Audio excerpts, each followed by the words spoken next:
Right, good morning, everyone. It's 9:30, so the inquiry's resumed.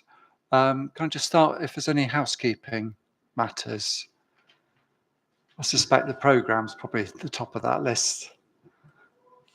A couple of things. One, Yeah. one is we wanted to keep on top of the inquiry documents list. We've sent a draft, both actually to your case thank you. officer That's very helpful. and also to the local authority. So it's what we would like to do is to make sure that everybody goes home today with a complete list that we're all happy with. So I appreciate we've got a lot to do today, but if you could just take through you, if I could just ask that everybody takes a beat to just check that they're happy that everything's on there.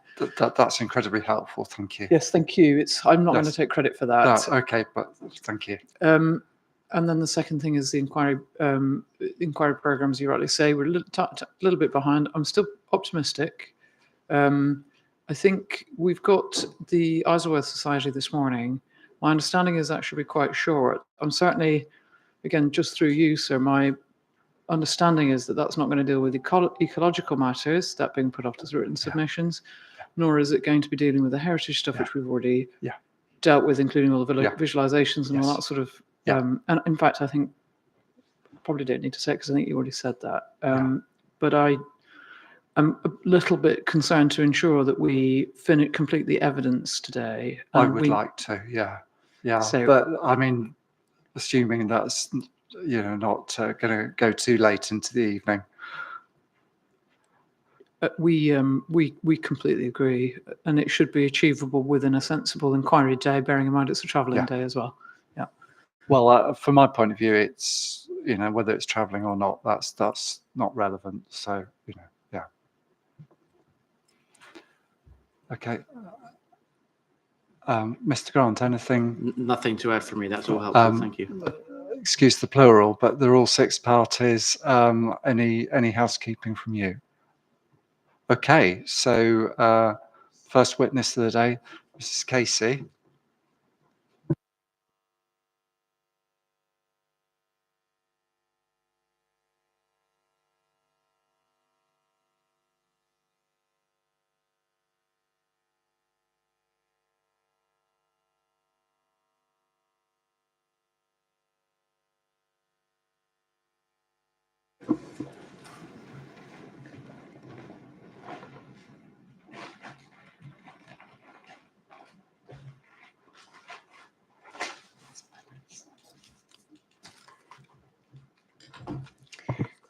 Thank you. Can you hear me, Miss Casey? Oh. Loud and clear.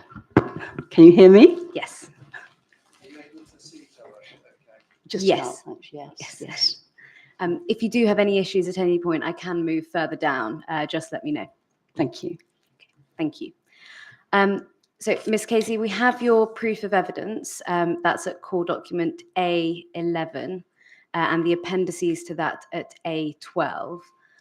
So firstly, by way of introduction, you're the chair of the Isleworth Society, is that right? Yes, my name is Sue Casey. I'm chair of the Isleworth Society. And just to add to that, I'm a local resident. I've lived in Isleworth for 40 years, and I now live actually in the Isleworth Conservation Area as well. My background is in education, an interest also in history and the environment. And when did you become chair of the Isleworth Society? 2016. And what was the process by which you became chair of the Isleworth Society? It doesn't need to be in any great detail. I believe it was a committee discussion and decision, and I was asked if I would accept it, which I did. And how many members does the Isleworth Society have, roughly? 320. And you're speaking today in your capacity on behalf of those members? That's correct, particularly as one of our objectives is to preserve and protect aspects of interest in Isleworth. And at paragraphs 9 through to 16 of your proof, you provide some background as to the Isleworth Society. Is there anything in addition to what you've already set out in those paragraphs that you'd like to explain about the Isleworth Society and what it does?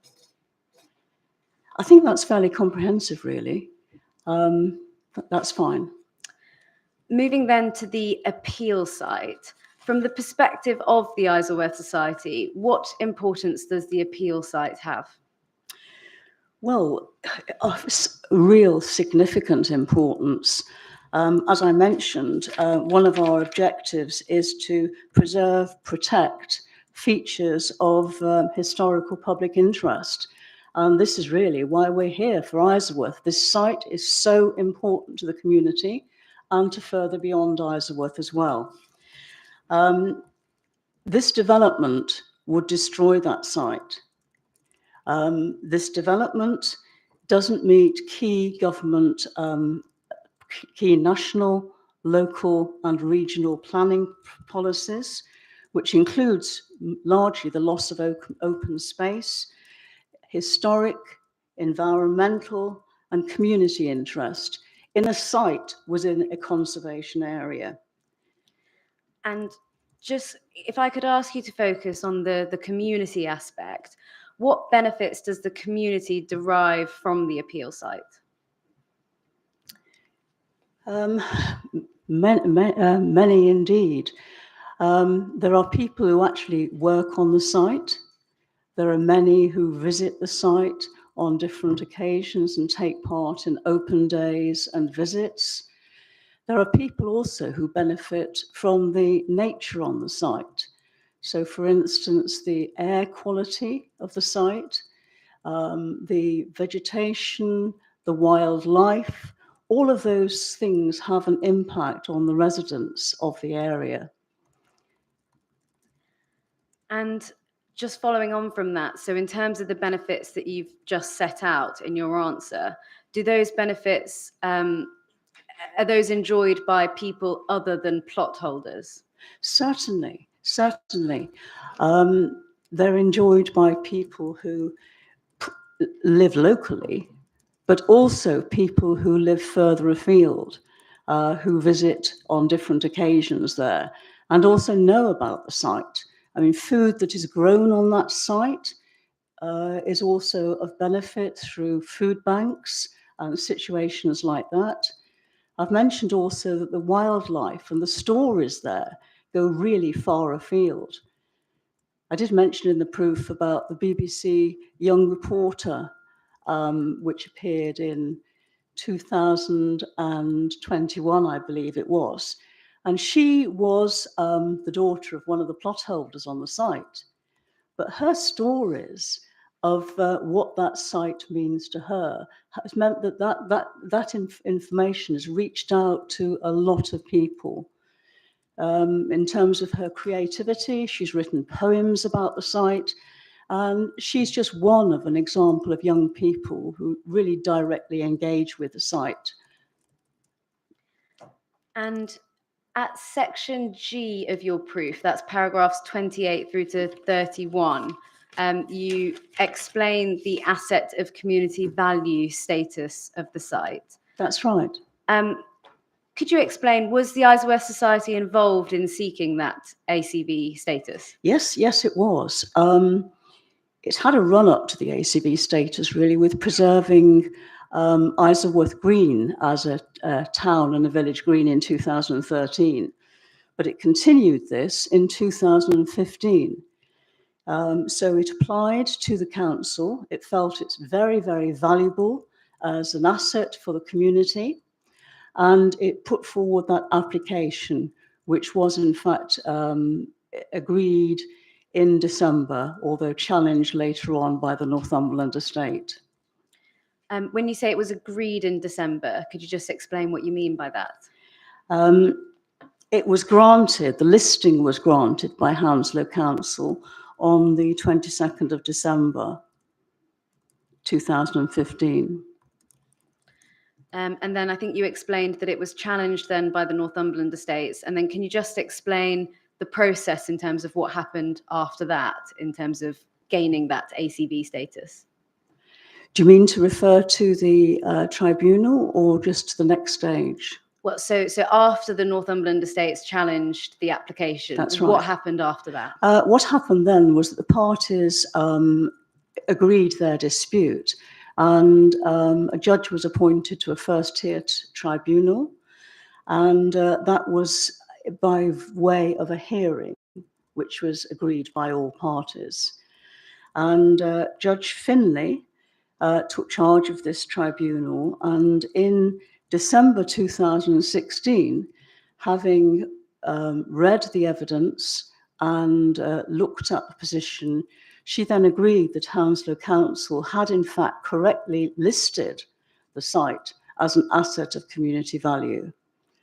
And she also said, you know, a terrific number of things about the site which are still as relevant today as they were in 2016. If I might just refer in particular, on the point about social well-being and social interests of the allotment holders, she says that it is far wider than just those people. It is the wider community that is affected and impacted by this. And she says that it serves their ends, and I'm referring to paragraph 38 of the core document about the 2016 inquiry.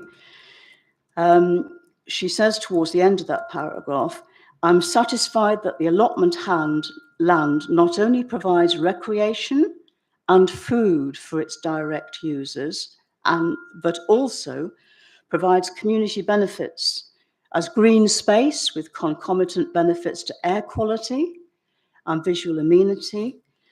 And this is particularly so in a heavily built up area like Hounslow. Further, and importantly, it's widely recognised, and I find that allotment land contributes very considerably to biodiversity in terms of both flora and fauna. Birds and insects thrive on such land, and it's recognised habitat for, in particular, rare plant species. I do not need to dwell on the benefits to the local community in general of such biodiversity. And I just wanted to clarify something that you mentioned in your answer earlier, just to be absolutely clear. I think you said that the parties, that there was a hearing in relation to the ACV judgment. Just to be clear, there wasn't a hearing where there was oral evidence, was there? It was decided no, that's on the basis. right. It was a hearing with by herself on her own, so no public participation, but that method was agreed by all parties. Yeah, thank you. Moving on then, in terms of the Isleworth Society's objection to the appeal proposals, can you explain, just in terms of the issue of local open space, why does the Isleworth Society object to the appeal proposals? Right.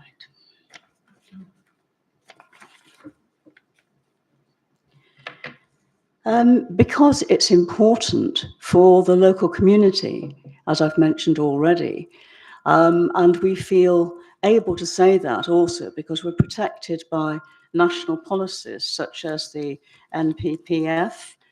I can refer to specific documents there, by paragraph 99, for instance, of the NPPF, which says that existing open spaces, sports, recreation buildings and land should not be built on unless an assessment has been undertaken which is clearly shown that the open space, buildings or land is surplus to requirements, which clearly it isn't, and that the loss resulting from the proposed development will be replaced by equivalent or better provision in terms of quantity and quality in a suitable location.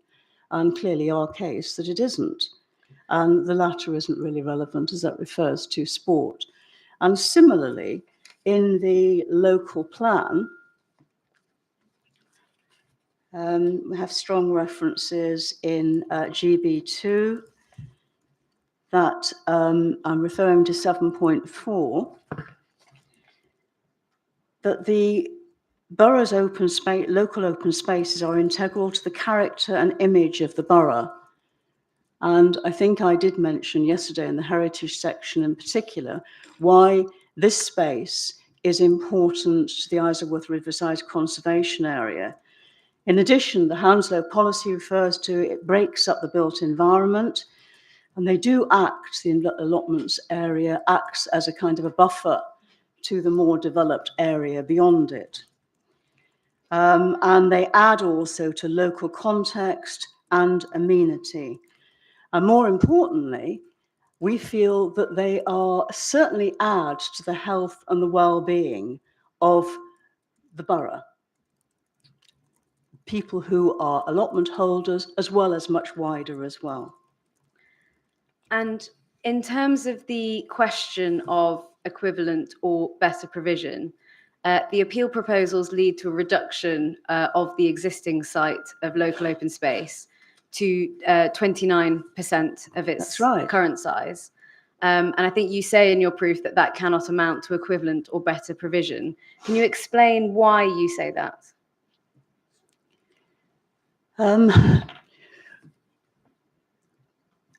Well, first of all, this space is a small space, but it is a unique space in that besides it being open space, it is an ACV, it's an area rich in vegetation and wildlife, and it is there in its entirety. To actually get rid of just under 75% of it, it would not be able to fulfill those qualities. So it is important as local space as it is. And if it were the case that planning permission wasn't granted and the appellant closed the allotments, would that site remain local open space?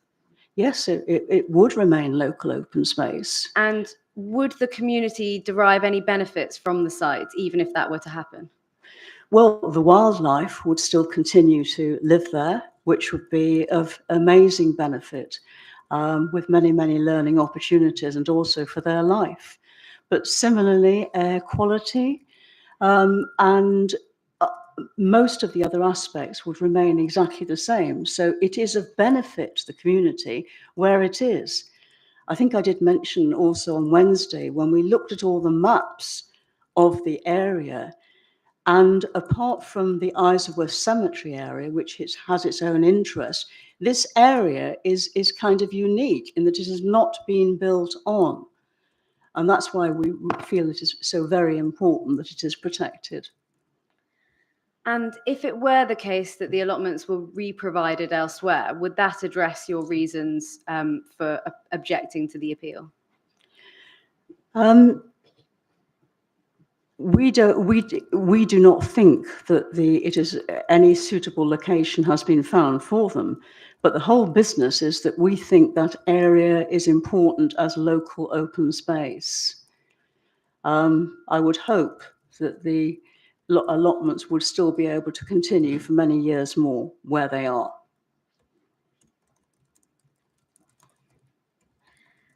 And if I can just take you to paragraph 39 of your proof. So this deals with ecology and the environment. I'm mindful that ecology will be dealt with in questions to the ecologist. It's really though that there are matters in here that won't be dealt with in the questions to the ecologist. They're matters of Miss Casey's personal experience, some of them. So if I may ask just a few short questions about that, sir. Certainly. Miss Casey, what's your personal experience of the ecology and the environment on the site? Well, I've been to the site lots of times. Obviously, I have friends and colleagues there. But for me, one of my overriding joys, which I don't think I'll ever forget, is taking part in a bat walk. And it was magical, it was mystical, it was dusk, and it was a real moment of learning and feeling that you're in tune with nature, to actually hold those handheld devices and listen to the chattering of another species. I felt in tune with them. So that for me is one real connection.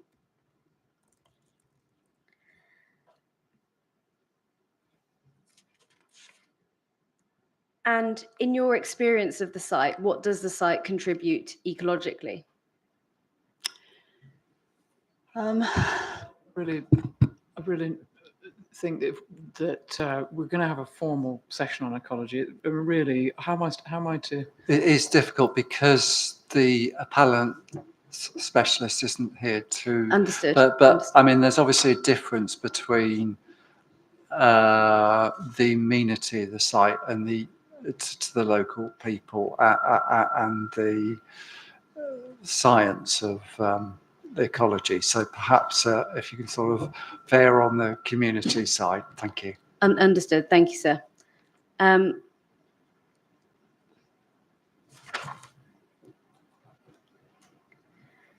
If I can take you to paragraph 50 of your proof, Miss Casey, and you deal there with the community aspect, of the site. Could you just talk us through the community interest in the site and the matter set out there at paragraphs 50 to 52 of your proof? Yeah. Certainly, I understand that there were over 900 objections received by the planning committee. In fact, I think there were 925 altogether, and only one in favour of the proposal. I mean, that really is quite significant. There also was a petition, so people were able to contribute their views about the site, not just like a yes or a no or agree, but to give their personal views as well. And those have been very encouraging to read. There was also a local protest in July 2021, where people marched very peacefully to Sion House. And that's another example of local people taking part in something that's important to themselves. I'm just thinking back also to Tuesday afternoon as another example, which we've all experienced here, of the numbers of people who spoke in the morning and the afternoon about their connection with the site and their belief that it should be preserved and not developed. There has also been a lot of media interest in the site. I think we have included a media report that somebody put together. And I've referred already to the BBC Young Reporter Award, one of the local daughters of an allotment holder who was able to relate so well as a young person, as were many of the people who spoke here on Tuesday, some of whom were quite young. So it kind of goes across generations and ethnicities. And this site, brings people together. Thank you, Ms. Casey. I don't have any further questions for you.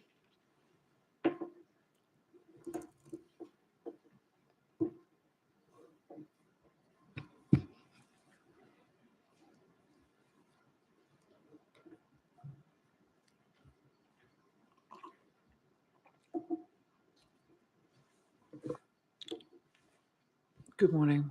Good morning. Do you have a copy of the ACV judgment? I do. Just Thank you. give me a moment to find it. Of course. So that's G1.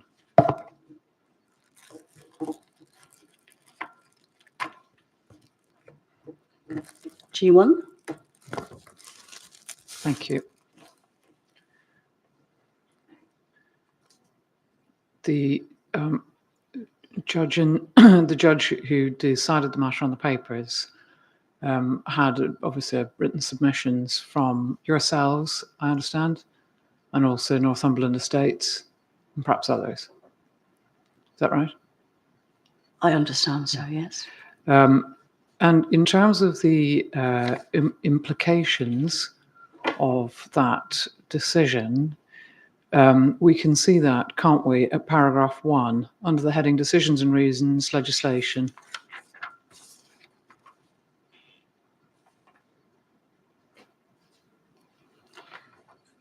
Under legislation, paragraph 1, That's yes. it. So if you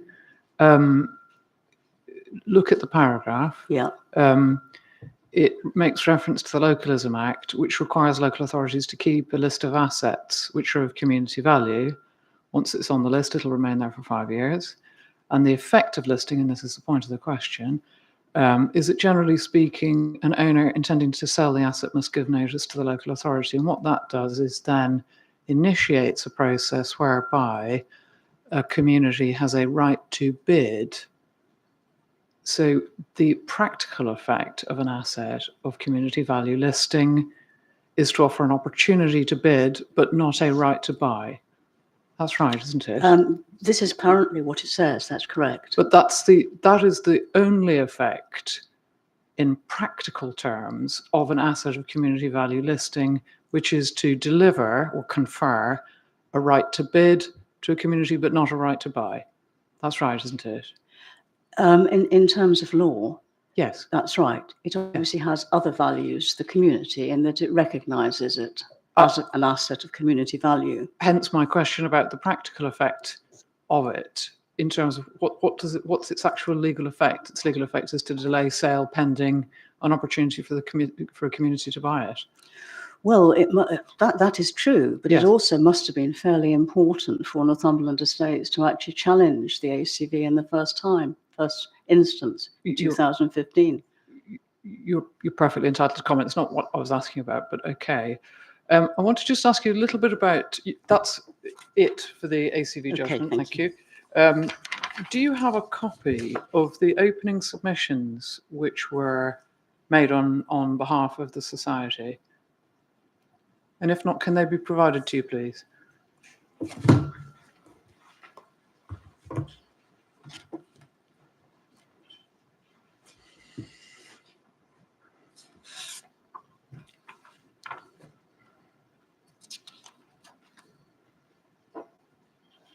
Thank you.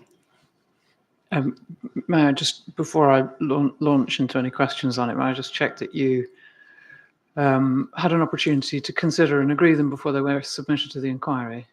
I mean, in other words, so they're approved by the Society? That's right. Yes, yeah. And paragraph 4 explains a little bit about the Society, doesn't it?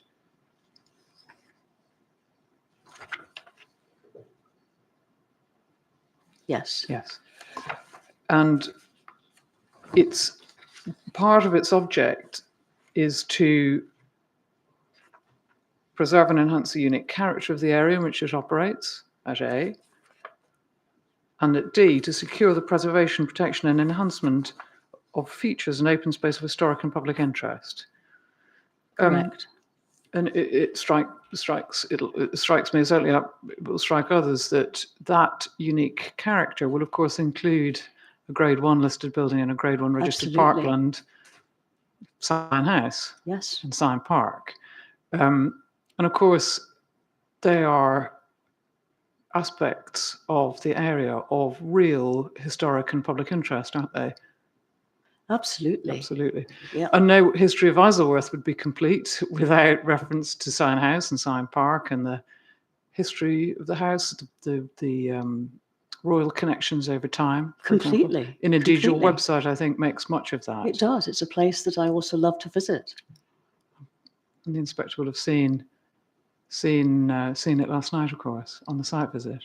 And so, as you've just indicated, the house itself is publicly accessible. You can go on tours 1 or 2 days a week, I think, or you can go in and just have a look around yourself on a Sunday. And doubtless residents among your number enjoy it and are very knowledgeable about it. Is that right? Yes. So can I just understand, I mean, I understand your objections to the loss of the Park Road site as you see it. But what I want to just understand is, what's your position in terms of the benefits which the scheme would bring? Do you acknowledge the value of the works which are proposed to be delivered by way of cross-subsidy, i.e. the works of restoration to the stonework and to the state rooms, or not? Do you see any value in those? The Isleworth Society would see all kinds of value in Yes.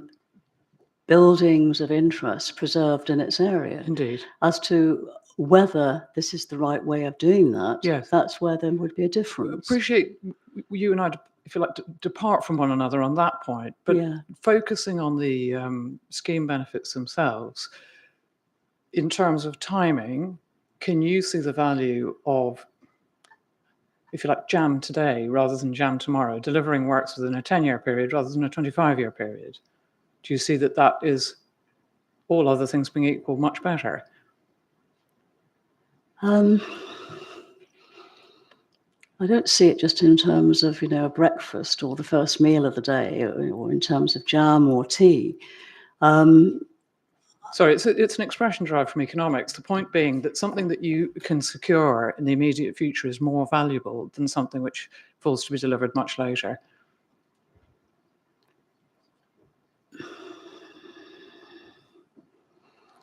Because of the inherent uncertainties of life. Well, we all have a short span here. Yes. We would see it as a benefit to the community for it to continue to have access to that area.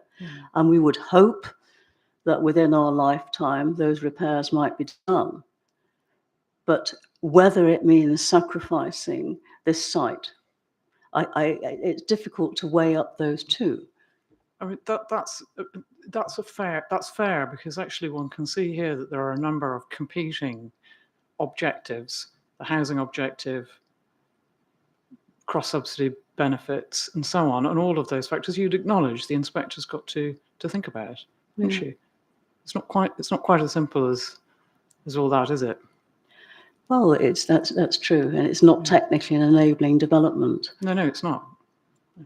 Thank you very much indeed. Those are all the questions I have for Ms. Casey. Thank you for your time this morning. Thank you. Thanks very much indeed. Thank you. I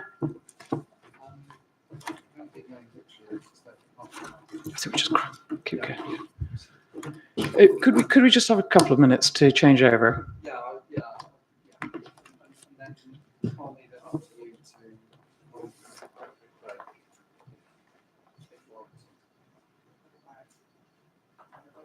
Yeah, that'd be good.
Good morning, Ms. Roberts.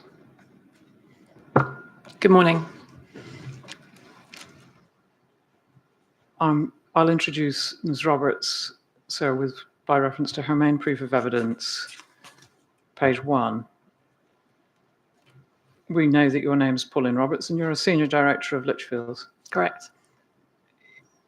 You tell us at paragraph 1.3 that you're a graduate of Royal Holloway, which is part of the University of London, with a Bachelor of Arts in Geography and a Master of Science in Development Planning from the University of Reading. That's correct. You're a member of the Royal Institution of Chartered Surveyors and the Royal Town Planning Institute. Both correct. Yeah. You're an external examiner at Oxford Brookes for their real estate and planning degrees. Correct. Insofar as your experience is concerned, you've 18 years of experience in planning it across a range of sectors, as you say, you're 1.4. And you tell us a little bit about that experience as material to this case at 1.5. Yes? That's correct. And then you explain at 1.6 the quite long involvement that you've had in the area, and also that you know it well. I do. Yeah. Yeah, I do. Thanks very much indeed. So we will begin then by considering the fallback position. And briefly, can you just help me with the approach? I asked Mr. Hall some questions about materiality. Yesterday, he agreed. I just want you to give your view, please. So at the previous inquiry, the closure of the allotment site was presented as a theoretical possibility. And the inspector was not convinced that that would happen. But circumstances have changed since that time, and also since the ACV judgment as well. Yeah.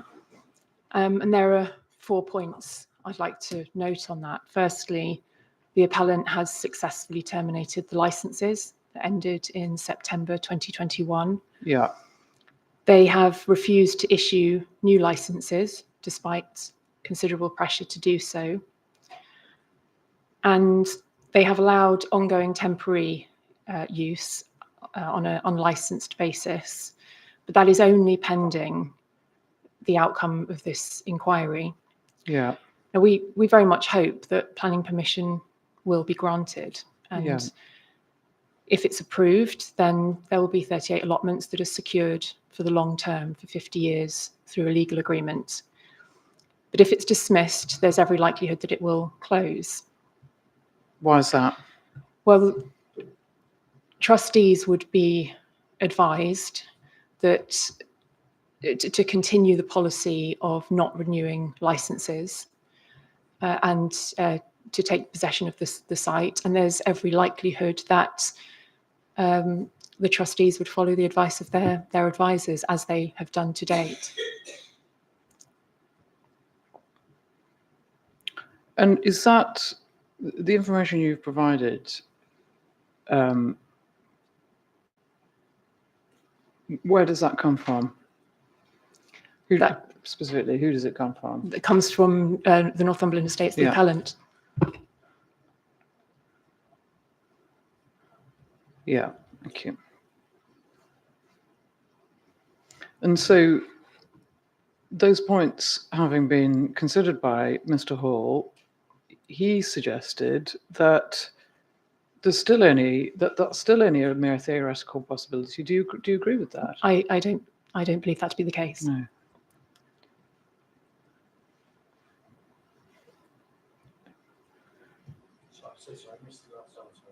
Mr. Hall said it was still, in his view, a mere theoretical possibility, and the witness disagreed with that view. Now, the previous inspector said, as you know, that he didn't understand why the estate would close the allotment.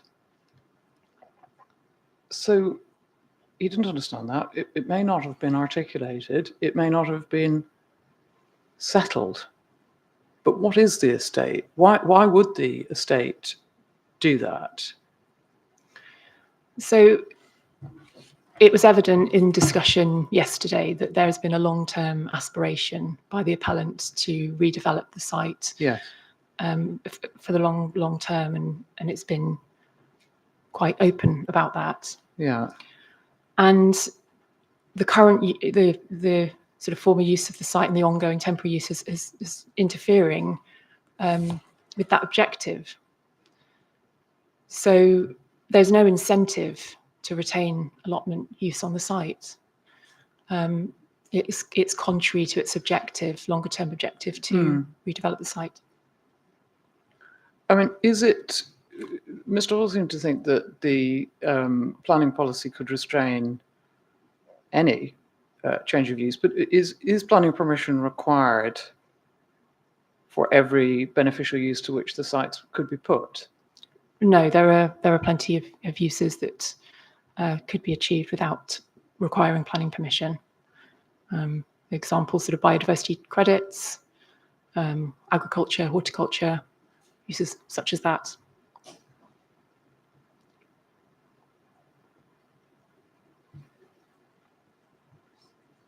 And in terms of the management of the land, I mean, obviously the appellant's team is managing Scion Park.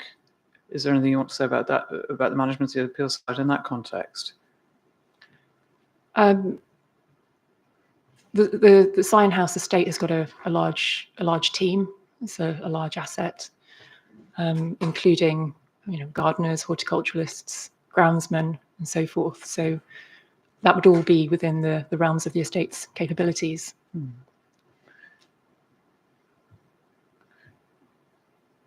Supposing the inspector accepted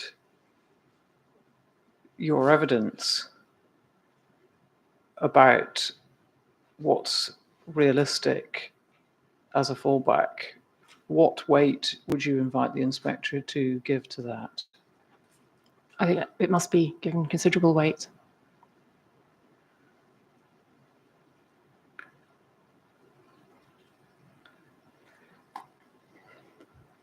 GB8, the policy of the local plan referable to allotment use. You'll recall that Mr. Hall accepted, as he had to, I suppose, that that's a policy which relates to use. Could you just comment then on its engagement, bearing in mind what you've just told us about the nature of the current unlicensed allotment use? Yes, so GB8 is about safeguarding existing use of allotment and encouraging new provision. But there's no requirement to re-provide that use. This proposal will secure 38 allotment plots on the site, and as such there is consistency with policy in that regard. If the appeal is dismissed, it's the intention to bring the unlicensed access to an end, which is the point we spoke about just now, and that will terminate the temporary use. If this temporary use is by its nature temporary, it will come to an end. And in that context, GB8 isn't engaged, won't bite. There's no need to provide allotments as distinct from open space.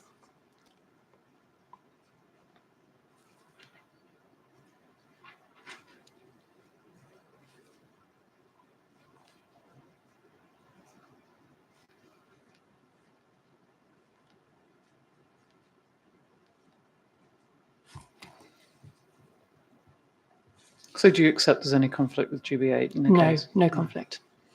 And did members allege any conflict with GB8? Sorry, would you repeat? Did members allege conflict with GB8? Not at committee, no. Not in the decision notice either.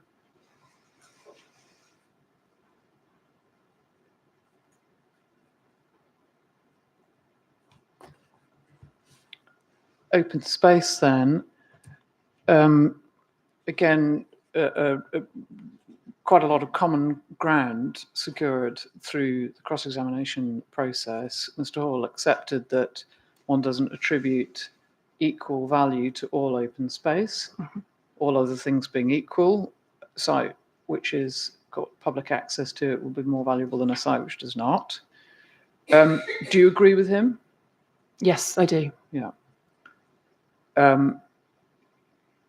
In terms of the fallback position then, as it bears on the open space, what do you say about about how the site should be treated in terms of its value as a local open space? Well, where there is public access, there is greater value. I think that's accepted between myself and Mr. Hall. The converse is true, that where there's no public access, the value of that land is then limited. The committee report acknowledged that the site was not open to all members of the public. And once that temporary use has been brought to an end, there's no publicly accessible value attributed to the site. So if its loss is a visual loss rather than a recreational loss, if that's how the conflict with policy is to be understood, just want to turn up the previous inspector's decision on that matter. So we need to look at F1, don't we?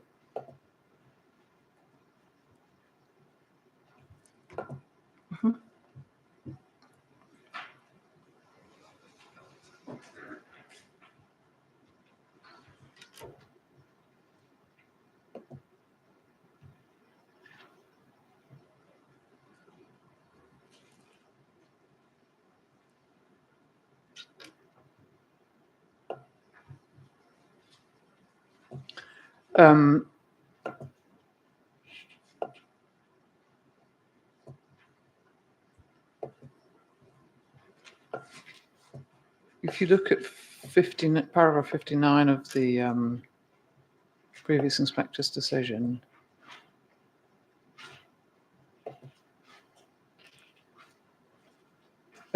just wanting to, if you like, think about the position of the previous inspector. Obviously, he would have, I think I can lead on this, would have done a site visit, and he was engaged in a case in which one of the matters at issue was the extent to which how the site performs in visual terms in relation to the context of the area. Has any party to this inquiry suggested that any reasons why the previous inspector was wrong? No. No. And so if you look at what the inspector is saying in 59 about whether the site forms a key open space, he rejected that proposition for the reasons that he gave. What's your opinion about that? I agree. I think I agree with the inspector entirely. I think the site still forms a visual role. We would be retaining allotments. Part of the site, there would be a great deal of landscaping. It's a beautifully designed low density development with landscape integrated. So the visual role of the site would continue. Yeah. And in relation to paragraph 59 in particular, the cemetery would continue. The Isleworth Cemetery is distinct from the All Saints Cemetery, would continue to play a role in that sort of buffering between the suburban development to the north. Okay. I would further add that there's a considerable amount of open space in the wider area, not least Syon Park, and obviously that is retained for the long term unchanged. Yeah. And is that, just thinking about the Syon Park and the community function that plays, is there anything you'd say about that? I mean, obviously there's been unlicensed access and some opportunity taken to host community events and the like, but is that the only place where that happens in this area? Sorry, is that the community events? Are they only taking place at the allotment Oh, site? absolutely not. No, Right. The Syon House has a huge program of community events. We've heard from a number of members of the public that they attend those, have memberships and so forth. So it has a very valuable role in the community. Yeah.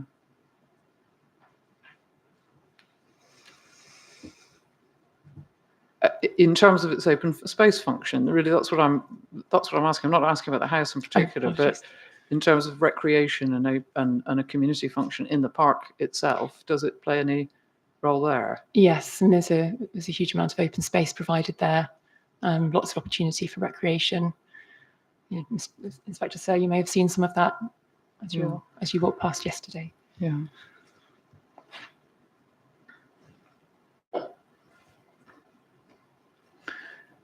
Now, I want to touch briefly on the subject of Grampian style conditions. We needn't do this in any detail because that session is yet to come.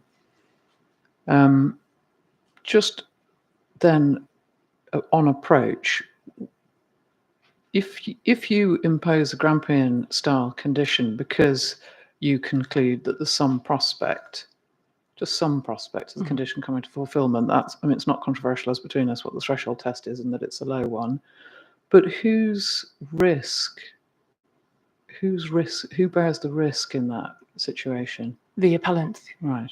I mean, if the subject matter of the condition, for example, delivery of contributions in relation to open space or anything else, if that is not settled and arranged, what happens in terms of the development?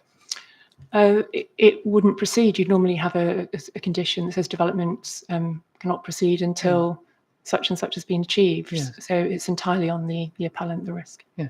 Now, you've made quite clear in your evidence that that Grampian style conditions are suggested without prejudice to your contention That's that they're correct. not necessary. Now, has your view changed about necessity or not? No. Okay. In terms of there's two alternative conditions there, which I hope you have seen passed on to your case officer. I was going to say the only conditions I've seen so far are in the statement of common ground. So I haven't seen any. Oh, sorry. My apologies. The only conditions I've seen to date are in the statement of common ground. So I haven't seen any revision to those. It may be that there's communication, Possibly. but there are two draft conditions which the parties have Okay. had, certainly the local authority and the appellant, Okay. on or without prejudice basis, as you'd expect with conditions. They're just two pretty standard. Okay. Grampian style Probably conditions, I'll but have a should look. I'll have a look over lunch. I'm so grateful, sir. I wasn't Sorry, going to ask anything about drafting. So sorry to interrupt. Could we have a copy of those as well, if possible? Thank you. I think we copied it.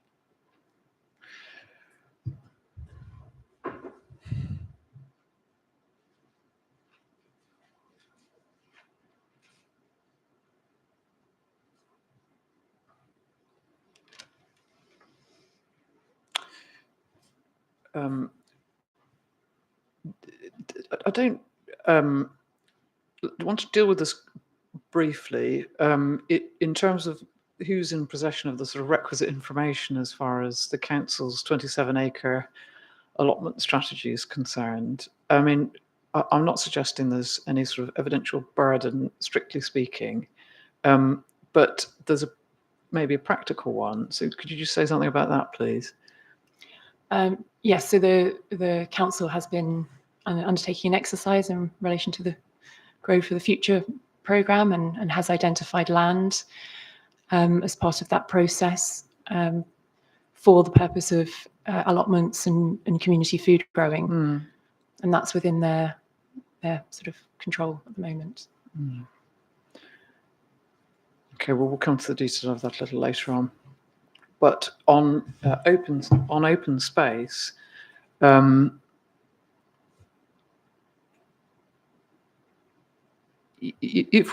if one wants to address compensatory provision, if that's necessary, how does one go about that properly in the circumstances which pertain here? So if you want to impose a Grampian style condition to deal with a loss of open space in the case like this, what's the process that you go through to think about that? So you would look for alternative provision across the borough, mindful that this area is not in an area of open space deficiency, so a borough-wide search is appropriate, in my view. You would engage with officers in relation to discharging the Grampian style condition that we spoke about, and with their agreement, seek alternate provision. So in terms of the calculation of contributions, if the development consumes its own smoke in terms of open space requirement arising from new residential development, what compensatory provision are you looking for? Well, if it consumes its own smoke, which I believe it does, then you don't need to provide compensatory provision, which is a position I maintain. And then if you're looking at an area of redeveloping an area which is designated open space, and so you're building on part of the open space and you want to compensate that provision, can you do that via contributions normally? Yes, absolutely. Right. Do you know whether or not the council considered the possibility of imposing such a condition in this case? No, it wasn't discussed.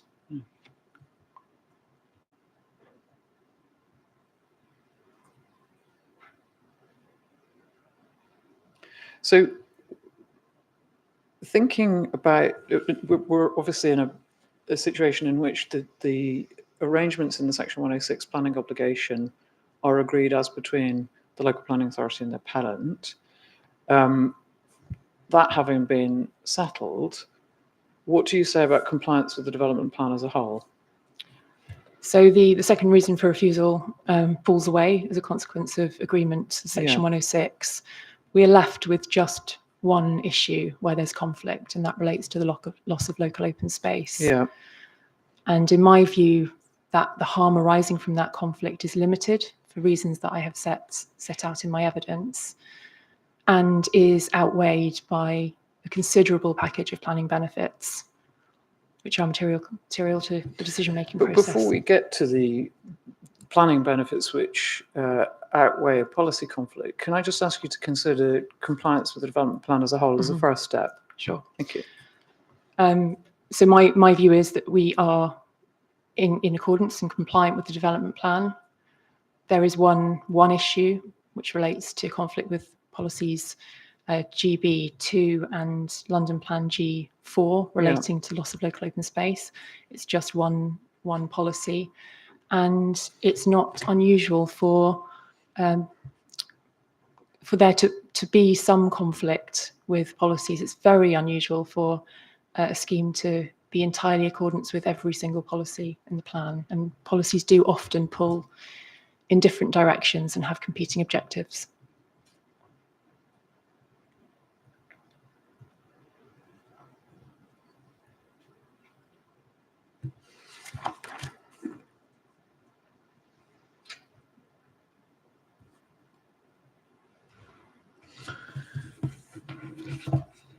And in reaching the conclusion you have about compliance with the plan as a whole, have you treated some policies in the plan as more important than others? I have.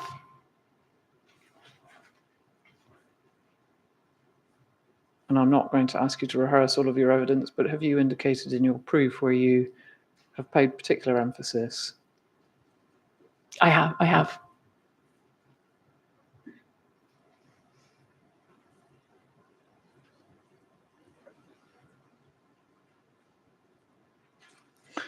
So turning from the development plan to the benefits of the scheme, just like to have your evidence, please, about the provision of allotments.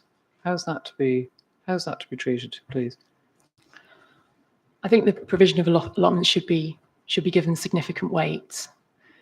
There's no duty on the appellant to re-provide allotments. So securing 38 allotment plots for a period of 50 years, secured through a legal agreement, must, in my view, be given significant weight. There's also investment in the re-provided allotments. I appreciate there's some debate between the parties about the quality of that re-provision, but it nonetheless represents an investment, and I think that should also be given significant weight.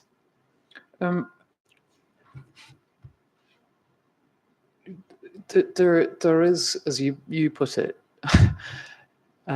quite neutrally, there's some debate about the particular sort of layout and facilities.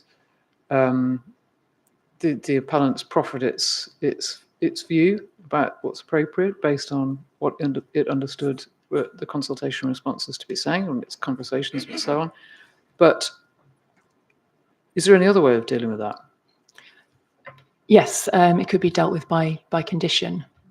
It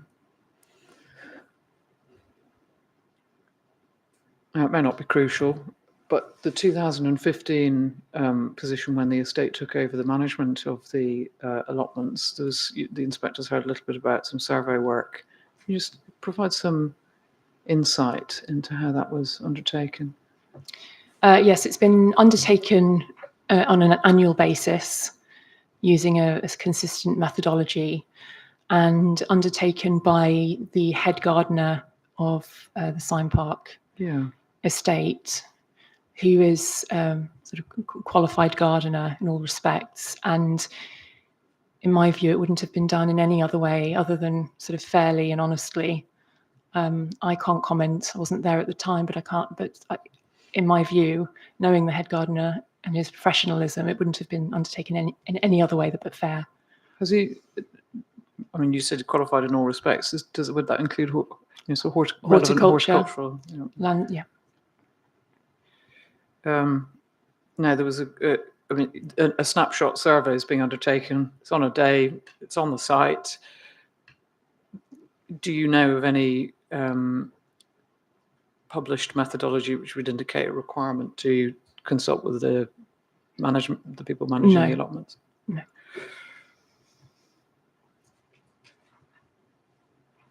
Okay. Is there anything you want to say about the asset of community value listing? I'm obviously aware of it and of Finlay's judgments and considerations and conclusions. But ultimately, as discussed in the earlier session, it only really takes effect if the estate was looking to sell the site, at which point the community would be given an opportunity to bid, and there is no requirement for them to be able to buy it. So it's a process. I don't believe it adds any. I don't believe it changes circumstances in any way. It was just another factor. Turning then to the cross-subsidy of works to the listed building. Now, the inspector was good enough to raise a query in advance of the case beginning about the application of GPA4, which is Historic England's Enabling Development and Heritage Assets Guidance. You provided a response. Was it you who provided that response? Yes. Yes. And just help me with the position then at the inquiry as between the main parties on that. So during the course of the application, nor the council, and in fact in relation to the previous application and inquiry as well, no parties put forward an enabling development argument. The case is the same here. An enabling development case has not been put forward by the parties. In our view, my view, it's not an enabling development case. It's a case of cross-subsidy. And the Historic England guidance is quite clear that not all cases of cross-subsidy fall within an enabling development case. I mean, the enabling development case is put forward for developments that are unacceptable in their own right, and I don't consider that to be the case here. Yeah.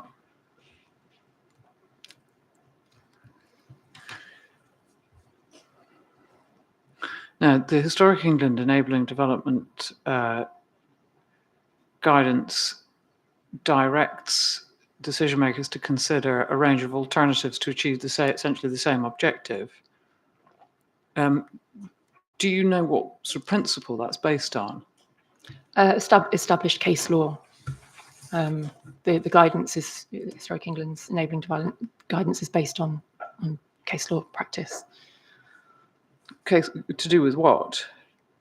To do with harm and when where there is considered to be harm.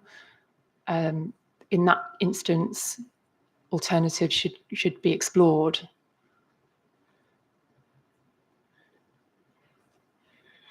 Yeah, I mean, I think we're here right on the boundary between sort of planning evidence and legal submissions, and I don't want to tip the wrong side of that boundary. So I wait. But do you, in normal, the normal position if there is no significant planning harm caused by a development, no significant planning harm,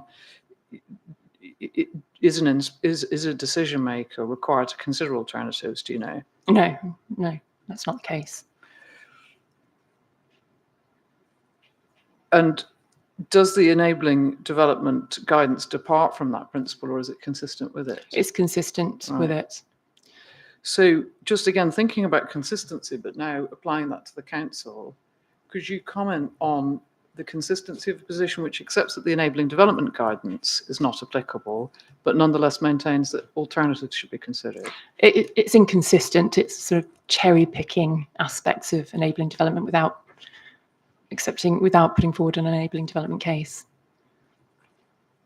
And in fact, agreeing it's not applicable in this instance.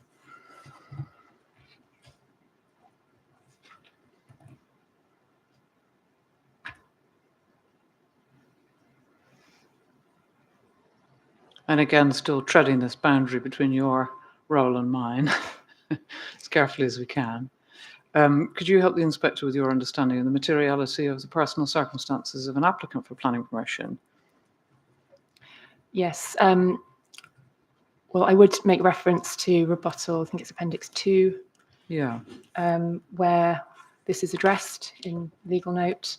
yeah. But normally, the personal circumstances are not taken into account unless it's a personal permission, which is not the case here. And the point was made yesterday, which I concur with, that anyone can submit an application on land, which further reinforces the point that personal circumstances are not generally relevant. And so what do you say about the attempts to personalise the issues in the appeal here? I don't think it's not a fair, reasonable approach in this case.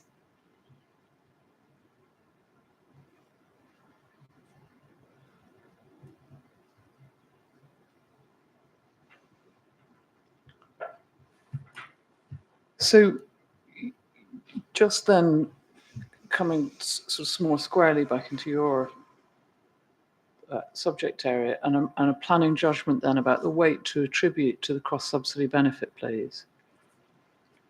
Significant weight. We've heard evidence that Sion House is one of the best categories of Grade 1 listed buildings in the country. It's of national importance, and great weight must be given to conservation of heritage buildings.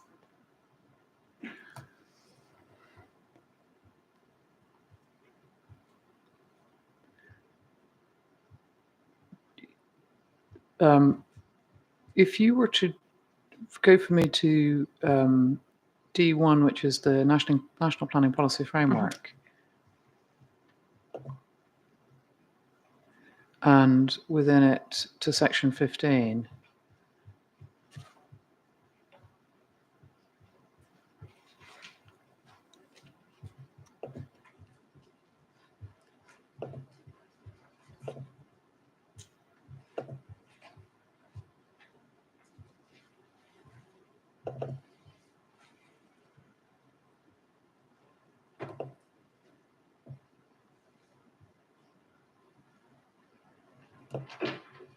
I beg your pardon. I said 15, didn't I? I meant 16. Sorry.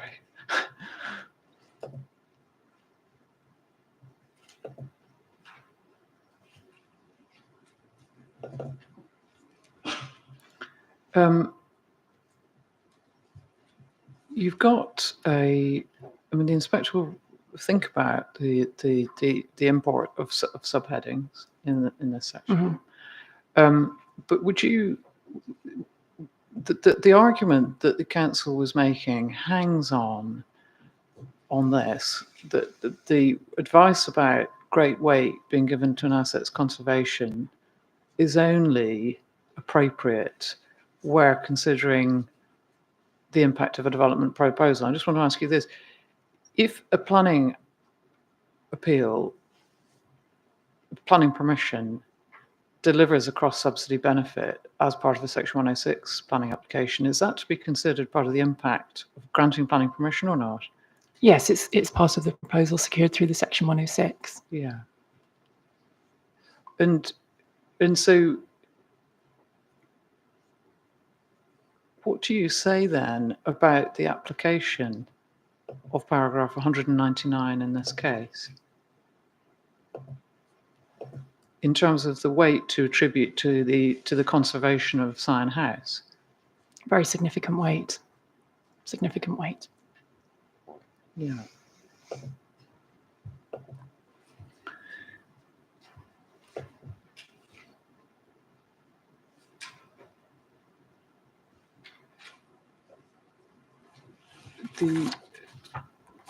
We put in a corrected version of a note which addresses the speed of delivery of works. And I just want you to take that up, please.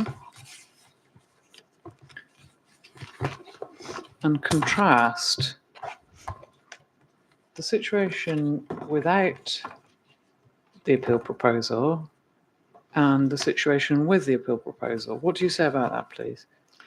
So the appeal proposal will generate a long-term income stream that will be used to invest in important heritage repairs at Sion House. Those works were scheduled to take approximately 25 years. Yeah. And through this appeal proposal, that can be accelerated quite significantly to approximately 9.7 years.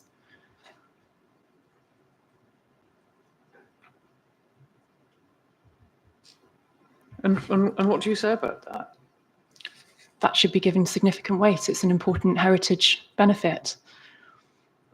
It's investment in one of the most important Grade 1 listed buildings in the country. And then in the terms of accelerated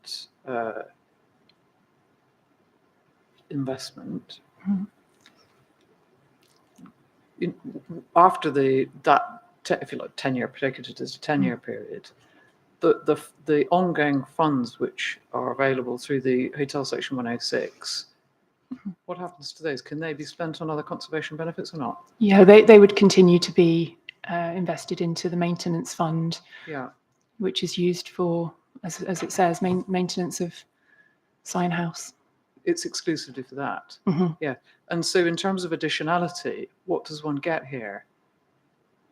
You get an additional period of time, that income stream beyond the 9.7 years would continue to be invested in heritage repairs at Sion House. I mean, there's a huge programme of repair, as you would imagine, with a Grade 1 listed building of its age.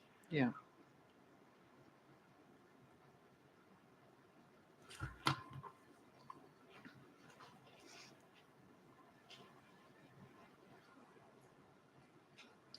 And thinking about the particular works which are proposed to the stone facade, the replacement of the. I'm sorry, I'll move my microphone closer to me. In terms of the particular works proposed, so thinking now about the facade, the replacement of the bath stone, does carrying out. What do you say about the timing of those works? Well, the longer you leave sort of degrading heritage materials, the greater the longer term risk and the sort of accelerated rate of decline. So bringing forward the heritage repairs helps to reduce that risk, and that's something that the PPG also recognizes that heritage benefits can help in reducing or removing risk to heritage assets. Do you have a reference to the PPG that you want to rely on? I haven't written it here, but it's. I know Mr. Bridgman also refers to it. Bear with me, please. Yeah.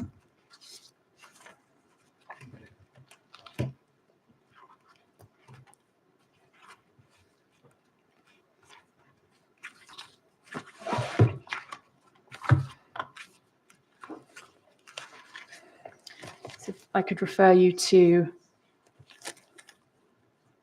paragraph 3.17. Yeah. on page 9 and 10 of Mr. Bridgeland's evidence. Yeah. Thank you. And so that's the external works. In terms of the staterooms, what benefit, if any, is there to bring forward works of restoration? Think about the public in particular. Yeah, the staterooms, as we heard from Mr. Bridgeland's evidence, were designed to be statements of grandeur, investment, status. They were meant to be flamboyant and eye-catching, something that you show off and to demonstrate the fashion of the day, in fact, forward-looking fashion, as it was then. And in their sort of tired, degraded form, they're not being appreciated in the way that they were intended. And there's a large number of people, thousands of people that go through the doors of Sign House each year. And investing in those works will restore those rooms to the grandeur and the splendour that was expected for the benefit of all of those that walk through the door for generations to come, indeed.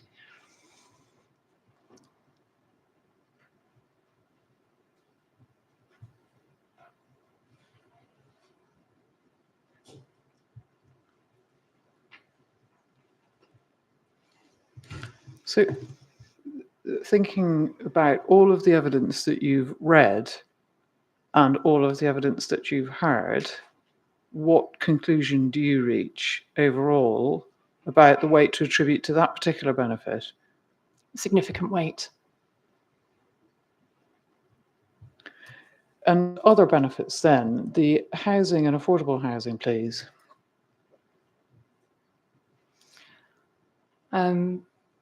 This must be given significant weight. There's no disagreement between the parties on this matter. Yeah. And does the fact that it's compliant with the MPPF 134 have any bearing on that? Absolutely. So the MPPF talks about boosting the supply of housing. It's a national priority, particularly in London. We know that there's an acute shortage of housing, and there are policies to boost supply in London and nationally. So absolutely, it's consistent with national, regional, local policy in that regard and should be given significant weight. And separately, thinking about design, what bearing do you remember the agreement that 134 of the framework applies here because the proposal complies with all relevant local and national policy and guidance on design? What weight should be afforded as a result of that? Yeah. So 134 talks about high quality design and the importance of that. We know that the government is giving great importance to that, sort of designing beautiful, and it must be given significant weight. The previous inspector was very complimentary about the design of the proposals. I don't believe any other party is taking issue with the design. It's extremely high quality in my view, designed very sensitively, careful consideration of materials, massing, landscape treatment by an award-winning practice. In my view, it can't be given any less than significant weight. And furthermore, there are conditions proposed to ensure that it's not just what's proposed at application stage, but actually the delivery and the quality of that will be safeguarded through condition also. Yeah, and slightly separate, I suppose, but linked to that, the routes in and around the development have been considered, as Mr. Van explained. So, for example, the route from Snowy Field Away to the All Saints Church and the surfacing of the church driveway. What do you say about that in the context of good design? I give that benefit, the route through to Snowy Field Away, moderate weight. It will create improved environment in that area, better permeability. It also arose as a consequence of consultation with the church, local stakeholders, perhaps not everybody, but that was some of the feedback that we received, and positive consultation is also meant to be held in high regard nationally through the National Planning Policy Framework. And you know, obviously the inspector's seen it. Well, what's the surface like at the moment? It's quite muddy, and it's a little bit wet when we went the other day. But there's no formal surface treatment there, so it will be hard landscaped, improved, and the tree-lined thoroughfare sort of continued through the development. And that connection, actually, with that lime tree connection, was something that the previous inspector made mention of. Was that in a positive or negative way? In a positive way.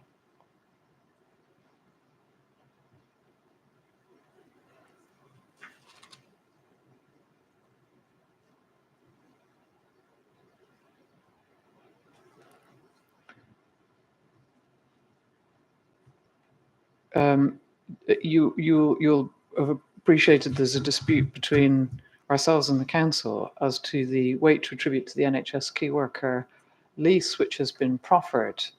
What, if anything, would you like to say about that? Well, I give that benefit significant weight because it is a direct response to a request by the local hospital. They have indicated their need for key worker housing. Yeah. And securing long-term sort of tenure for them and their key workers must be given a benefit. The circumstances here are quite unique because that agreement is being reached in the context of the hospital being in very close proximity to the appeal site. And will create beautiful key worker homes.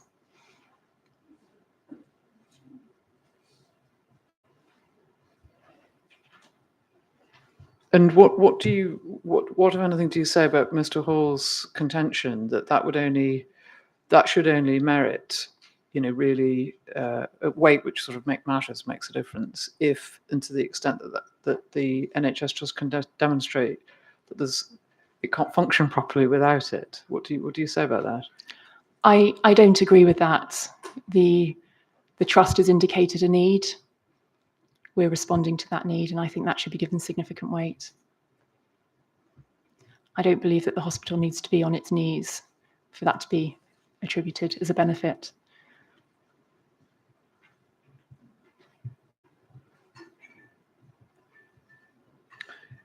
And economic benefits has been agreed now that some additional information has been provided.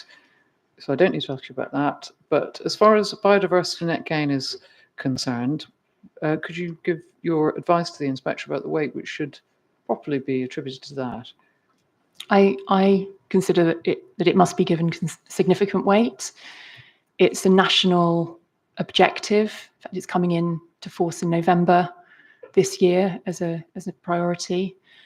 And not to give that significant weight serves as a disincentive for biodiversity net gain to be provided prior to that. Do you agree the general proposition that my learned friend suggested in re-examination to his witness, that the greater the the relationship should be that the greater the biodiversity net gain, the greater the weight that should be attributed? Do you agree with that general proposition? In general terms, yes. Right. So thinking about that, why are you attributing significant weight to that particular benefit? Well, there's no expectation to provide any biodiversity net gain at the moment. We're providing 10%, which is over the requirement. And that's why I give it significant weight. Yeah. So the NPBF says just go into the positive, but it doesn't say anything beyond that. No. And so 10% you're saying is a significant net gain. Indeed. Thank you very much, Ms. Roberts. Those are all the questions that I have for an examination in chief. So I think we're coming in under the 11 o'clock mark, which is good.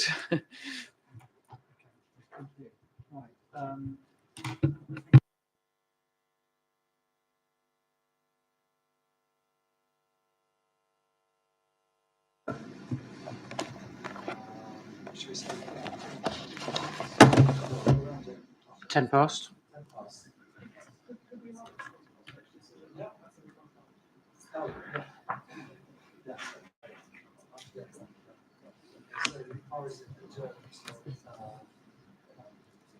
Thank you.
Mr. Grant.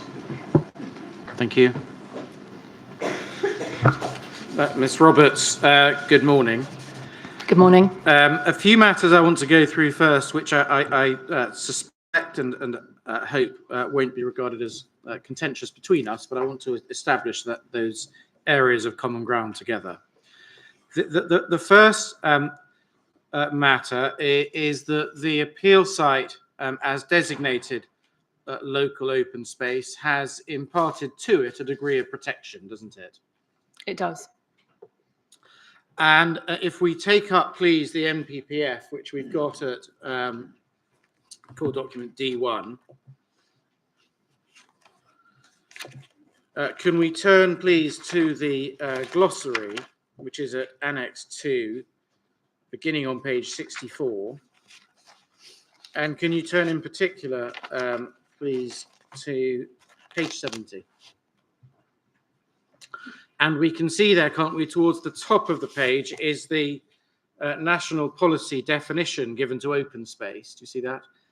And just to remind ourselves about that, it says it's all open space of public value, including not just land, but areas of water, and it gives examples of that, which offer important opportunities for sport and recreation and can act as visual amenity.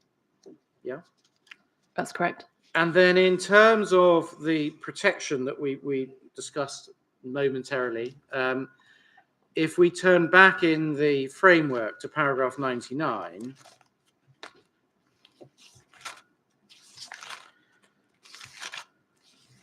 which you've seen it 1,000 times at page 28.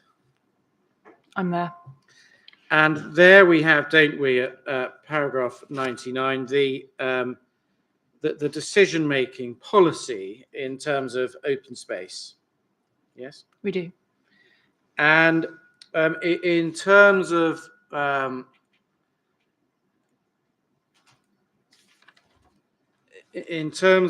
protection, it tells us that existing open space shouldn't be built on unless, and then it gives us, doesn't it, 3 provisos, A, B, and C, and we're going to come back to that shortly. And if we put the national policy protection to one side, and we then look at it, please, on a regional basis,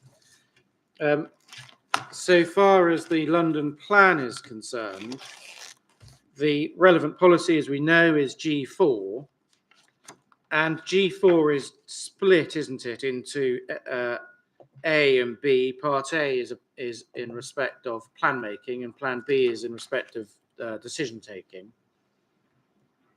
And so far as B is concerned, development proposals should, and there we see at 1, not result in the loss of protected open space. Do you see that? Yes. And there's a 2 there, but they're not expressed as alternatives, are they? And again, we will return to that shortly, but I'm looking with you at the various layers of protection. And if we then go to the local position, that protection is provided, isn't it, by GB2. And so far as GB2 is concerned, we can see, can't we, in particular, at little g, development proposals are expected to protect local open space from development, and so it goes on, and we'll come on to the detail of that shortly. And then at H, development proposals should avoid the loss of or encroachment upon local open space or intrusion into an open aspect. Do you see that? So those are the that gives us the triple layer, as it were, of protection in policy to open space. And so far as the reasoning for that degree of protection, I'm not going to go through all 3 documents, but perhaps the best place we might look is in the London plan. And if we go, please, to the supporting text, in particular on page 319, paragraph 8.4.1, I mean, you don't disagree, do you, with the London plan that open spaces are a vital component of London's infrastructure? Would you just bear with me while I find the reference? Of Can you course. just remind me of the paragraph, So please? it's page 319 and it's paragraph 8.4.1. And you tell me when you found it. Sorry, my computer's a bit slow.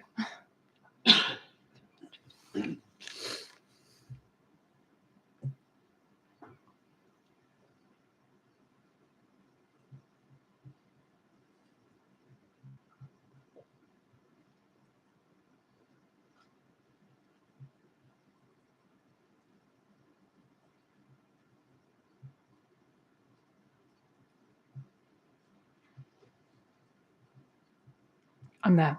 Thank you very much. So can you see, and it's put in bold, that open spaces are a vital component of London's infrastructure, and you don't disagree with that, do you? No.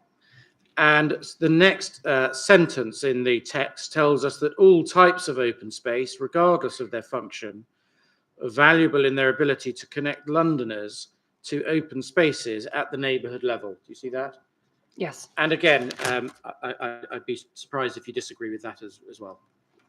Yeah? Correct. Good. And in terms of the protection, if we can go, and I'm sorry to hop around between the policy documents, but if we go to the local plan at GB2, and we turn to page 155,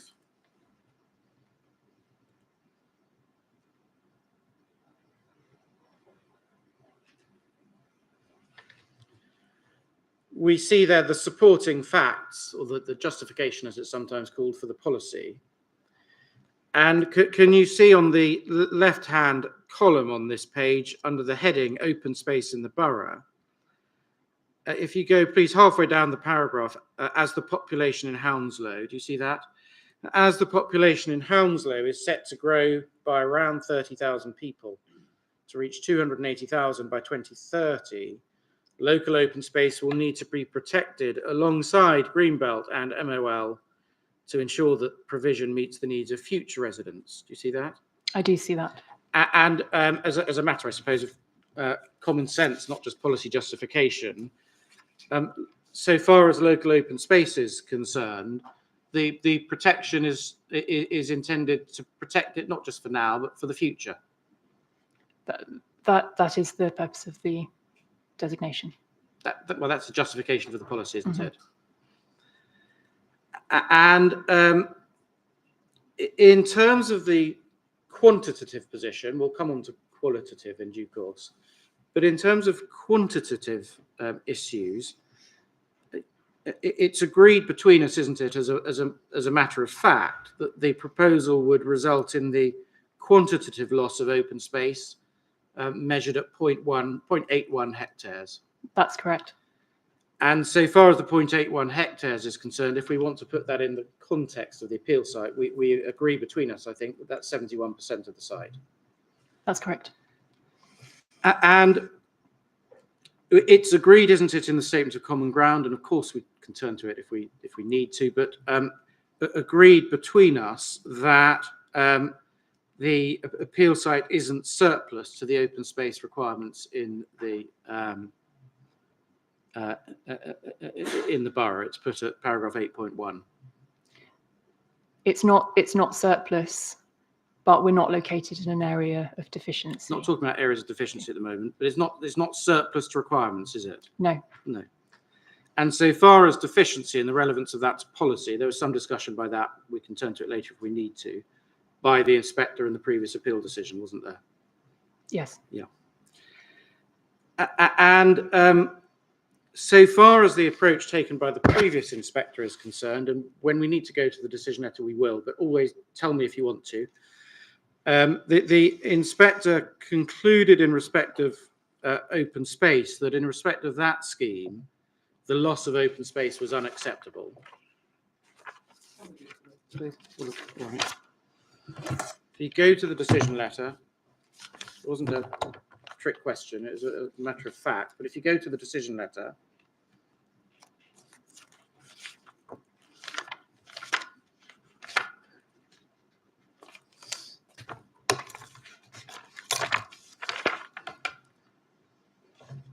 paragraph 51 on page 11, I consequently conclude that the proposed development would result in the unacceptable loss of local open space. Do you see that? Well, I'll do it as I want to do it, but specifically allotments for which there remains a proven demand in the area. We were coming to that bit when we get to demand, but Sorry, could you repeat that, please? yeah, do you agree, as a matter of fact, that the previous inspector concluded that the proposed development would result in the unacceptable loss of local open space? He did conclude that the circumstances of that application were different from this one. Of course they were. I'm Yes. talking about the previous scheme. Yes. I'll ask it one more time, simple question. In respect of the previous scheme, did the inspector conclude that the proposed development would result in the unacceptable loss of local open space? He did. Right, thank you. Now, in the context of policy, and we've looked at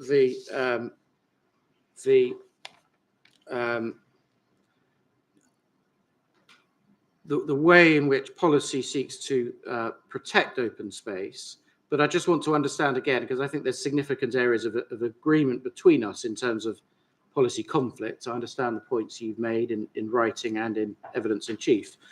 But can we go then, please, to the MPPF?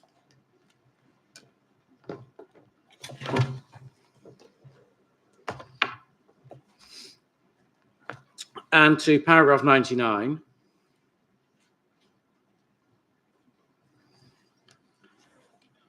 And a few moments ago, we started to look at this, didn't we? Existing open space should not be built on unless, and then you've got A or B or C. Do you see that? Mm-hmm. And so far as A and C are concerned, you're not relying on A or C, are you? No. No. And if we turn to B, B tells us unless the loss resulting from the proposed development would be replaced by equivalent or better provision in terms of quantity and quality in a suitable location. Yeah? That's correct.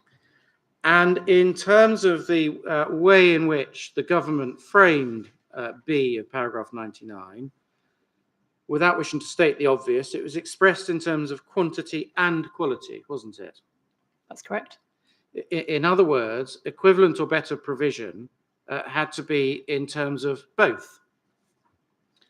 And again, just as a matter of fact, it's common ground between us, and we've been through this a few moments ago, common ground between us that in terms of quantity, there would be a loss. So in terms of quantity, the re-provision isn't equivalent or better. You're relying on quality as being equivalent or better, aren't you? Yes, that's a position I accept I put forward in my evidence. And if we go to your evidence and turn to your proof of evidence, please, at paragraph 4.22,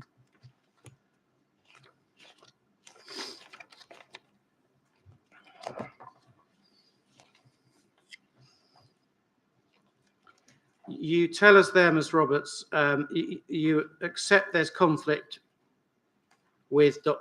aspects of the NPPF, paragraph 99. See that? Now, because paragraph 99, as you've agreed a moment ago, requires equivalent or better to be in terms of quantity and quality in order for the proviso to be made out, you accept, don't you, that paragraph 99 is breached by the proposal? I do. Yeah. And if we then look at the policy position in terms of G4, this is helpful because it helps, I think, to really narrow down where we should focus. If we go to the London plan, please, at G4,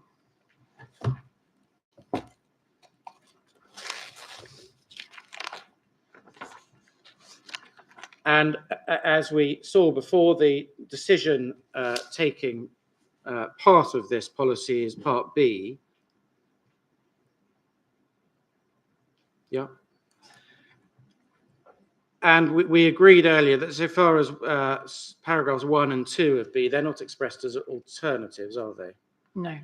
So in terms of paragraph 1 of B, proposals should not result in the loss of protected open space. Again, because I think you've agreed as a matter of fact that it does, B of G4 is breached, isn't it? Correct. And I think, again, in paragraph 4.22 of your proof, we just were there a moment ago, but I think in there you acknowledge, don't you, a breach of I this do. policy? Good. And then if we turn, please, to the local policy, which is GB2.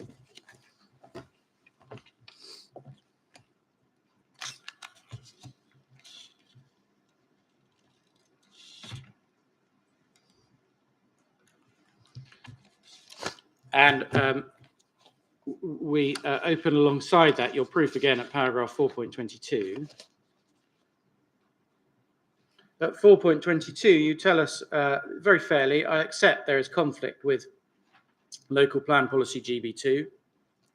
And if we turn to the policy, and we look first of all at paragraph H of the policy, development proposal should avoid loss of or encroachment upon local open space. Again, we can dot the rest of that paragraph. But I think you fairly accept, don't you, a breach of H of policy GB2.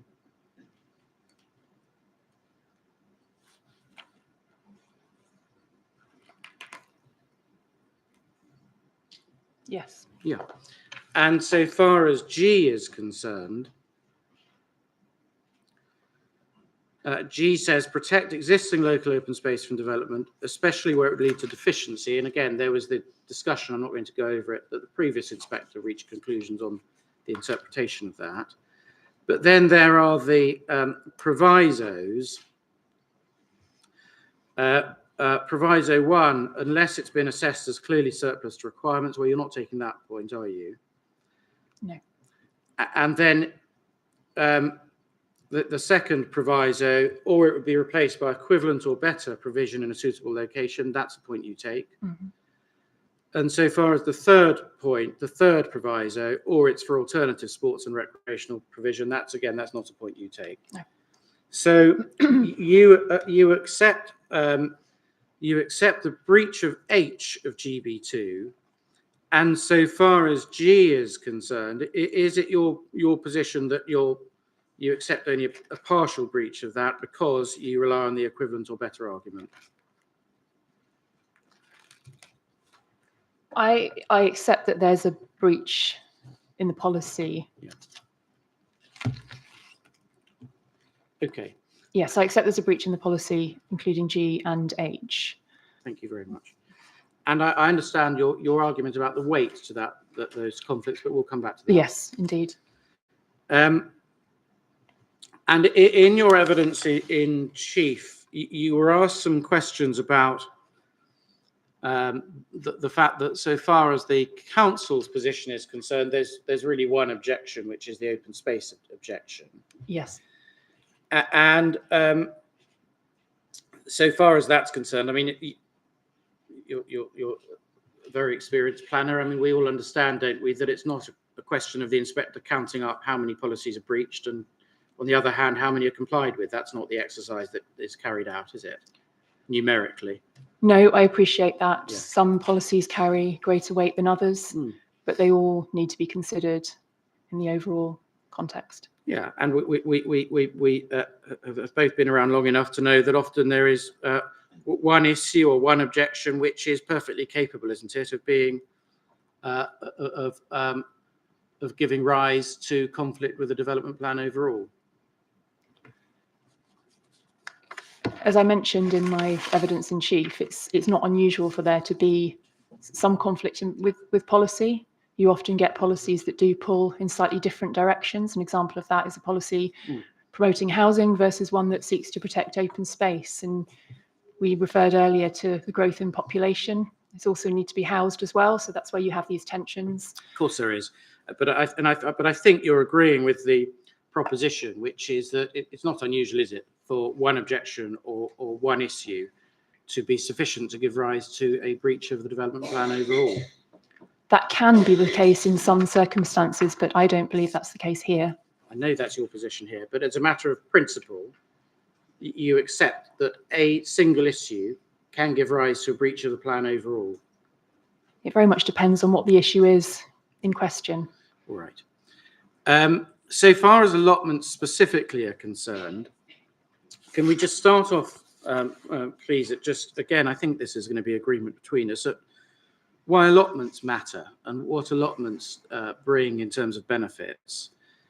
And can we start, please, in Mr. Hall's appendices? Excuse me. And can I ask you, please, Ms. Roberts, to go to Appendix 3F. F, Freddie. I'm so sorry, 3G.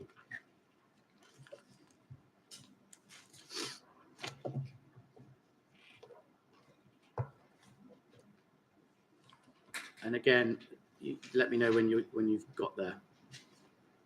Just bear with me. I don't have all the appendices printed out, so I need to go to the electronic.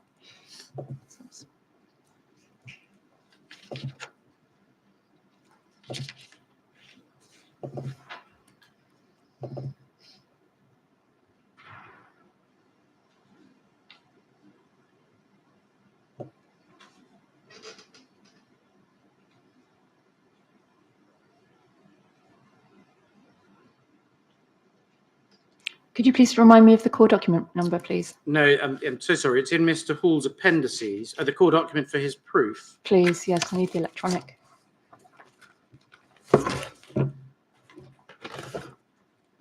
It's A7.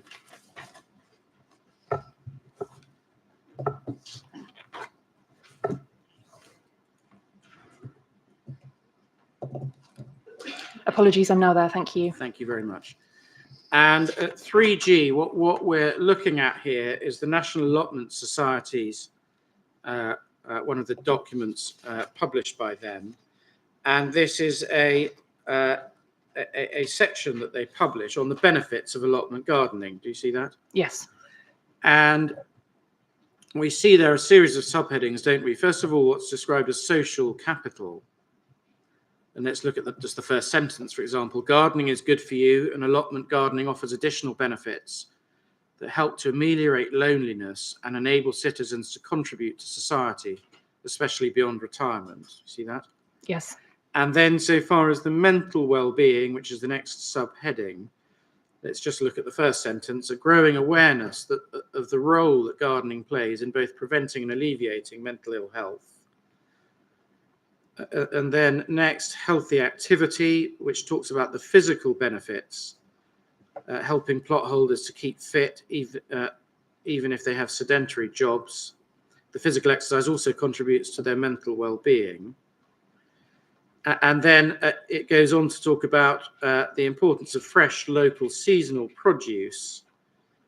I'll paraphrase, putting food on the family table. And finally, a sense of achievement and contact with nature. Yes, and I don't think there's any point taken by you as they're disagreeing with the benefits that allotment gardening brings. No, I don't dispute that. No. I think those benefits can also be achieved in other ways, but I don't underplay the value of allotment gardening. Thank you. And if we can turn then, please, to Mr. Hall's, keep his appendix in his appendices, and turn to Appendix 6.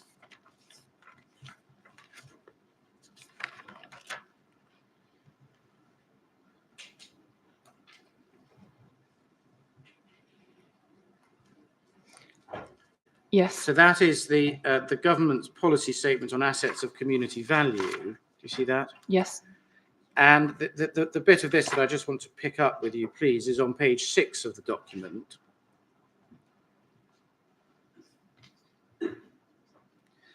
And do you see the heading, definition of assets of community value? Yeah. Yes, I do. And do you see 4 lines down in that paragraph? The government department wrote this: we intend that it will state that a building or other land should be considered an asset of community value if, and then let's look at the first of that series of bullets, if its actual current use furthers the social well-being and interests of the local community, or a use in the recent past has done so. Mm-hmm. See Yes. that? And so far as the ACV judgment is concerned, and I don't think, well, we'll go to that briefly in a second, but so far as that is concerned, the judge who dealt with that was entirely satisfied, wasn't she, that this land should be treated as an asset of community value? She did. And if we go, I think probably for the only time in this cross-examination, I think to that judgment, we've got it at core document G1.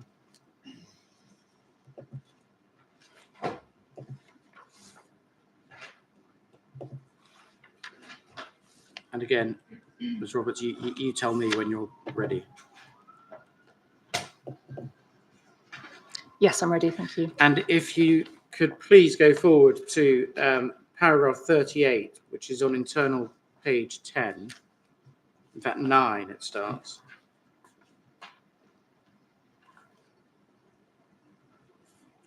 Yes. Can you see there, about 5 lines into the paragraph, the judge recognises how use of land for allotments has served the community generally, not merely those who rent the space. Yeah. Yes. Then a reference to the social utility of allotment land. And then further down the paragraph, about 7 or 8 lines from the bottom, the judge said this, that I'm satisfied that allotment land not only provides recreation and food for its direct users, but also provides community benefits as green space with concomitant benefits to air quality and visual amenity. This is particularly so in a heavily built up area like Hounslow. Do you see that? Yes. And she goes on then to talk about biodiversity benefits. And again, and I think we can conclude and summarize the position, Ms. Roberts, that I think you perfectly, properly and fairly don't for a second challenge or take issue with any of the statements we've just gone through in terms of the benefits of allotments. That's correct. And I think we can then just deal quite briefly, if we may, please, with the issue of demand and vacancies. And can we take as our starting point, please, the statement of common ground?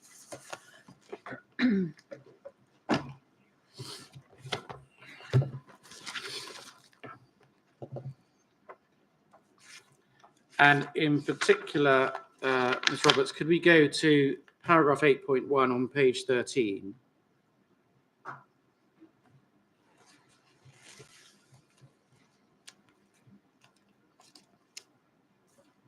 Yes. Thank you. And if you can go to numbered paragraph 3. Yes. Again, you helpfully narrow the ground here by agreeing that it's relevant for the inspector to consider vacancies and waiting lists in respect of allotments. Yeah. Yes. And that it's relevant for the inspectors to do so both borough-wide and at the Isleworth and Brentford sub-area. Yes. Yes. And with that in mind, if we go then to Mr. Hall's proof, which hopefully you might still have open at A7. A7. It's core document A7.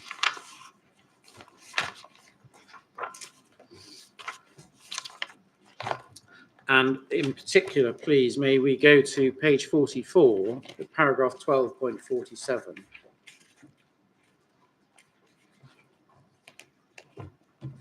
Yes. I don't think as a matter of, again, it's just a matter of common sense, Ms. Roberts. I don't think you disagree with the proposition that waiting lists are evidence of demand and vacancies are evidence of supply. I agree with that. Thank you. And so far as the position in the borough as at May of this year, we can summarise it, can't we, by noting that of the 996 on the waiting list,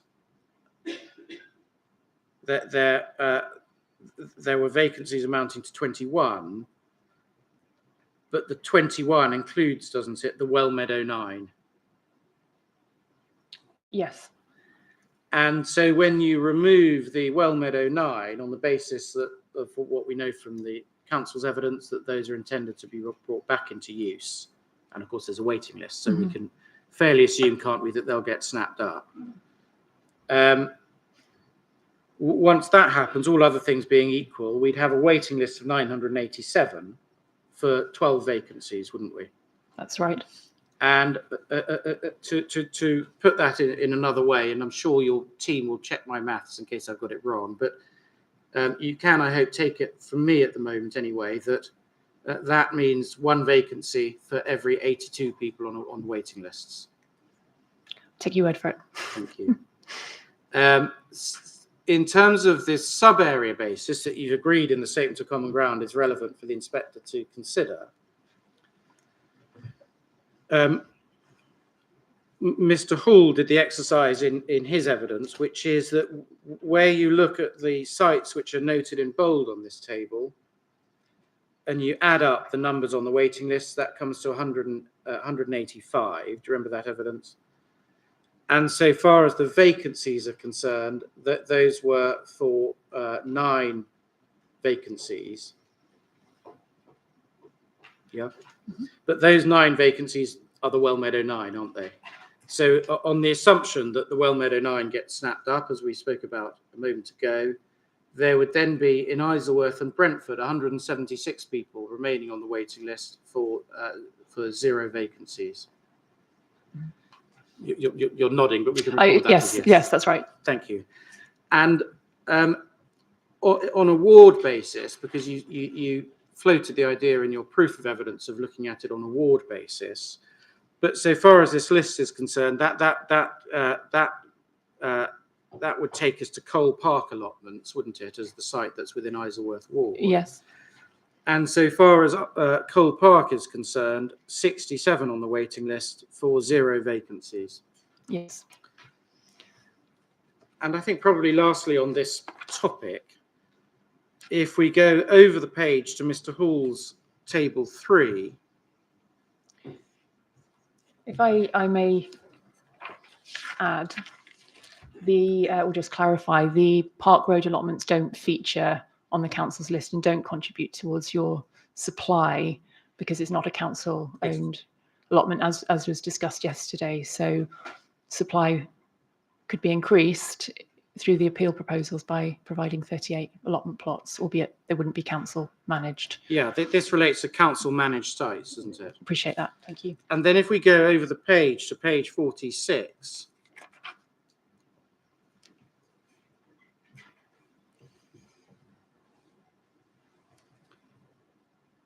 we see Mr. Hall puts in tabular form, traces the available data back to 2018. And without repeating the exercise we did yesterday, I think we can summarize that, can't we, by saying that on both the borough basis and the sub-area basis for Isleworth and Brentford, since 2018, the numbers on the waiting list have increased, while the numbers of vacancies have decreased. Yes. I don't take issue with that information. Thank you. And can I ask you to return briefly to the decision letter from the previous appeal? Again, just to remind you, that's at F1.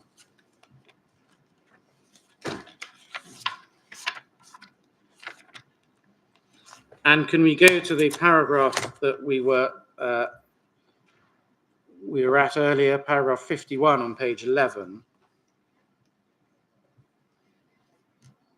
I'm there.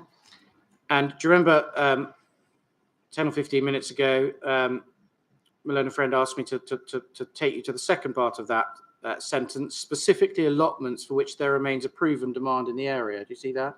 I do see that. So far as the proven demand in the area that the inspector concluded back in 2018, based on the exercise we've just been through, whether you treat the area as a sub-area or on a borough basis, the demand in the area is significantly greater than it was then, isn't it? I accept that.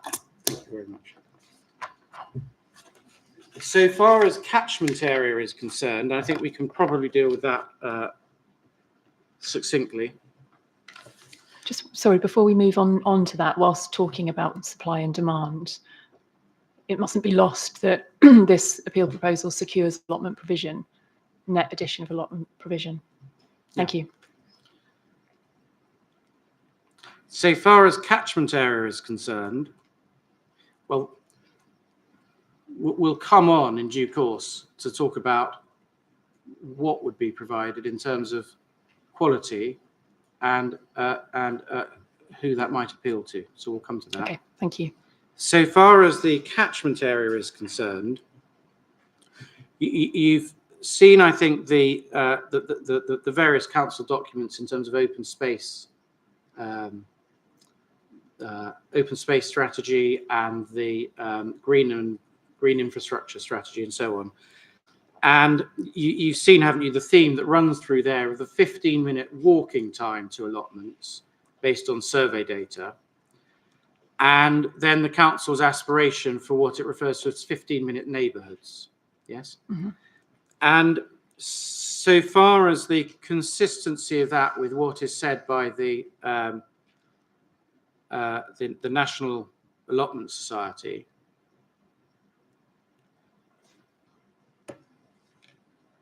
so far as their approach to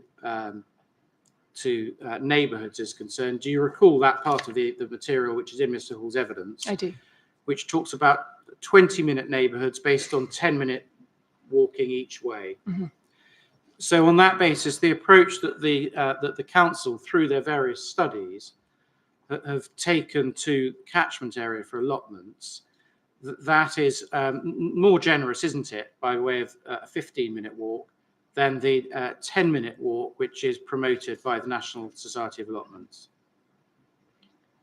Yes, it's a reasonable catchment area. It's guidance. And so far as the approach of your client has taken to the issue of localization of plot holders, the transport assessment submitted on behalf of your client was based, wasn't it, on those who would use the allotments being local and within walking distance? I believe that was the case. Yeah. Hence, not criticising this at all. Hence, there being no parking spaces provided for allotments other than the disabled space. That was the basis for that approach. Mm-hmm. Yeah. And in terms of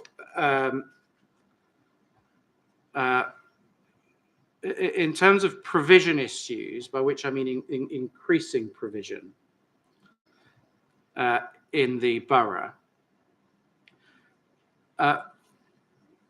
First of all, so far as Green Lane and James Street are concerned, we got lots in the evidence from both sides about those two sites and the history of each site. But 2 points where I think we can agree, can't we? The first is that both of them have now had very long periods of non-operation as allotments. Yeah, I think that serves to emphasise the lack of incentive in retaining allotments. Well, we'll come to that. And then the second point is that neither of those sites are within Isleworth and Brentford sub-area, are they? They're not. And so far as what we've seen in evidence in terms of initiatives which the council have been taking, we have some specific examples, don't we? Site-specific examples. For example, we know about Heath Road. Do you remember the evidence of that, bringing that site back into use? And we know, don't we, about Well Meadow and bringing the flooded plots back into use. And we know, don't we, from Mr. Hall's evidence about Manor Gardens in Chiswick. Do you recall those were the overgrown plots that were being brought back into use? Yes. And in terms of the Grow for the Future initiative, I'm going to park that, if I can, until we get to the session later. But we can talk discuss with the inspector in more detail in the roundtable environment there what that initiative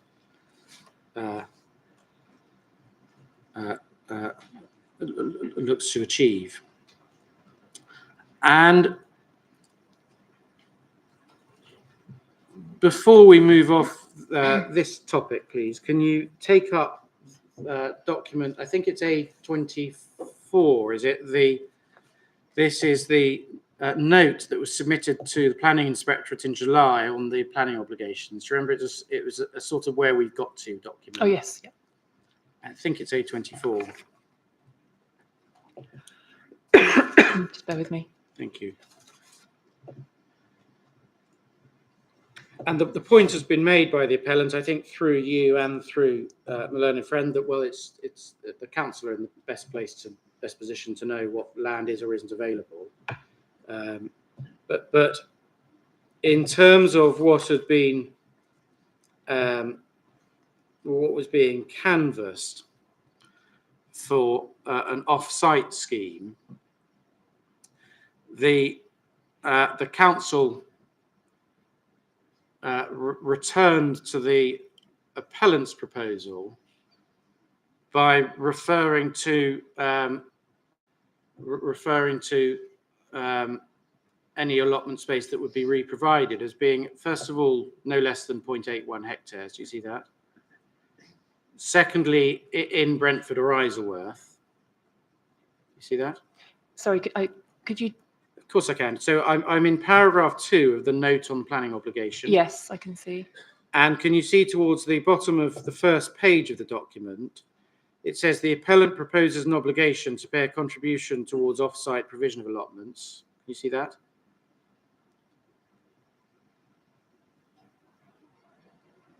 Yes, sorry, now with you. And underneath that, the council doesn't consider that that is sufficient to prevent the loss of allotment space, and it then sets out what the council provide to the appellant as being as how such an obligation might be structured. Do you see? Mm-hmm. And then there are 4 components set out, aren't there? The first is that it must be no less than 0.81 hectares. Yes. The second, in Brentford or Isleworth. Yeah. Mm-hmm. The third, that a scheme would have to be submitted for approval, and the fourth is a prior to commencement clause. Do you see all that? And then the appellant's position on that was set out in the paragraph immediately beneath that. The appellant does not consider that any land is currently available for an off-site allotment scheme that would satisfy the council's stated requirements. Yes? Mm-hmm. And so far as the council's stated requirements, and I apologise if I'm stating the obvious, those are the requirements we've just been through in as recorded in this document. Yes? Mm-hmm. Good.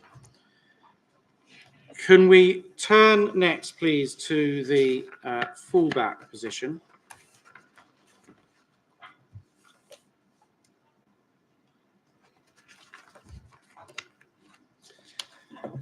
And first of all, in terms of the position at the previous appeal, so casting our minds back to 2018, and you and I were both there and present, weren't we, at that inquiry?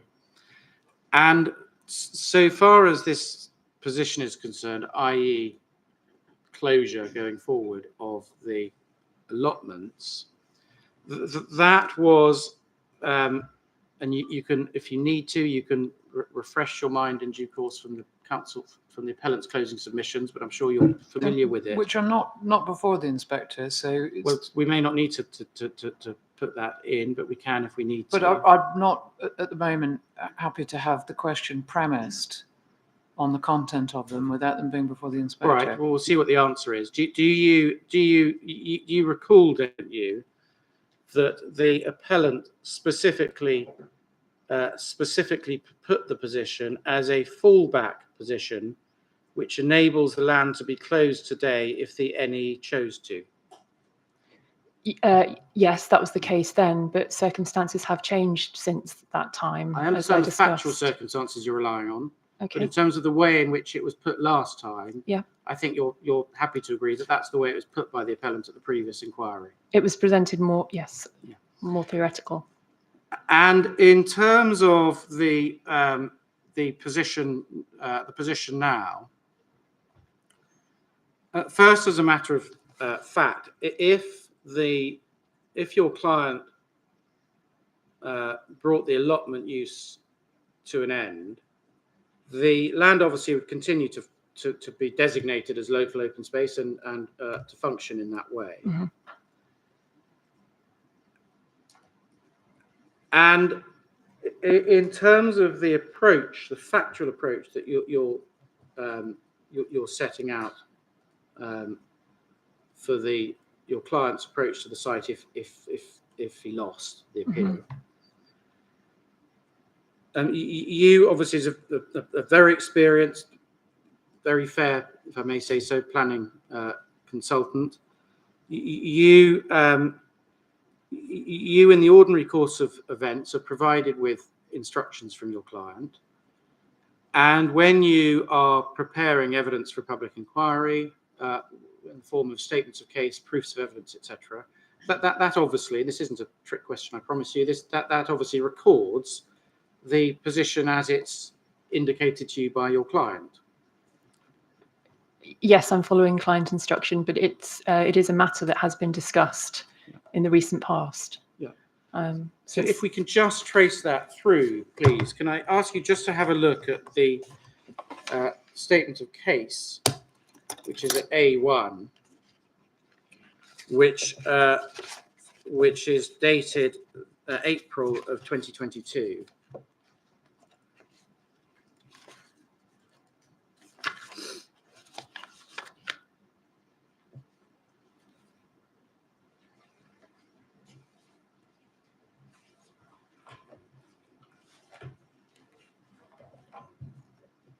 I'm there. Thank you. And we're looking at paragraph 4.9, numbered paragraph 1. Yes, you there? Not yet. Bear with me. Yes. And if you go to the about 3 lines from the bottom of that paragraph, the existing allotments were non-statutory and could be closed at any time, as they now have been. Do you see that? I do. In the context of the now closed allotments, the appellant considers this should be given significant weight. Do you see that? And in fact, there's a caveat to that, isn't there, which is that closed subject to the unlicensed access that we've heard evidence about already. And then if we can turn forward, please, to your proof of evidence.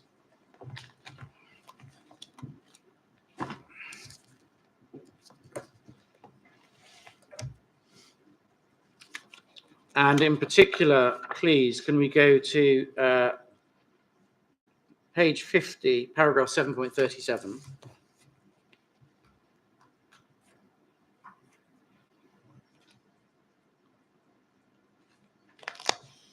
You there? I am. And this is your proof. This is dated the 5th of July of 2023. Correct. And you repeat there exactly the same as the sentence that we have just been through in the statements of case. Could be closed at any time, as they now have been, that point. Do you see that? Mm-hmm. And then if we follow through, finally, the position through to your rebuttal evidence, your rebuttal is dated the 21st of July, 2023. So about a week and a half before the start of the inquiry. And if we go, please, to paragraph 2.16. 2.15. At 2.16, bottom of page 5. Yes.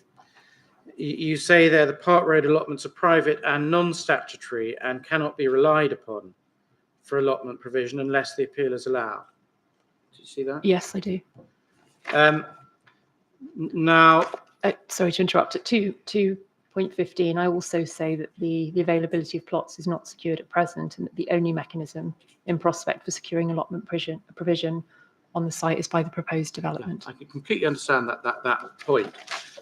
But so far as the way in which the position was put up to and including your rebuttal proof a week and a half before the start of the inquiry, that the way in which it was being put on instruction, as you've agreed, was that the appellant is able to is able to bring the use to an end and can do so lawfully. I'm summarising, but that's the way in which you put it, didn't you? That's correct.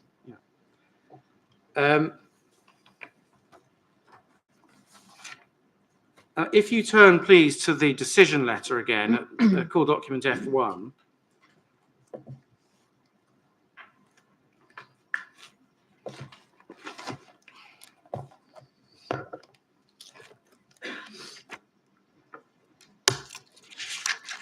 And you go, please, to paragraph 48.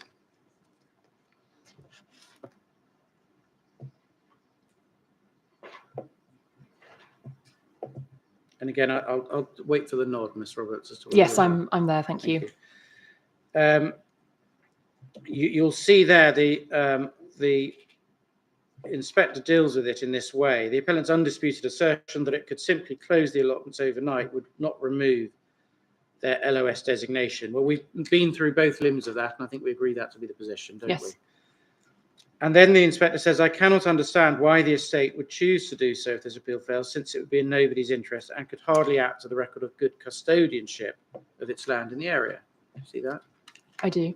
Now, if as a result of losing this appeal, the Northumberland Estates, which I think is the business name for the Duke of Northumberland, as it's described in the documentation, isn't it?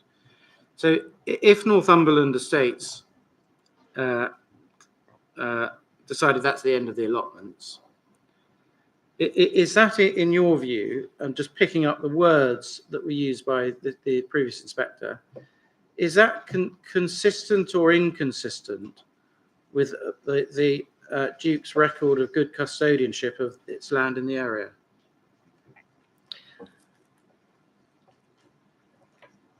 I think that the appellant has gone to great lengths in order to secure allotment provision in the long term. The previous inquiry, as you'll recall, sought to propose replacement allotments within the grounds of Syon Park, and that was rejected by the inspector at that time. And here, in the case of this appeal, we're looking to secure 38 allotment provisions on this provision on this site for the long term. I think that's good custodianship. I don't believe we have to provide allotment provision, but we are doing so because of good custodianship, and we want to ensure that the allotment holders have some provision for the longer term. Now, with respect, that's an answer to the question: is the appeal proposal consistent or inconsistent with good custodianship? Mm-hmm. The question I'm asking is this: if, as a result of losing the appeal, the Northumberland Estates ceased all use of the land as allotments, would that be consistent or inconsistent with the record of good custodianship for the land in the area? Well, there's no duty on a private landowner to provide. It's not about custodianship. It's about they're a private landowner and it's their prerogative. There's no duty to provide it. Of course, they can do it if they want to. I don't think anybody's disputing that. But the question I'm asking, I'm going to ask it once more, because I haven't had an answer yet. If, as a result of losing the appeal, Northumberland Estates decided to bring to an end, once and for all, the use of the appeal site as allotments, is that consistent or inconsistent with the record of good custodianship of its land in the area? I don't wish to comment on that because I don't agree. I don't agree with the point. But you can't just say you don't wish to comment on it. It's a question that I'm asking. We either record that you're not prepared to give an answer to the question I'm asking, or you give the answer to the question. So I'll ask it. I said last time it was the last time I'd ask it, but I'm going to do it once more. If, as a result of losing the appeal, Northumberland Estates decided that they were going to bring to an end the use of this land as allotments once and for all, would that be consistent or inconsistent to the record of good custodianship of its land in the area?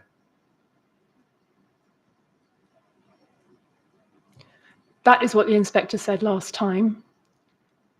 If it closed, that's the inspector's view. It's not my view. I think we need to leave that there. Probably if you could do it, yes or no answer, and then caveat it. Consistent or inconsistent with its record of good custodianship?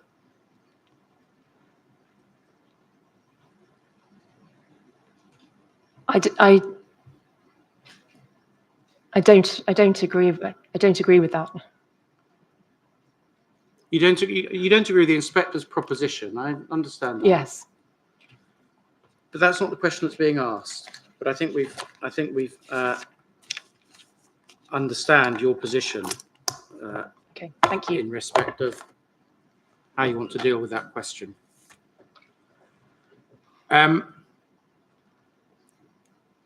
Suppose the Northumberland Estates lost this appeal.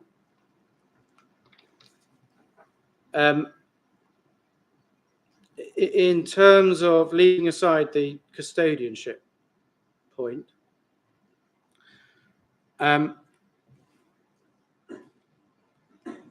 leaving aside the issue of community relations between Northumberland Estates and the local community, let's leave all that to one side, Ms. Roberts. A continuation of allotment use on the land would ensure, wouldn't it, that the land is cultivated and maintained. You're nodding yes, again. I know sorry, that's human apologies. nature, Yes, apologies. We can take that as agreement. And it would at the same time, wouldn't it, bring in the rental income that's associated with allotment use. Yes. And it would continue, wouldn't it? Because you put in to the evidence, we've seen some of the historical documentation. It would continue, wouldn't it, to give effect to the approach taken by the Duke of Northumberland's ancestors in relation to this particular area of land, wouldn't it? Yes. Yeah. All right, let's turn please to the question of quality. Just before we move on, there was, and perhaps this is missing your point, but there's a long history of the estate's ambitions for this site. Yeah. Yeah. And a long history of allotment use on the site. Indeed. And so far as those ambitions, this would be the second attempt, wouldn't it, to have brought those ambitions to fruition? That's correct. Yes. And those ambitions, as we can see in the correspondence dating back, I think, to the late 1960s, consisted of whether or not the land could be used for building flats. That's correct. Yes. And this would be not just the first, but the second scheme to have been promoted in respect of that. Yeah. This proposal seeks to address matters raised and objected to at the last. Both of those schemes coming since 2000. I can't take a note of her answers if you keep speaking over her. Apologies, but could you just repeat that so I can take a proper note of it? Thank you. Proposal seeks. I can't remember what I said now. The second proposal. Oh yes, this proposal seeks to address the concerns that were raised last time round and overcome those reasons for objection. And just in terms of chronology, the first of those schemes was submitted in February 2016, wasn't it? That's correct. Yeah. So can we go then, please, now on to quality? That is the qualitative position in terms of the proposed reprovision. And so far as size is concerned, because you understand that, I think, to be the principal plank of the council's position in respect of the qualitative position, don't you? So far as size is concerned, we know, don't we, that that the average size of plot that would be reprovided is 60 square meters. That's correct. Yes, and I think Mr. Hall did the exercise of trying as best he could to provide measurements, I think. But I think that the smallest of those would be 50 something and the largest would be 70 something. I think high 50s and high 70s. Yes. Correct. And we've had in evidence, so I think we probably, unless you want to, don't need to return to the underlying material in Mr. Hall's appendices, but we've referred already in the inquiry, haven't we, to the Allotment Society's evidence in terms of, first of all, the traditional starting point for sizes is 250 square meters, the 10 pole size. Mhm. And secondly, referenced by the Society in the documentation to a range of sizes. Yes? Yes. And the position so far as the scheme is concerned is that the range would be very narrow, obviously, between, as I said, I think it's 58 and 70, 78, something like that. And I don't think there's no challenge, is there, by the appellant to the suggestion that the sizes that are being proposed for reprovision are suitable as starter or beginner plots. No, I believe they're suitable as starter plots. Yeah. And so far as those areas are concerned, as we've heard, I think, from the Rule 6 party yesterday, and I think actually some of the members of the public who've spoken, the area would be further reduced in terms of growing area by the provision of sheds and so on, the infrastructure that's been discussed. Yes. They would be integral to the plots, so Yeah. yes. And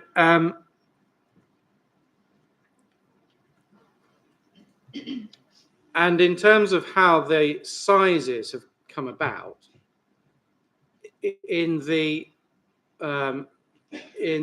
evolution of the scheme, which is the subject of this appeal, decisions just in the ordinary way would have been taken by your client and your team as to how much of the site to be given over to the housing development and how much of the site to be given over to allotments. Yes? Yes. And therefore, as a design decision, the decision was made that that about 29% would be retained for the allotment area. That's Yes. correct. And because I don't imagine the number of 38 was a coincidence, there was then, wasn't there, a desire on the part of your client and your team to re-provide a numerical position of 38 allotments. Yes, that was the aim, to ensure that there were 38 plot holders that could benefit. Yeah. And having made the decision what part of the land in this scheme would be given over to allotments, in order to accommodate 38 allotment plots within that particular area, that's why, isn't it, we've ended up with an average of 60 square meters per plot on your proposal. It was a design decision. We wanted to re-provide allotment plots. We feel that there's a role and a value in starter plots, appreciating that the existing allotment holders were not content with the size of those plots. But there's obviously a balance to be struck here, and that was the balance we took. Yeah.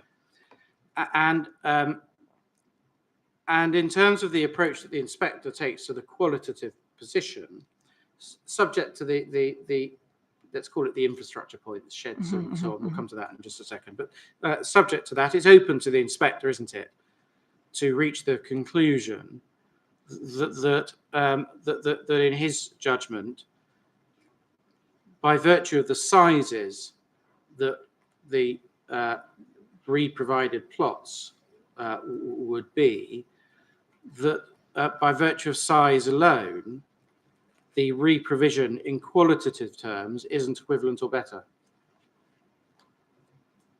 I'm sorry, could you repeat that? Yeah, it's open to the inspector on size alone to reach the conclusion that the re-provision isn't equivalent or better in qualitative terms. I don't agree that the provision is not better in qualitative terms. I know that's your position. Yes. But it's open to the inspector on size alone course. to reach that conclusion, isn't it?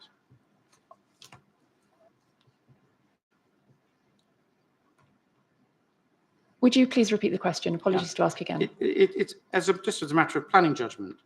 It's open to the inspector to say, before we even get into sheds and water butts and so on, the size alone of these plots that would be re-provided means that in qualitative terms, the re-provision isn't equivalent or better. I know you don't agree with that, but the inspector is entitled to reach that judgment, isn't he? The inspector is entitled to reach that judgment, of course. Yeah. And if we just touch then on some of the facilities that you've set out in the scheme and in your evidence, I don't need to go through those in exhaustively or in enormous detail, because again, that's been canvassed, hasn't it, in the evidence already. But so far as sheds are concerned, one of the points you'll have seen Mr. Hall made in his written evidence was that where sheds aren't provided by a landowner, again, I'm paraphrasing, that there might be a reasonable expectation that plot holders would bring their own sheds onto the site. Yes? And I think, and we can go to it if you would like to, but I think in the appellant's statement of case, it's recorded, isn't it, that most of the plot holders have indeed brought their own sheds onto the site. Yes? Yes. And then so far as water butts are concerned, again, Mr. Hall makes the point that that is something which at very low cost allotment plot holders might do themselves. And again, I don't think just as a matter of common sense that you would disagree with that proposition, would you? There's much discussion about aspects of detail in relation to the allotment plots, water butts, composting areas, size, so forth. Referring back to the comments made in evidence in chief, it's not an unreasonable approach for that aspect to be conditioned so that further discussion can be had on those matters. In our view, the provision of water butts, going back to your point, is adequate, and the guidance provided by the National Allotment Association is just that, it's guidance, and we've sought to respond to that as best we can. Just two more aspects of the facilities or equipment that you propose as part of this. Communal composting is again a plank of the package, as it were. And again, I hope this isn't a controversial proposition, Ms. Roberts, that the reason that the scheme promotes communal composting rather than individual composting, or at least a reason for it, is because individual composting on individual sites takes up further space on each individual plot, doesn't it? It does if an allotment holder wishes that on their plot, of course. And therefore, by removing individual composting and promoting instead a communal composting approach, one of the difficulties with that, which I think was discussed by Mr.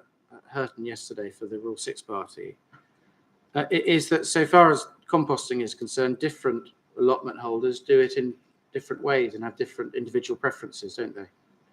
Yes. And in terms of the communal building, which again is promoted as one of the planks of the package, as it were, so far as the communal building is concerned, would you agree that one of the things that was perhaps obvious to everybody who was here on Tuesday is that so far as those who use or have used the site as allotment holders, whether on licenses or otherwise, there is there's plainly a strong sense of community spirit, isn't there, amongst them? Yes. Irrespective of whether or not they've got a communal building in which to congregate. Yes, I'm sure that the community gathering would happen with a community building and at other times as well. I think it's a benefit of the proposal. But that is a neat segue into benefits more generally. So can we start, please, with Scion House and the repairs? And so far as this section of the evidence, we'll focus mainly on that issue, because I think that's the most controversial point between the appellant and the council, isn't it? First of all, some matters of approach. It's agreed, isn't it, between the council and the appellant that the cross subsidy for the repairs is a benefit of the scheme. Yes. No issue is there between the parties so far as that's concerned. The issue between the parties is what weight the inspector should give that in the planning balance. Yes. And so far as the approach to that is concerned, can you take up again the previous decision letter?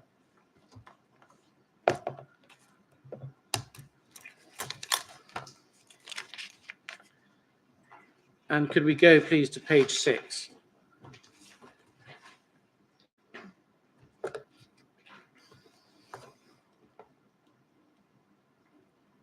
And again, you give me the nod. I'm there, thank you. And I completely take the point, Ms. Roberts, that in this section of the decision letter, the inspector was dealing with the heritage balance as between heritage harm and heritage benefits. Mm-hmm. Yes, but in carrying out that balance, the inspector had to weigh up, didn't he, the public benefits of the proposals. And in doing so, the approach that the inspector took was to consider the weight that he should give to the fact that the income stream from the development proposal would allow for the repair and refurbishment works to the exterior and interior of the house and Lion Gate. Yes, that's right.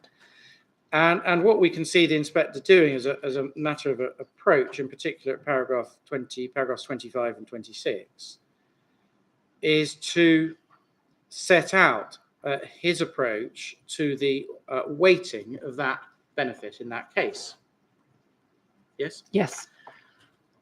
And in terms of the approach that, and again, I'm talking about approach at the moment before we get into the detail of it, but in terms of the approach that should be taken by the decision maker, the inspector in this case, I think we agree, don't we, as a matter of approach, that the inspector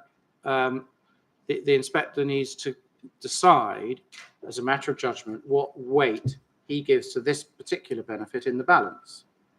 Yes? Mm-hmm. And when the inspector is considering that, you express the position in your evidence in chief that the council are being inconsistent, you say, because they're adopting an enabling development test when it's not an enabling case. Do you remember saying that? Yes, I do. Chief earlier on. Now, of course, agreed between the parties that this isn't an enabling development case. That's not how it's put. But in considering the weight that should be given to this matter as a benefit in this case, it must be relevant, mustn't it, for the inspector to say to himself, if the appeal failed, what would be the consequence in terms of the repairs and restoration that are needed for Scion House? Do you agree with that? Yes, they would take considerably longer. We're coming to that, I promise you. So inevitable, isn't it, that the inspector thinks, well, what would be the consequences for Scion House if the appeal fails? Yes. And therefore, as a part of that, it's open to the inspector, isn't it, to consider, if the appeal fails, does that mean that the repairs couldn't take place at all? And if they could take place, over what period would that be? Yes, so those are the two component parts of that question. Yes. Yes. And so far as the first of those questions, which is whether or not the works could take place at all, absent planning permission in this case, it would be entirely artificial, wouldn't it, for the inspector to close off his mind to whether or not there is evidence as to whether the works can be alternatively funded. Wouldn't it? Well, this is a case of cross subsidy here, and we've already discussed that the personal circumstances are not of the applicant are not relevant. What normally, I think, was normally relevant. So, in answer to the question I asked, it would be entirely artificial, wouldn't it, for the inspector in considering the first component. Remember the two components we spoke about a minute ago? Entirely artificial for the inspector to approach the first component without asking himself the question, if this appeal fails, is there an alternative way in which these works could be carried out? In other words, an alternative way to carry out the conservation works that you've identified? The alternative, yes, he can ask that question. Okay. The alternative is that it will take much longer, as is the case that we've presented. Yeah, so I understand that, and I promise you we're coming to that. Okay. But as to whether or not it would take longer, it is relevant to the second question as well. That question that you've just identified, that can only properly be answered by the inspector considering, well, am I satisfied that there aren't alternative ways available to fund these repairs just as quickly as you're promoting? I think it also comes back to the inspector's view on the level of harm. Okay, so let's suppose for a minute the inspector takes the view. I think it is, Mr. Inspector, think it's relevant to look at what would happen in terms of these repairs if planning permission wasn't granted, or what could happen. Yes, what else is available? Suppose the inspector took that view. In terms of, first of all, the income from the hotel, I think that's probably not controversial between us, that I think, I'm sort of rounding, but I think at the moment the annual income is put at somewhere between around 500 and 700,000 pounds per year. Yes. And again, I hope I won't be criticised for trying to paraphrase matters, but I think it's agreed by you that good progress has been made in terms of the obligations for the works under the Hotel Section 106 agreement. Yes. Yeah. And therefore, I think it's agreed, and particularly I think it's contemplated in the note that you circulated, in the errata. Yes. And the errata to the errata. Yes. I think it's contemplated there that in due course, the income from the hotel can be diverted to other works within the estate because the Hotel 106 obligations would have been completed. Yes. Yeah. And that's why the note that you circulated, in particular the note with the errata, contemplates the position by way of a combination of development income from this scheme and hotel income. Yes? Yes. And similarly, so far as the marquee income is concerned, again, that I think has a much more widely framed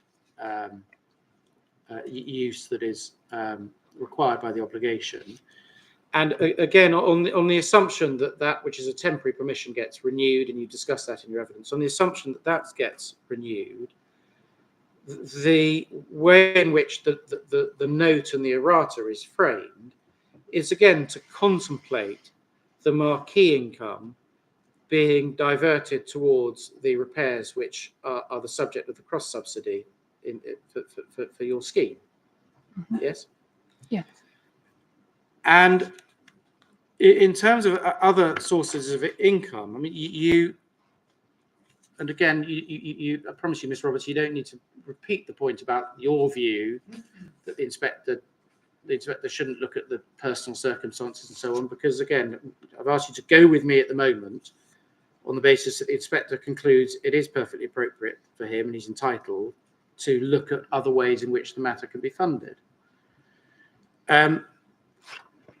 So far as the Northumberland estates is concerned, as opposed to Sion estate is concerned, you've made the point in your written evidence that it is the intention of Northumberland estates that each of the estates within it ought to effectively self-fund. I think that's the way in which it's described. Yes. And so far as that is concerned, I mean, that is, isn't it, that's a business choice being made by your client. Yes, but it's not an unusual one. There's many businesses that operate in that way. Yeah. But it's nonetheless a choice that is made by Northumberland Estates. Yes? Yes. Yeah. And if we return, please, to the decision letter, and we go back to paragraph 25 of the decision letter,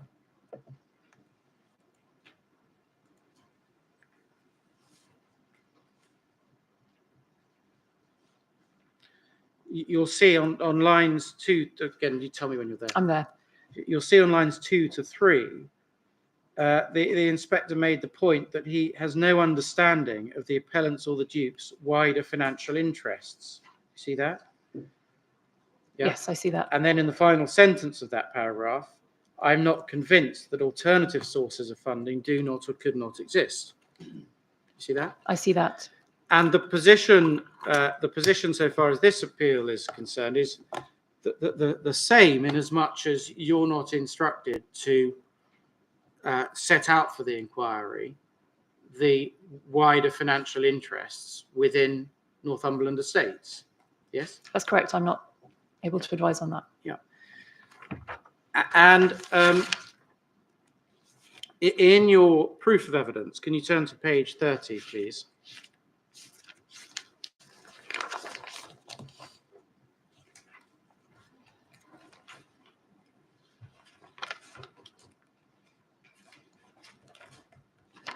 You're here dealing with a number of matters under the subheading availability of finance. Do you see that?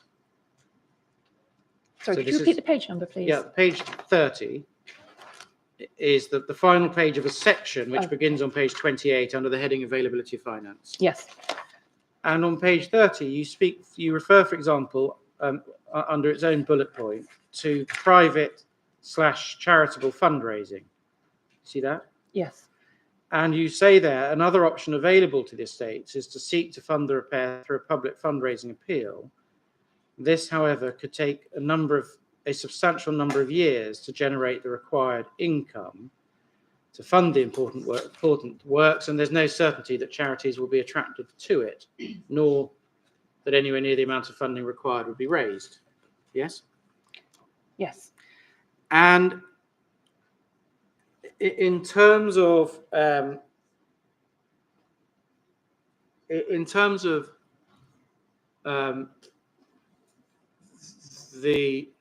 appellant's aspiration to fund repairs to Sion House through the development of the Park Road allotment site, that is something which we know from the evidence, don't we, has been going back years, because we've seen in the correspondence that's in your evidence that was something first identified, I think it was about 1969, something like that. And so far as the previously refused scheme, that was submitted in early 2016, but that must have started to gather some design impetus sometime before that. Yes. And if you, Ms. Roberts, had been, if you had been provided by your client with instructions or details as to efforts that had been made to fund the works through private or charitable fundraising, you would no doubt have told us about that, no, not least in this particular paragraph of your proof of evidence. Yes. Yes. And so far as the stateroom works, which are concerned, as the second part of the two-pronged heritage works that are the subject of the cross subsidy. So far as the stateroom works are concerned, I mean, even if you take those in isolation from on the basis of the note and the errata, that those would be 6 years away anyway, wouldn't they? Because it's set out that they wouldn't take place until after the facade works. Yeah. On a similar theme, Mr. Hall, in his proof of evidence, made a reference under this, in the context of this particular discussion about funding, referred, didn't he, to loan funding? And again, I'm paraphrasing, but I think he said we've got no information as to why or whether loan funding isn't available. Do you recall that? Yes. Yeah. And you, having received Mr. Hall's proof of evidence just over a month ago, you set about perfectly properly providing your detailed rebuttal evidence. Yes? Yes. And so far as that rebuttal evidence, you included in there a specific section, I think, didn't you, in terms of, I don't know to find it, in terms of ways in which the works might be funded. Remember, that's the section which starts on page 15 and goes on to page 17. Yes?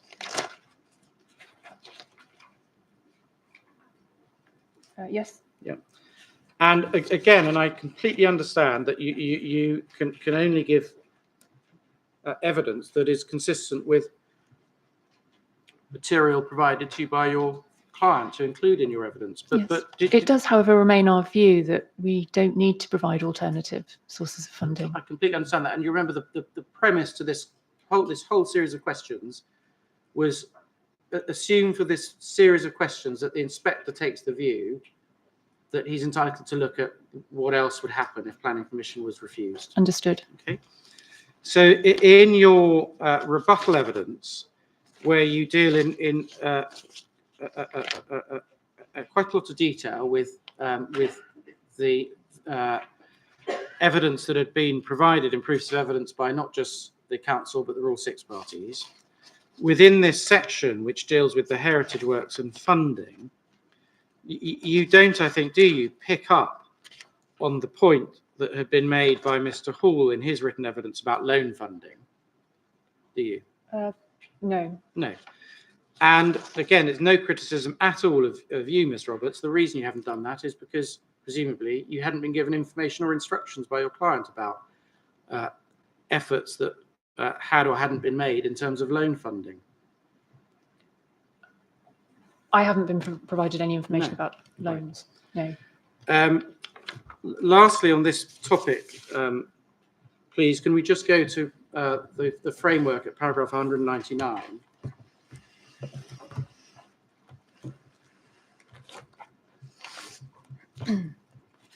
I say lastly, it's penultimate question on this topic, but on paragraph 199, you've drawn attention there to what the framework says about great weight to the asset's conservation when you're considering the impact of the proposed development on the significance of a designated heritage asset. Do you see Yes. that? And there's an issue, isn't there, plainly between the parties as to whether or not the cross-subsidy works are a part of the proposed development. Yes, in my view, they are, because they're secured through the Section 106 agreement, so directly attributed to the proposed. Good. Well, I think that's something I Development. think we can properly leave to submissions. Lastly, so far as the timing point, I did promise you we'd come back to that. So far as the timing of the works, you accepted earlier on, I think, that is one of the two components that the inspector might look at to consider the weight that he gives to this particular issue in the planning balance. Yes. Yes.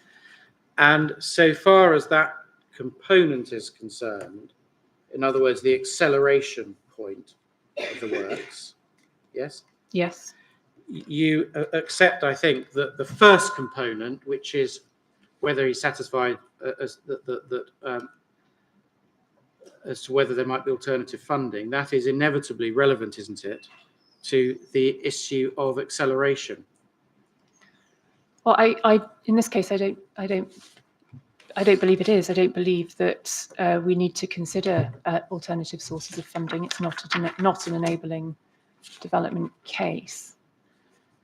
All right. Can we turn next, please, to key workers? And I think we can, again, just a couple of points on that. First of all, I think it's a matter of agreement that there's no identified need in development plan terms for the key worker accommodation that would be provided by this scheme. There's a general demand for housing. That's all agreed. I mean, you've seen Yes. Mr. Hall's given it significant weight to general Yes. market and affordable housing, but I'm talking about the key worker housing. There's no separate policy category. Yeah. And so far as the functionality point in the evidence that's before the inspector in terms of the correspondence from the NHS Trust, it's not, thankfully, as my learned friend, I think, put it yesterday, it's not thankfully suggested, is it, by the hospital or the hospital trust, that absent this key worker accommodation, that the hospital would struggle to continue to function. No, but that doesn't mean there's not a demand for it. And finally, on that topic, one question, and I mean, think carefully, please, about the answer to this. And if you don't know the answer, then just say so. But you said in your evidence in chief that this part of the scheme, this benefit, is a direct response to a request. I think you meant from the hospital trust. Again, if you can't answer, then say so. Who approached who in the first place? I don't know the answer to that. Right, okay. I only know that there were discussions between the appellant and the hospital trust about that. It seemed opportune, given that the hospital is in such close proximity to the site, and obviously the hospital indicated a demand and a need for it, so it's a mutually beneficial solution. Biodiversity net gain, and I just want again briefly to look at the incentivization point as it's emerged. Now, your position is that the inspector should give significant weight to net gain, which is quantified at 10%. Mm-hmm. Yes, and the justification which was put forward in cross-examination yesterday to Mr. Hall and agreed by you in your examination in chief, there's a justification suggested that it would otherwise disincentivize developers to strive to provide biodiversity net gain if all they're getting for 10% is limited weight. That's the point, isn't it? Yes.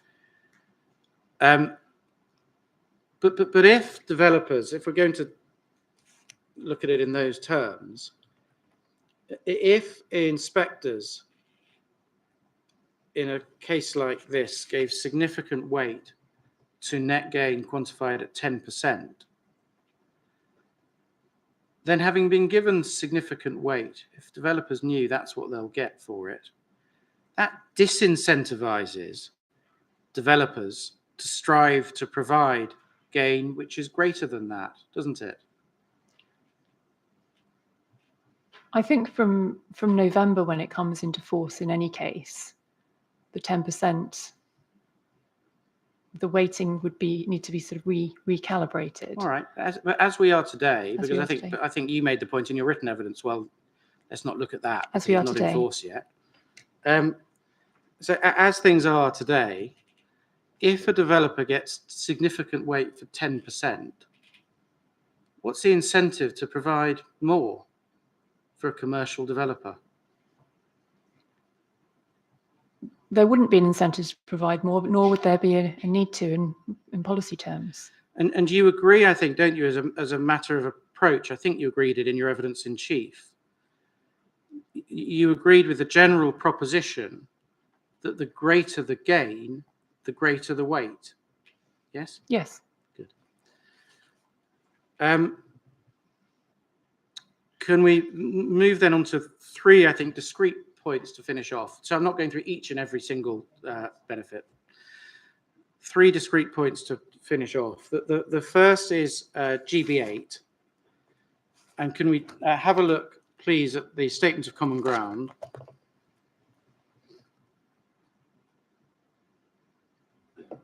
And again, I'll wait for the prompt from you, Ms. Roberts, but I'm looking at page 13, paragraph 8.1.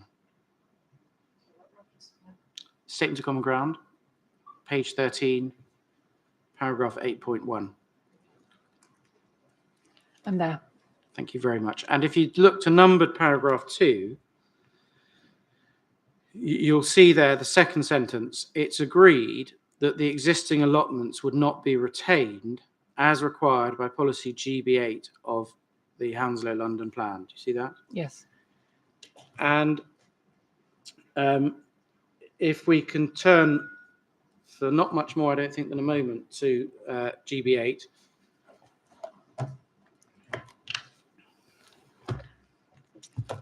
I don't believe that GB8 does require us to provide allotments. Appreciate what it says there, but for reasons we've discussed before, I maintain the view that we are not obliged to reprovide allotments as part of that. Right. Well, let's have a look at GB8.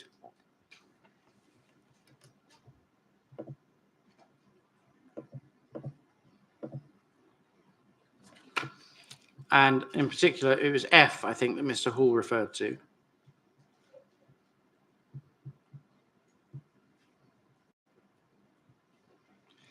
And we can see there. I'm there. We can see there retain allotments and the best and most versatile agricultural land, unless it can be demonstrated that they're no longer required or viable for such purposes.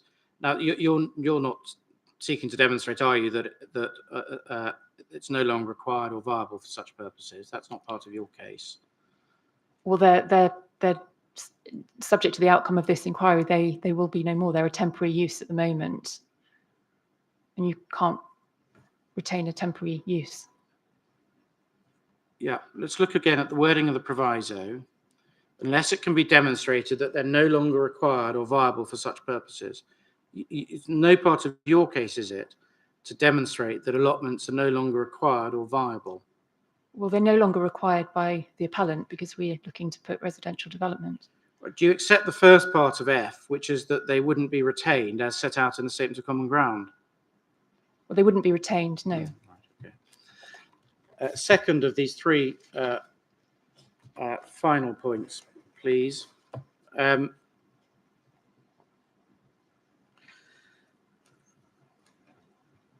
I promised you earlier on that we'd return to your point about the weight that should be given to the conflicts with the development plan. Mm-hmm. And so far as that's concerned, we can pick up your proof of evidence and paragraph 2 point I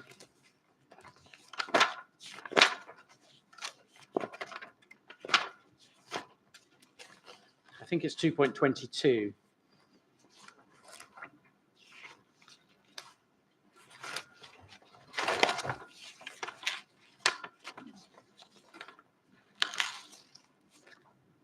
No.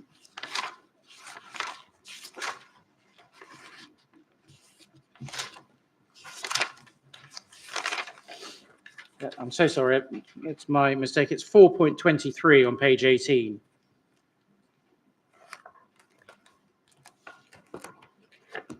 I'm there. So, in respect of the weight that should be given to the harm arising from the policy conflicts that you accept there, you set out 3 numbered paragraphs, don't you?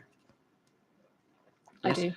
And so far as numbered paragraphs 1 and 2, those are both parasitic on the fallback position, aren't they? And we've discussed that at length already, so I'm not going to go back into the fallback position. But so far as paragraph 3 is concerned, you say there that the visual amenity wouldn't be lost as a result of the development. See that? I do. Now, of course, it's no part of the council's case that in terms of in visual terms that there's harm from the development. But so far, whilst not being harmful, in terms of what would be seen from various vantage points, as evidenced in your the visualizations produced by the appellant, what are now views of open space, for example, from Park Road, would be replaced by views which would include views of built development on parts of the site, wouldn't it? There's a change in visual appearance, yes. Yeah. But change doesn't necessarily equate to harm. Yeah. The third and last of these discrete points is on the Grampian condition. I'm going to be careful not to stray into where we're going this afternoon in the roundtable discussion.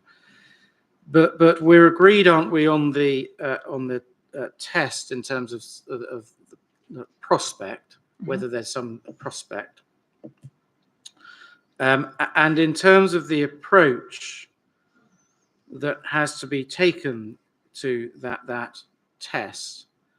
That is an approach that has to be taken on the basis of the evidence that is in front of the inspector, doesn't it? Yes. Yeah. Good. And so far as the wider discussion on Grampian, I'll leave that both to this afternoon and more fully so to closing submissions. So that is the end of my cross-examination. Thank you. Rule 6 parties are down in order of cross-examination opportunity as the society and then the allotments thing. I think it's timely for a lunch break. I'm presuming both Rule 6 parties would like to cross-examine Miss Roberts. Yes, I'm getting gone. If it assists, sir, I think the time estimate, certainly from the society's perspective in the timetable, we will be much shorter than that. But we would like to ask a few questions. But if it reassures you, it will not take that long. Okay. It would actually be probably quite helpful to know how long each of the parties thinks they might be. Yeah, I don't want to hold you to it, No. but that would be helpful. At this stage, so I'd estimate really between 5 and 10 minutes. It would assist to have the lunch break just to discuss. Oh, some yeah, matters no. with I you. was definitely going to lunch break, definitely, without doubt. So, Miss Nevin. I think I'd estimated an hour to an hour and a half in my timetabling. I think I was very generous to myself. I think probably 30 to 40 minutes max. Okay, right. Okay. Well, we'll start off, and I'll let you, each of you, agree which order you're going to start. So we'll adjourn till 2 o'clock, where we'll continue cross-examination. I'm sure, Miss Roberts, you know the PERDA principles. So, okay, so the inquiry's adjourned till 2 then. So can I just raise one very quick matter? I'm sorry on timing, but I completely understand the appellant's position if they want the full break, because Miss Roberts has been going for a while this morning. But I wonder if this is a case where we might have a slightly shorter lunch break. But I say that completely understanding if Miss Roberts wants the full break. Let's hear from Mrs. Roberts, and also Miss Murphy might have something to say about duration. I'd appreciate at least a half an hour lunch break, but we don't yeah. need the full hour. Yes. Miss Murphy, any thoughts on duration?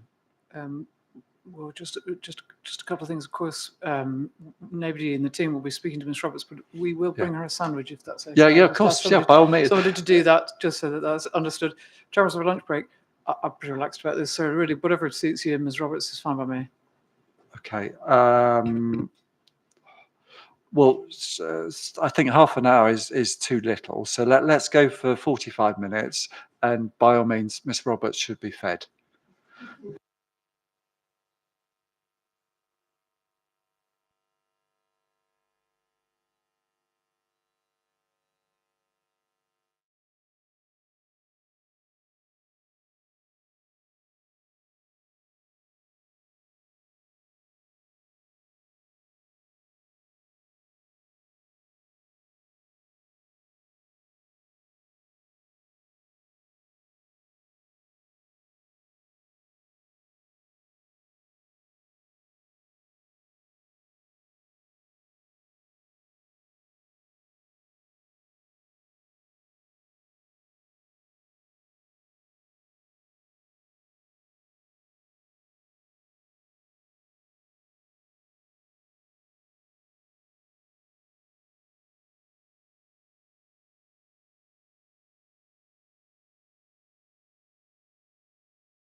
Ms. Bahi or Ms. Nevin, but I'll leave it up to you. Thank you.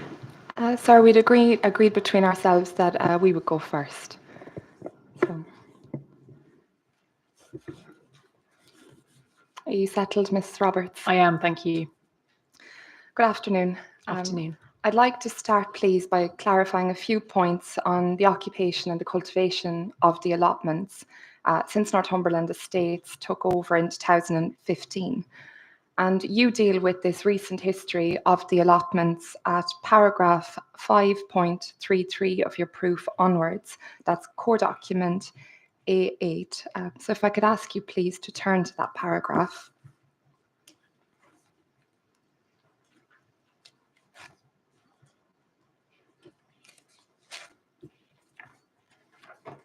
And similar to my learned friend earlier, if you could give me a nod whenever you're ready.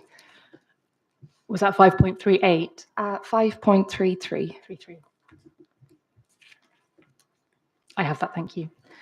And here in your proof, you detail how after 98 years of leasing the allotments to the council, Northumberland Estates brought this arrangement to an end in 2015. That's correct, isn't it? That's correct. And just moving down then, if you could cast your eye just one paragraph down to 5.34, you go on to say there, at that time, so presumably in 2015 when you say at that time, is that correct? Yes. Yes. So you say at that time, Northumberland Estates undertook a utilisation survey showing that only 23% of the site was cultivated. Is that right? Yes, that's right. I haven't got the date of the very first survey, but it was around that time upon taking over. In 2015. Yes, we can go to that survey now. I mean, the first question is for you, obviously, if we were to accept the statistic in that survey, that 23% figure, as being the level of cultivation in 2015, that would suggest, wouldn't it, that even prior to Northumberland Estates taking back over, this was somewhat an underutilised site, if that statistic is correct. Yes, and that was the experience of the estate when it took over. It had been underutilised seemingly for quite some time. And indeed, that utilisation survey that we're discussing might be helpful to go to that now. That's at core document B34. So I'll let you take a moment just to find that.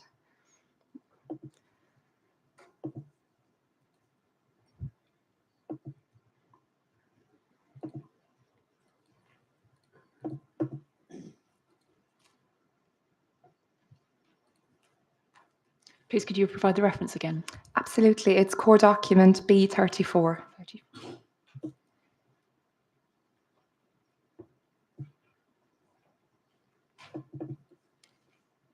Yes. And we can see this is a survey undertaken by Northumberland Estates, correct? Yes. And if you could go to the very bottom of that page, please. It's the sentence starting with the key points arising. Do you see that? Yes. And the first bullet point there says that in the past 5 years, from 2017 to 2021, only an average of 23% of the total site has been cultivated. Yes. And in your proof, you've said that it's 23% at the time, and we confirmed at that time meant 2015, correct? Yes, that was my understanding. But we can see from here, actually, that 23% figure is not representative of the situation in 2015. It's actually the 5-year average from 2017 to 2021. That's right. It is a 5-year average. So that was an error in your proof. Just bear with me, please. Indeed.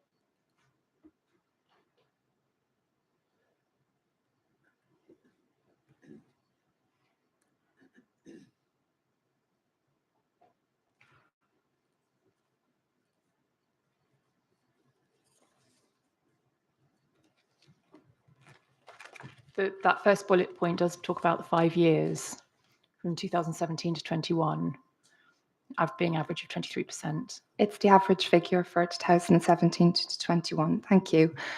And we can see from the survey that data was collected since 2016, correct? It's at the top.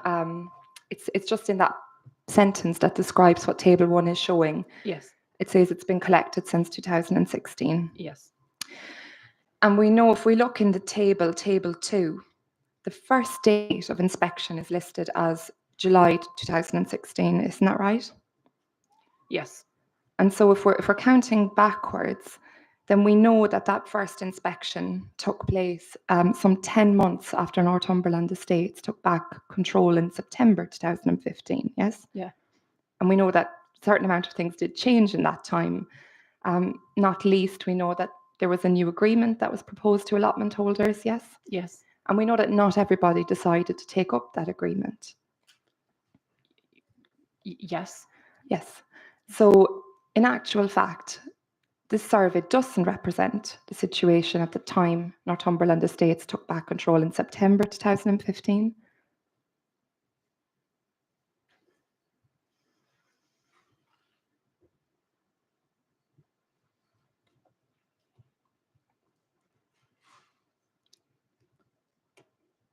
It isn't a trick question because it does say that data has been collected since 2016. I'm just carefully considering Of my course. answers. Thank you. Yes, fine.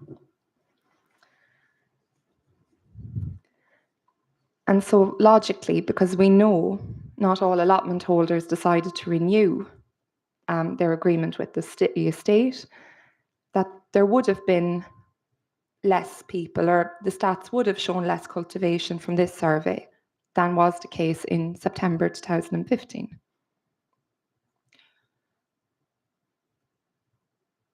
I don't have the statistics from the point of handover.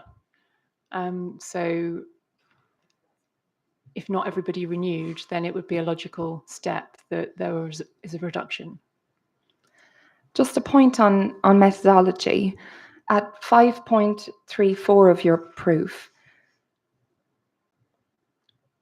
you clarify fairly that the methodology underpinning this assessment that we've just been looking at together was not, and to quote from you there in your last sentence, is not an exact science. That's correct, isn't it? It was undertaken, as I mentioned earlier, by the head gardener of Sime Park, and it was done as honestly and accurately as he was able. But it wasn't undertaken by a surveyor using measurement tools. So that is the reason for acknowledging the not 100% accuracy. It's not because there's a flaw in the methodology, as far as I'm aware. It's because of it not being a proper surveying survey. And it wasn't a proper surveying survey because it was a proper survey, but based on conversations. Yes, based on conversations. And also by the experience of the head gardener, who is extremely experienced and knows about horticulture and gardening, can tell the difference between plots that are vacant or not, cultivated or left fallow. So not without considerable experience. Indeed, but he did say that the methodology he used, and this is in the design and access statement, we've looked at it quite a bit, so we can go back to it if you'd like. It's the point about it being based on conversations with allotment holders. It was not based, it was informed by. Yes. He also took his own opinion walking around. Indeed. And we did hear from Mr. Hurton yesterday that not all allotment holders would have been on site at the exact time that gardener would have gone. So he wouldn't have had the opinions and the experience of all the allotment holders. No, nor is there a requirement for him to do that. Thank you, Ms. Roberts. So moving on from that survey, in contrast to this evidence, and as you'll recall, my learned friend did refer to this survey as the best evidence that we have as to the situation in 2015. If we could turn then, it's well-trodden ground at this stage as well, it's the ACV tribunal's finding, or judgment rather. And that's a paragraph Could you give me the core document reference? Of course. please? G1, thank you, you. sir. And it's paragraph 31 of that judgment, please.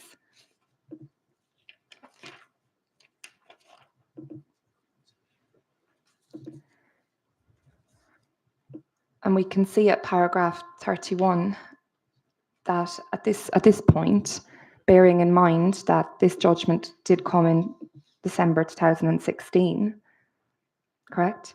Yes. But was informed by the evidence underpinning the application for an asset of community value in 2015, correct? Yes. So based on the evidence that the judge had in coming to this conclusion, we can see that Ms. Justice Findlay said 78% of the land is occupied, used and enjoyed by allotment holders, correct? It does say that. And you've acknowledged fairly that the 23% cultivation figure that you alluded to as the situation in 2015 was actually the 5-year average, isn't that right? That appears to be the case from the document we reviewed together. Yes, and so if we're comparing and contrasting, so to speak, the evidence that we've looked at in the allotment use survey with all the flaws we've acknowledged, and it not being an acknowledged any exact flaws. science. I haven't Sorry, acknowledged there's quite a lot going into each of these questions. I just wonder whether the witness might be given an opportunity to actually respond to what's being said. Ms. Navin, can you sort of break the questions down? Of course, I apologise. Yes. No, just small bite size. My question, Ms. Roberts, is if we compare the methodology between the allotment use survey and that which went into the ACV evidence, the ACV evidence presents a clearer picture, a more accurate picture of the situation on site. That is a fair assessment, isn't it? I don't say that it's more accurate. It's a slightly different methodology and a slightly different position. I can't comment on the veracity or otherwise of that survey. It is different. Yes, and you do point out at 5.34 of your proof that we've looked at just now. And you do fairly point out there, don't you, that since Northumberland Estate took back control in 2015, uncertainty about the future of the site probably caused vacancy rates to increase. You did acknowledge that. I did. Yes. And we don't need to go through all of the events. Mr. Hurton's evidence covered that quite substantially yesterday. But you recognise the point about the uncertainty. Yes, I do. Sticking with your proof, Ms. Roberts, if we could please look now at 4.23. Subparagraph 1.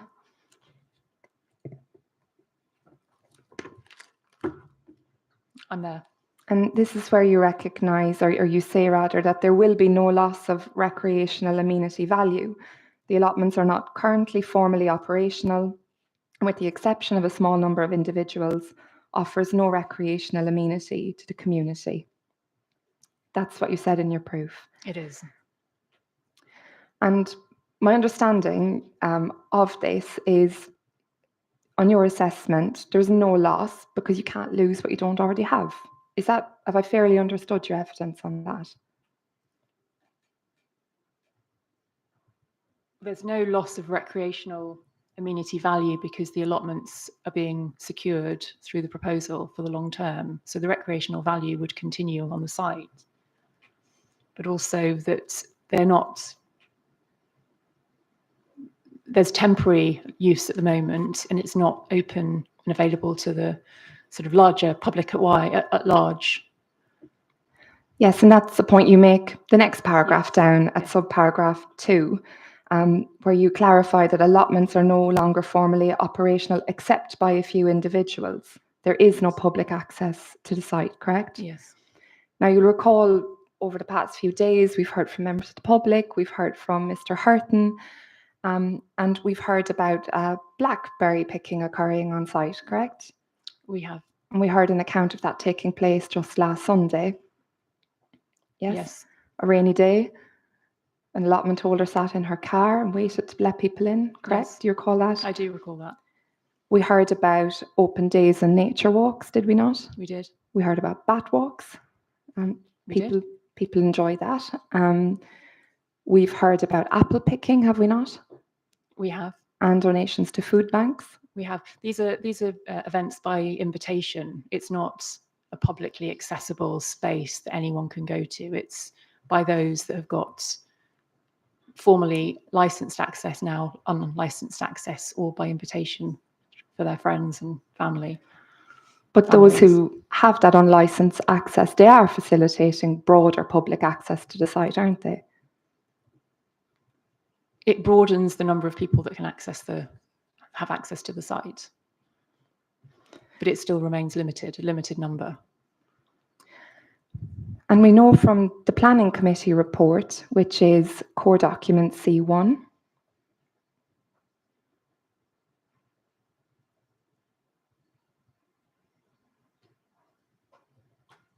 let me know when you're there.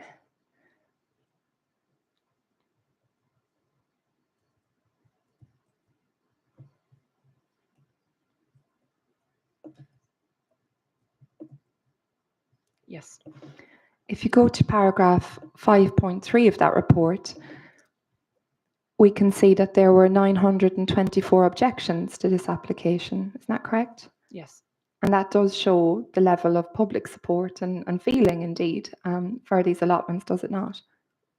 Yes, there's been a very well sort of mobilised group of interested parties. Yes.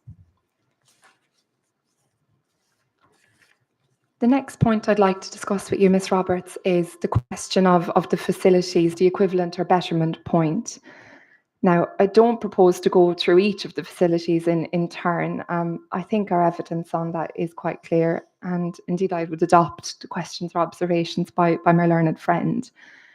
But I just would like to pick up on your point. I think in a conversation with my learned friend for the appellant earlier, you stated that the facilities constituted an investment by the appellant in the site. Is that correct? Yes. And you invited the inspector to attach a significant weight to that investment in facilities. To the re-provision of allotments, including the investment as part of a package. Yes. And when you talk about the re-provision, you mean the facilities as well that would be provided on site? Yes. That's the investment you're referring to, part of it at least? Yes. Yes. And I think, again, I don't want to put words in your mouth, Ms. Roberts, but it did seem earlier from your evidence that you consider Northumberland Estate to be a good custodian. I do. Yes. And just a few questions on that point. I'm referring to the facilities. There was nothing stopping Northumberland Estates from providing facilities such as sheds before or independently of this appeal proposal, was there? No, but I'm perplexed as to why they should.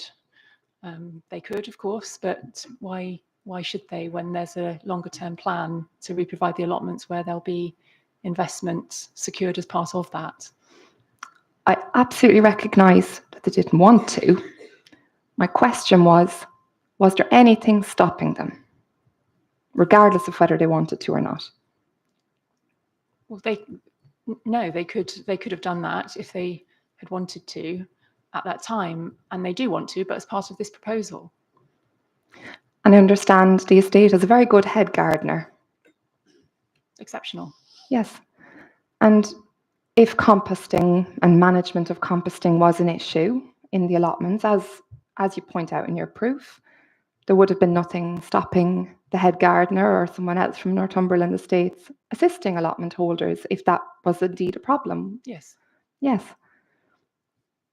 But again, they didn't want to. Well, on a management basis, helping out individual allotment holders is quite time intensive. The proposal to do a combined system is management efficient, and that is what's proposed by the appeal proposal.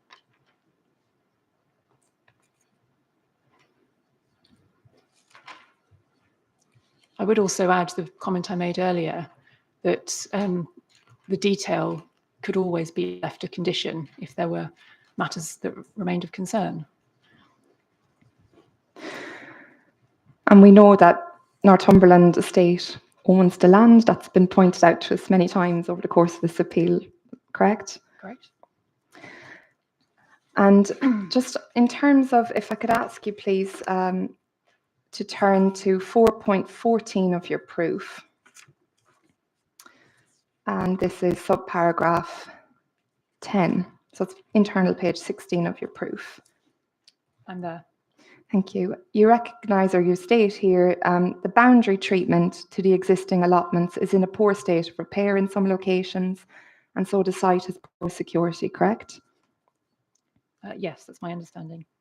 And we've agreed together, it's clear Northumberland Estate owns the land. It's not in dispute between us, correct? Correct. Now, as landlord, ensuring that the boundaries of his land is secure, that's an ongoing existing obligation on the landlord, is it not? It is. And that's indeed recognised by the estate, is it not? That the obligation for ensuring that the boundaries of the allotments is safe and secure falls on the landlord. Yes, I'm sure it does under the agreements. Yes. And indeed, I can bring you to a reference which states that very clearly. It's in Park Road Allotments Association's proof of evidence.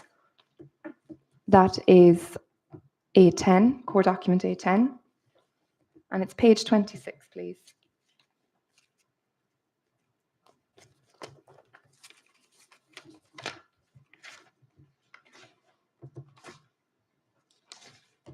I'm there. Ms. Roberts, at the top of that page, it says that this is the notes of a meeting which took place in April 2021 between Park Road Allotments and Northumberland Estate, correct? Yes. And this is a minute, the estate's minute of the meeting with the allotment holders, isn't that right? Yes. If I could ask you please to look at the third paragraph, starts with layout and facilities. Yes. And at the final line of that paragraph, it states here boundaries will be secure and maintained. You see that? Yes, I do. And this is Northumberland Estate acknowledging that it will take care of that. Yes? Yes.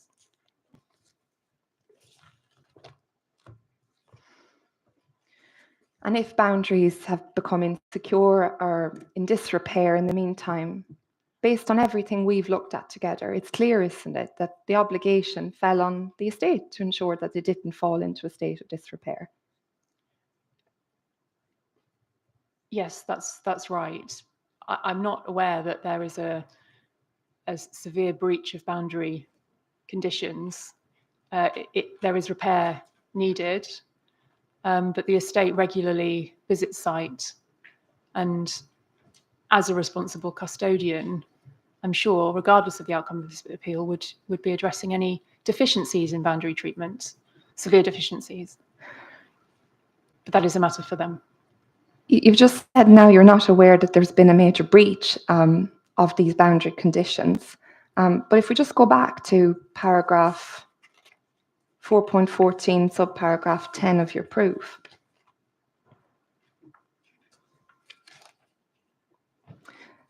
You say here that the boundaries are in a poor state of repair in some locations, and so the site has poor security, correct? I do say that, yes. Yes. Yes. And if you go down to the last sentence of that paragraph, you say security has been a major problem in the past, including incidents of theft, arson. So this presents a betterment, correct? Yes, indeed. And so if that boundary has got into such a bad state on your evidence, surely the conclusion is that the duty that we've established is on the estate to maintain those boundaries in good condition has not been discharged by the estate. I'm not involved in the management arrangements I of the recognise that. estates. I'm involved in this appeal proposal, and this appeal proposal looks to secure long-term security for the allotments boundaries. That's as far as I can comment. I can't comment on their maintenance management arrangements at currently outside of this appeal process. But this is your evidence, isn't Yes, it? Yes. And you do say at the bottom that securing the boundaries presents a betterment. I That's do. your opinion. I do say that, and I do believe that. Yes, but Ms. Roberts, even though a successful appeal might reinvigorate the appellant to discharge its existing duties as landlord, this is not something that the inspector can take into account as a planning benefit or a betterment, is it? Well, I do believe it's a betterment over the existing situation, and it's something that will be secured through this appeal. So I believe it is a betterment. The weight that the inspector attributes to that is really for his judgment. That wasn't my question. Please repeat. My question was, is an incentivization through a successful appeal to an appellant to discharge its existing duties something that can be properly taken account of as a planning benefit in the planning process? And I put to you, it's not. I maintain that it is. And that's probably about as far as we can take that one.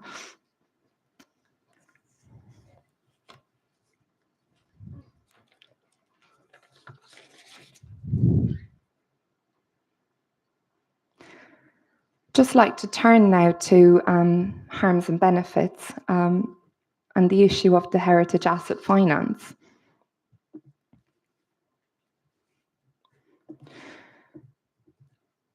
And it's your evidence, isn't it, Ms. Roberts, that the finance that would go into Scion House is a planning benefit that should be taken into account in this appeal? Yes. If I could ask you, please, to turn to page 34 of... Sorry, this is not part of the proof of evidence that we've had from the Rule 6 party to address planning benefits. So, and my learned friend for the local planning authority has already cross-examined on these matters. So I'm just wondering... I was just about to take Ms. Roberts to a part in our proof on this point. Well, so I am a little bit conscious of wanting to ensure that we're not dealing with matters outside the PRAA case.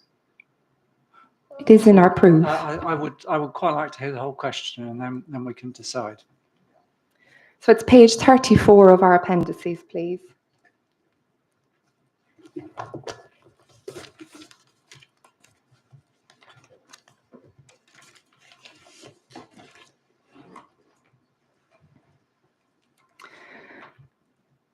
Are you there, Ms. Roberts? I am, thank you. This is a letter, isn't it, from the estate to two members of the Allotment Association? It is. It's dated the 9th of April 2020. It is. If you could go down 3 paragraphs, please.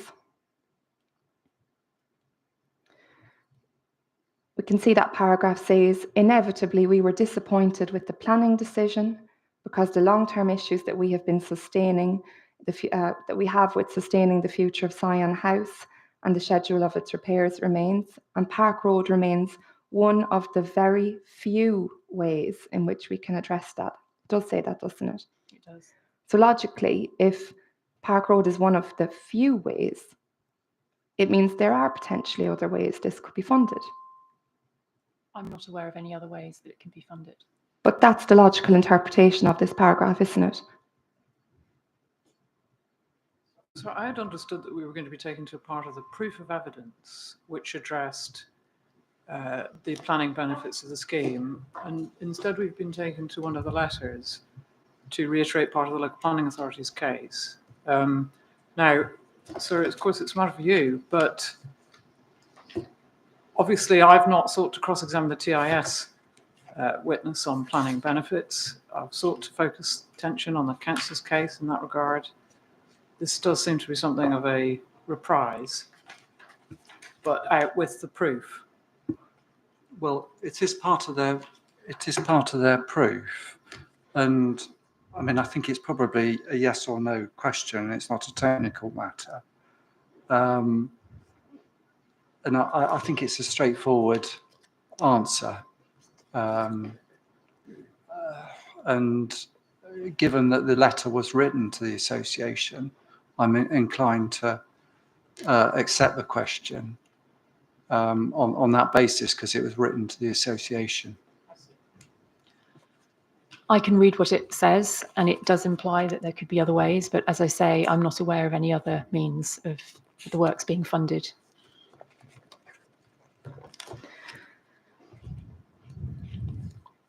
And on that point, if we could turn to your rebuttal proof, please, at paragraph 4.10.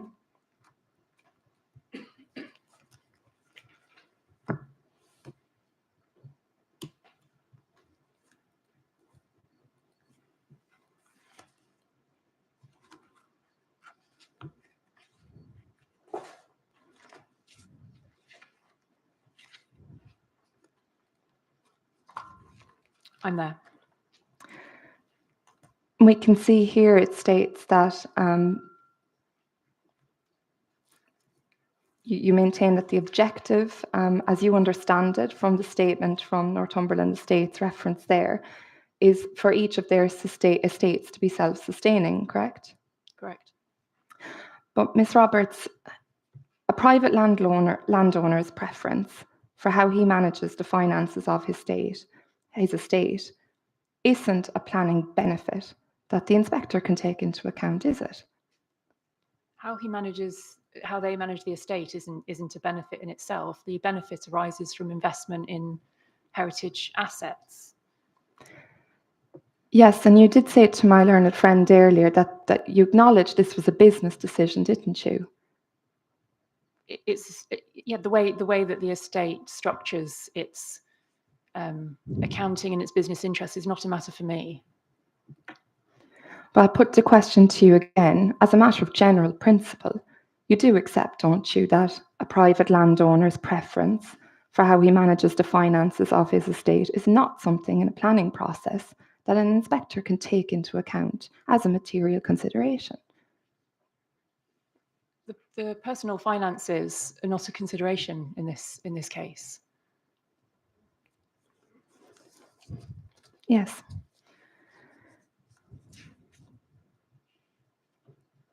The final point I'd like to discuss with you, Ms. Roberts, is the question of the fallback position. And you accept, don't you, that the allotments have been used for at least 106 years now? Correct? Since 1917, I think it is, yes. Yes. And my understanding of your evidence is that you consider what you call the securing of the continuation of the allotments, securing their future, as a planning benefit, correct? Absolutely. And you've invited the inspector in your conversation with my learned friend earlier to give this significant weight, correct? I have. And related to this, you argue, don't you, that the so-called fallback position is essentially no allotments whatsoever. That's correct, isn't it? That is correct. I'd just like to explore that proposition with you in several stages.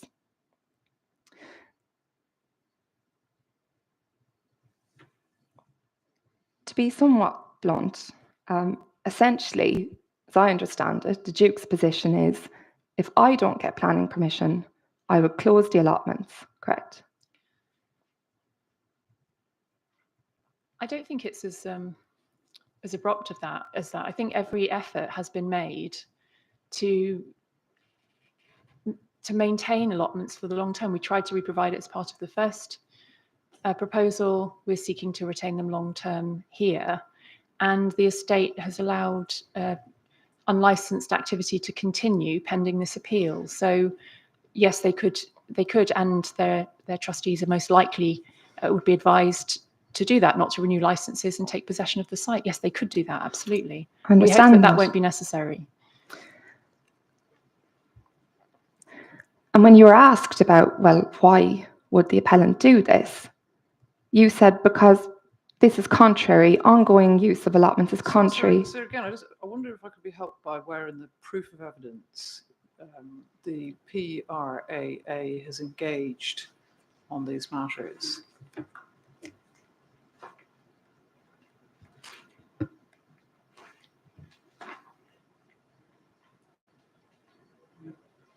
Can you talking through the background to how this is part of your case. So this is part of our case because continuing the ongoing future of these allotments is being put forward as a planning benefit. I've discussed this with Mr. Hurton in evidence. It directly relates to the future of the allotments. That is a massive concern for my client. It goes to the heart of our case about, as Mr. Hurton said yesterday, the desire that these allotments continue. And I want to explore this point. This is directly related to the situation of the allotments. Sorry, there's just a point of, could I just be helped? So we can just get the energy out of the situation by just getting a reference. Could we just understand where in the proof we find reference to commentary, for example, to do with the fallback position? It may well be that I've misunderstood the PRA case on this matter, in which case, fine. But let's just have the reference so we can see it. Sir, if I could assist on this, the fallback position was made very clear in the opening statement of the appellant. There is a reference to that, and that was discussed there. I didn't see it as something so strong in their proof, but it does relate very clearly to the future of the allotments.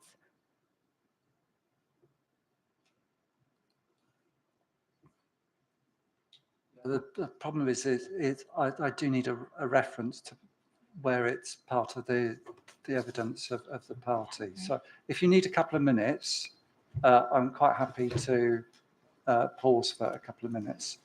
I'd be grateful, sir. Thank you.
Sir, I'm ready to take you to a reference now. Again, it relates to the correspondence between the estate, the position put forward by the estate to allotment holders and email correspondence. It's at page 39 of our proof.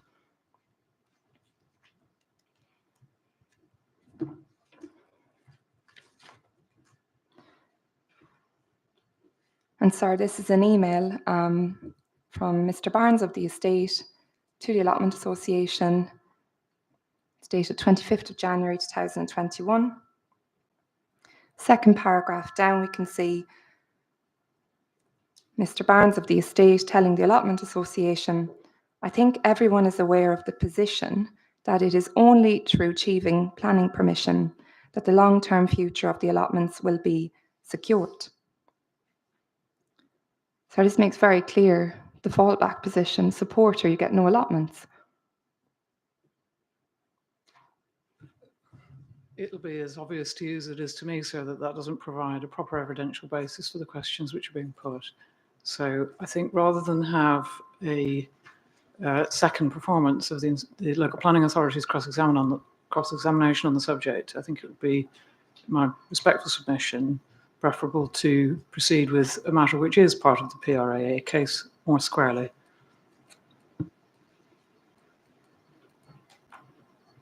The trouble is it's appended in a, rather than being in the main body of the text. So it's not been picked out as a sort of highlighted point. I'm sorry to say. That's okay, sir. I'm very happy to take your steer on that. In that case, sir, I have no further questions for Ms. Roberts. Thank you. Thank you. Okay, thank you. So the society then. Thank you, sir. Thank you, Ms. Roberts. I've just got a few questions for you, if I may, on the issue of local open space. So to start, do you accept that the appeal site as local open space has benefits for the community over and above its value as allotment land? And those benefits include matters such as air quality, wildlife, and visual amenity, as some examples. I don't dispute that. And could I take you, please, to the Hounslow local plan? That's at D8, core document D8, and policy GB2. I appreciate we have looked at it in some detail already, but if I could take you to page 154, please. And that's where it starts. We are taking this approach because, and it explains the background behind the policy. Yes, I'm there. Thank you.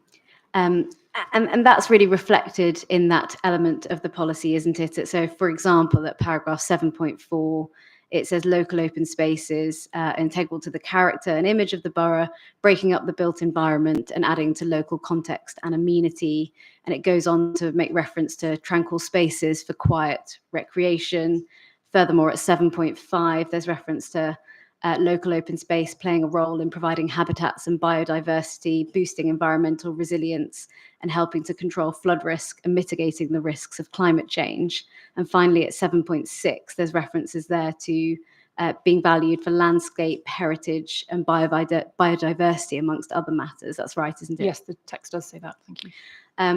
So would you accept that it's right that when considering the harm caused by the loss of open space, it's not just relevant to consider the loss of the allotments, but also the loss of these other benefits of the open space?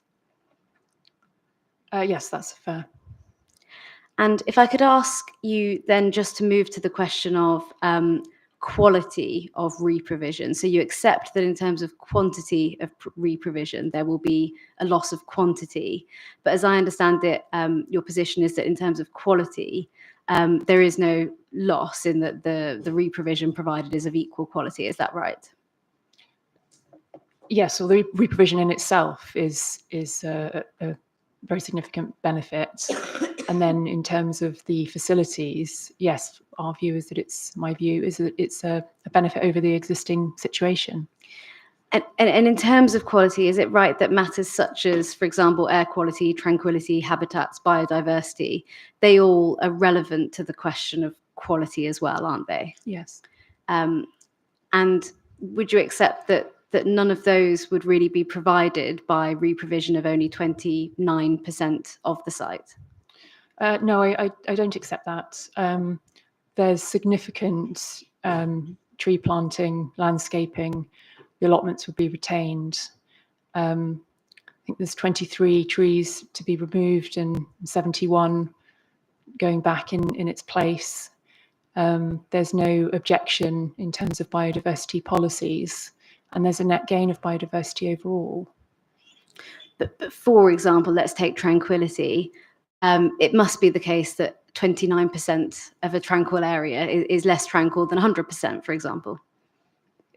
Mathematically, that is correct. It's worth saying that there's also quite a significant amount of landscaping in between the buildings. And if you look at just the building footprint, that's approximately, I think that's actually coincidentally about 29% as well. So in terms of tranquil areas, that's not just confined to the allotment area that's being reprovided. It's greater than that. But would you accept that the appeal proposals will not, for example, be as tranquil, as biodiverse, have the same habitats for wildlife as what currently exists, which is an entirely green space? It will be different. Would it be fair to say that at paragraph 4. If I can take you to paragraph 4.18 of your proof? Sorry, that's your main proof.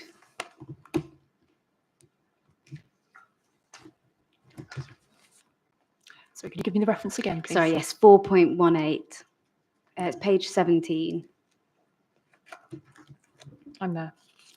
And you say that the appeal scheme presents equivalent or better provision of allotments in terms of quality in the south of the site in place of the allotment land lost through the residential development in the north. Would it be fair to say that what's considered there is only really re-provision of allotments in terms of quality rather than local open space? Yes, yes, that's right. Although that area could be continued to operate as local open space, the retained area. But in terms of whether it's equivalent or better provision to the existing local open space rather than the existing allotments, that's a distinct issue, isn't it? Yes, it's a lesser area. And in terms of the question of quality, the matters that we've discussed, they go to that question of, in terms of quality, the matters such as tranquility, habitats and biodiversity all go to that question, don't they? Yes. I don't think I've got any further questions for you, Ms. Roberts. I'm just going to turn quickly to double check. Thank you. Thank you. Thank you very much indeed. Sorry, shouting into the microphone. So the first point is actually not re-examination per se, but clarification. The whole Appendix 6 contains a paper which relates to what was then the Localism Bill, 2011 date. Now that's fine. It's about assets of community value. It can stay in, not a problem. I'm not taking any particular point on it, but it was, I think there was a misspeak in terms of its status. It's not the most up-to-date guidance on assets of community value. Of course, it couldn't be because that was dealing with it at bill stage. We've got that. We can add it to the inquiry document so that you've got that too. That's a 12, assets of community value, community right to build, non-statutory advice note for local authorities, that's 2012. I don't think it makes any material difference, hence it not being re-examination, but clarification. Okay, so that being dealt with, good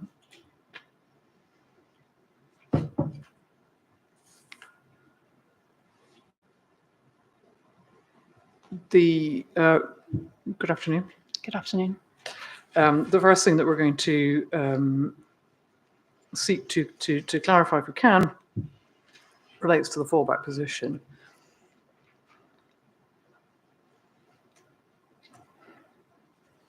And what both main parties are inviting the inspector to do is to distinguish between that which is a theoretical possibility and that which is a real prospect, because it's got some likelihood of happening. Mm-hmm. It's a real prospect as opposed to something which is theoretical. So that's what we're after.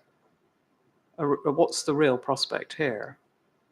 And in order to judge the difference between the two, both parties have been focused on the evidence which is before the inspector about that, and in two ways. One is we've looked at what's already happened. Mm-hmm. And the second is we've been looking at what the applicant says, or the appellant rather, says it will do. Mm-hmm. Yeah. And of course, it is in a position to say what it will do. Yes. Yeah. So it needs to be looked at quite carefully. Yes. Yeah. So we'll start where Milana Fan did, which was with the statement of case on behalf of the appellant, which was CDA 1.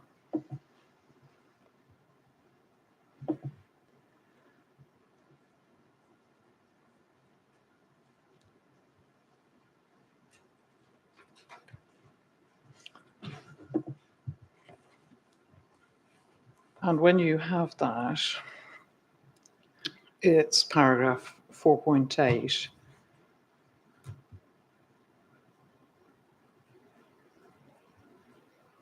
Yes, I'm there. Quicker than me. Right, now I'm caught up with you. Okay, so if you have subparagraph 2,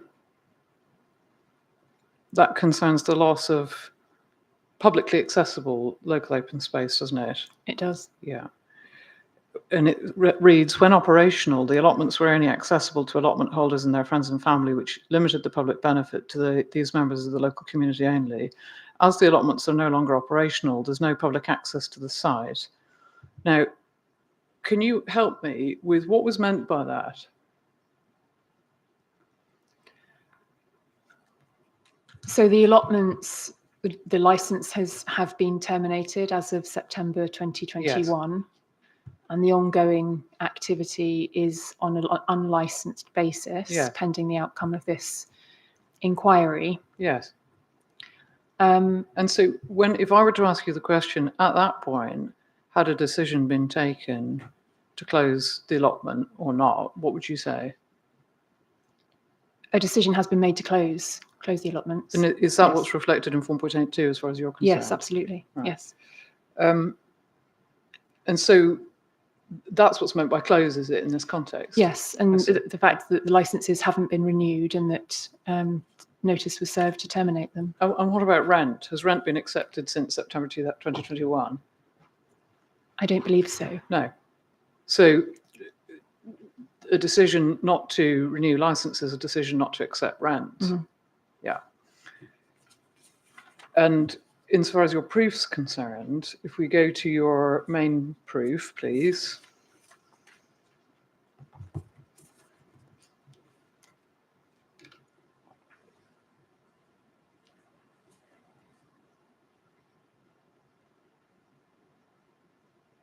At 218,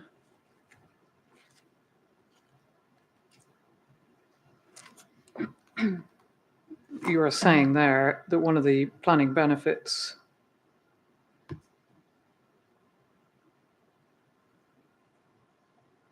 third from the bottom line on the page, securing, do you have that? I do. Yeah, public access to part of the site where currently there's none. Second, I'm going to give you three references. First reference, second reference, turn to page 17.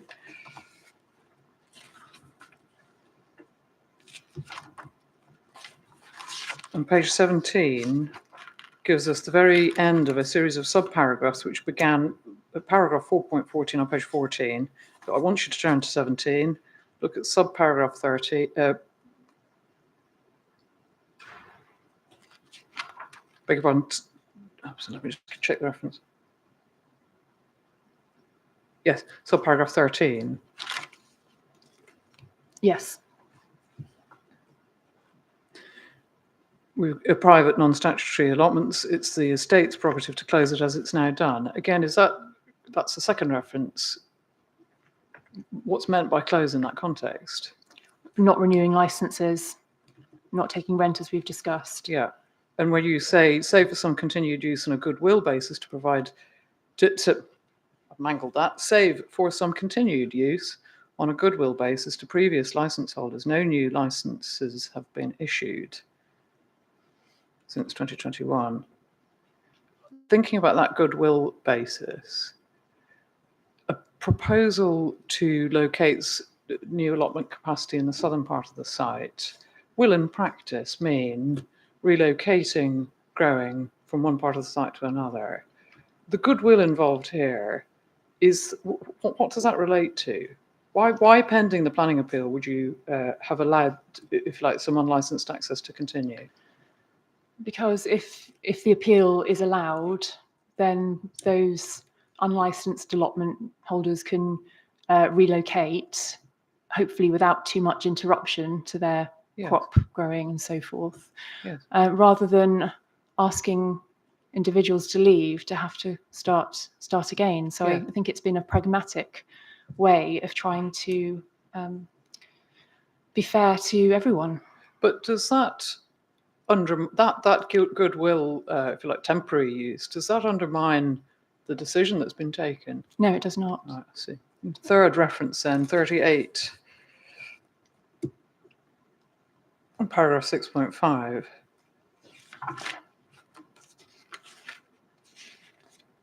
And the similar language as Leonard pointed out. Anything further to say about that? I'm sorry, could you repeat that, please? Of course. Page 38 to page 39. paragraph 6.5 in your main proof.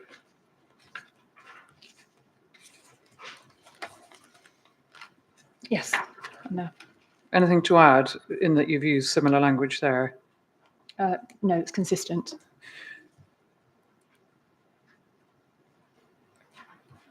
Now, turn to your rebuttal proof. When you have it, paragraph 2.15,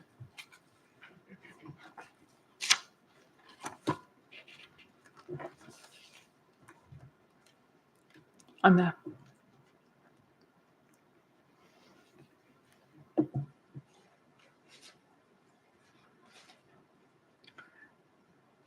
I'm wanting to understand the heavy lifting done by the word only in the context of this paragraph. So the sentence says, the availability of plots is not secured at present, and the only mechanism in prospect for securing allotment provision on the site is by the proposed development.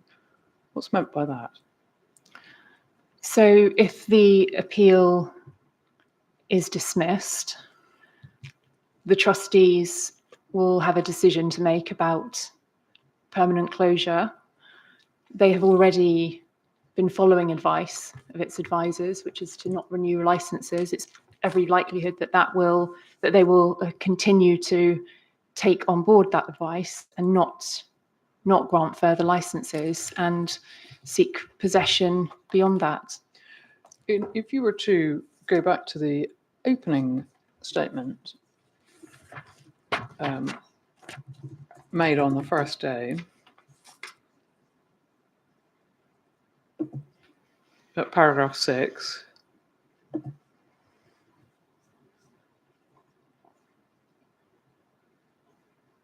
don't know whether you've got that.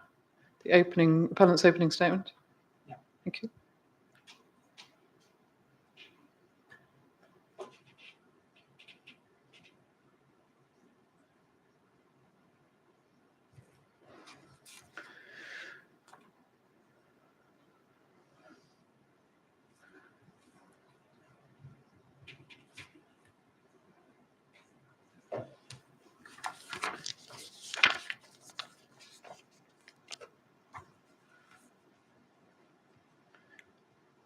In paragraph 6, there's the appellant hopes. The appellant hopes. Do you have that? Ms. Roberts, beg your pardon, sorry. Do you have that? I do. Thank you.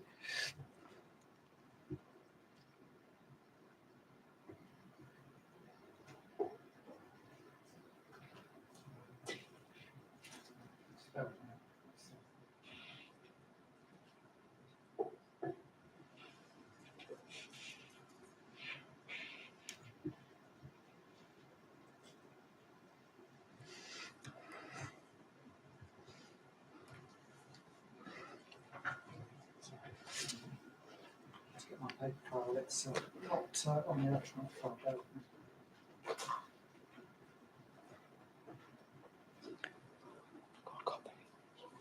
The opening.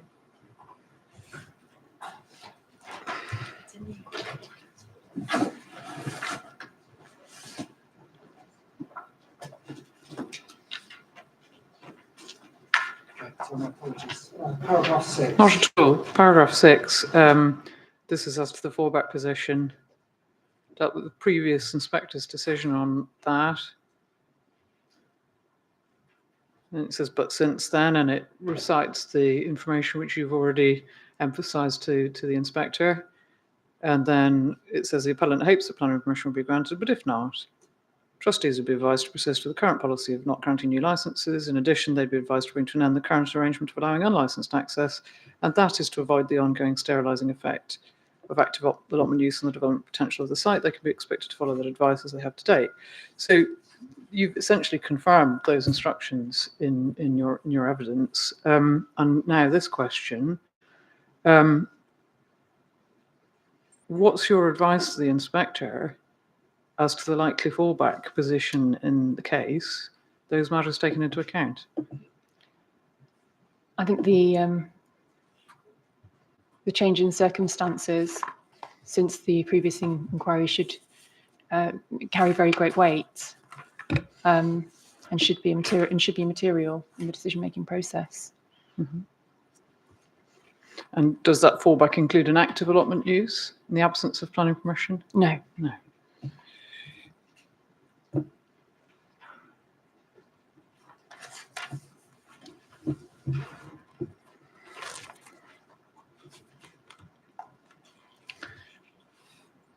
So turn from that subject to open space, and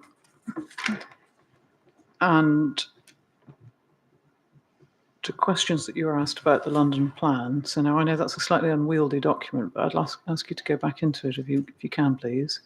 The electronic numbering for G4 is 333.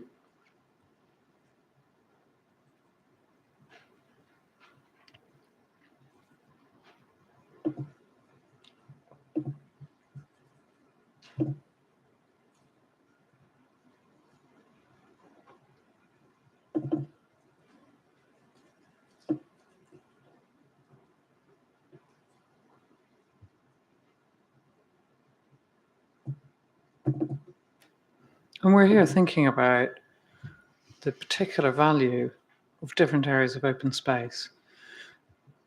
G4, to start with, A, 1, development plans should. Do you have that? Just bear with me, please. Of course.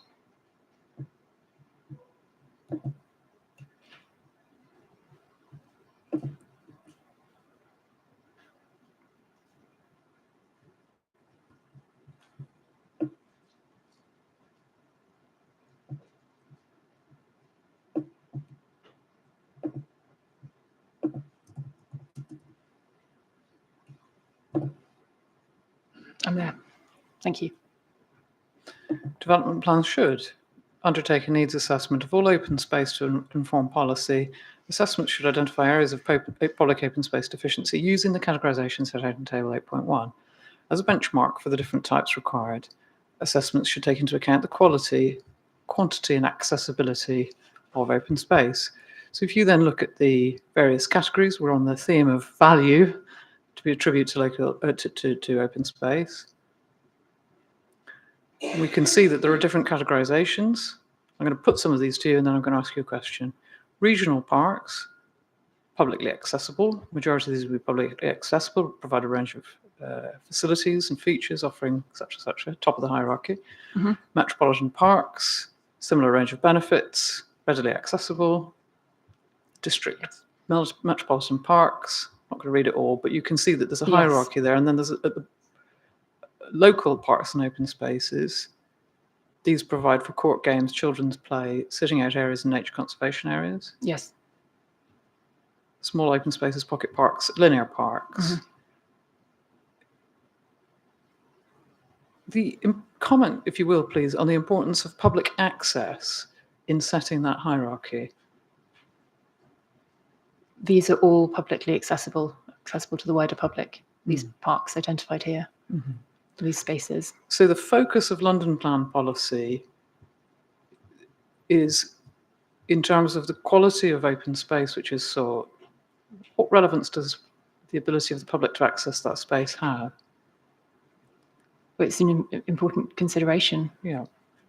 And if you go back to where Malone Friend took you to at 8.4.1,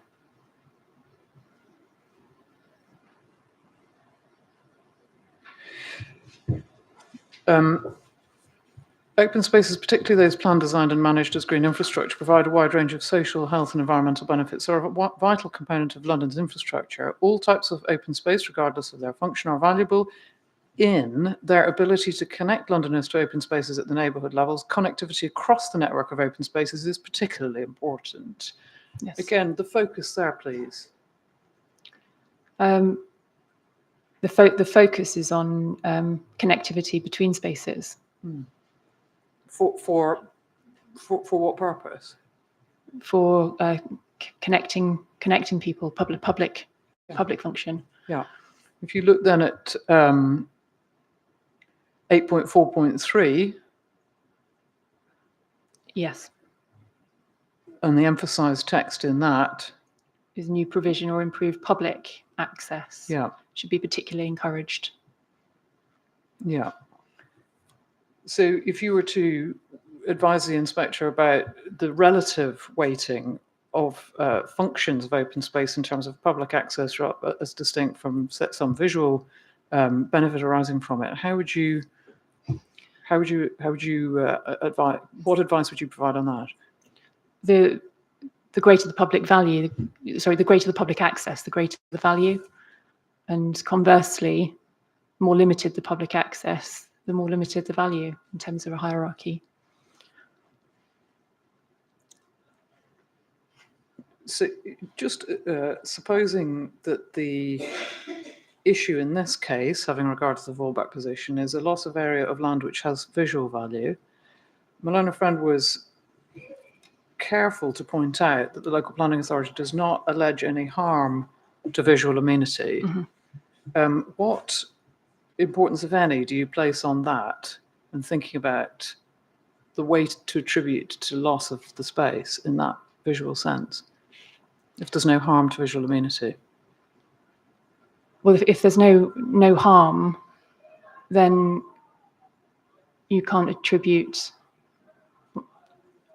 If there's no harm, then the value is not as great.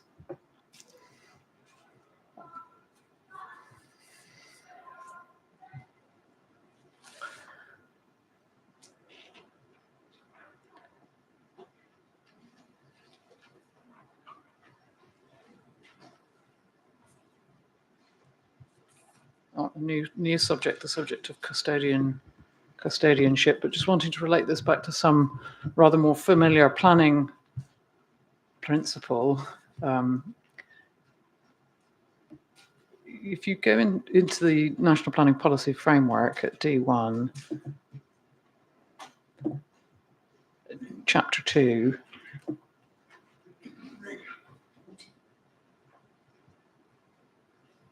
you'll see the heading Achieving Sustainable Development.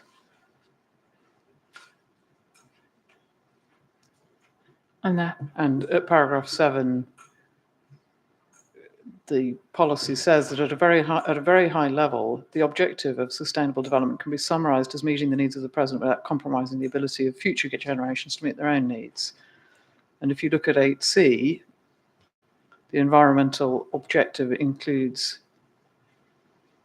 the protection and enhancement of the natural built and historic environment. Yes. Does that concept have application in terms of this development proposal as it relates to Sion House? Yeah, yes, it does. The heritage benefit that will secure significant investment in Sion House helps to meet these objectives about protecting and enhancing the historic environment. Yes. And still thinking about custodianship, but now thinking about the park rather than the house, are you able to comment on the quality of that custodianship by the estate as it relates to the park, Sion Park, the registered park and garden?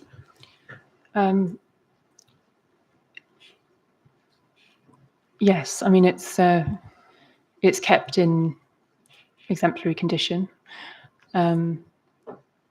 There is public access freely at the front and through the main sort of thoroughfare through the park, and on a paid basis outside of that. And there's also, as I mentioned in evidence in chief, a large number of community type events, facilities, functions, which are of vast public benefit. Now, is any part of the registered park and garden itself presently in use as an allotment? No. No. Is there any necessity for, I mean, obviously I assume by exemplary management, you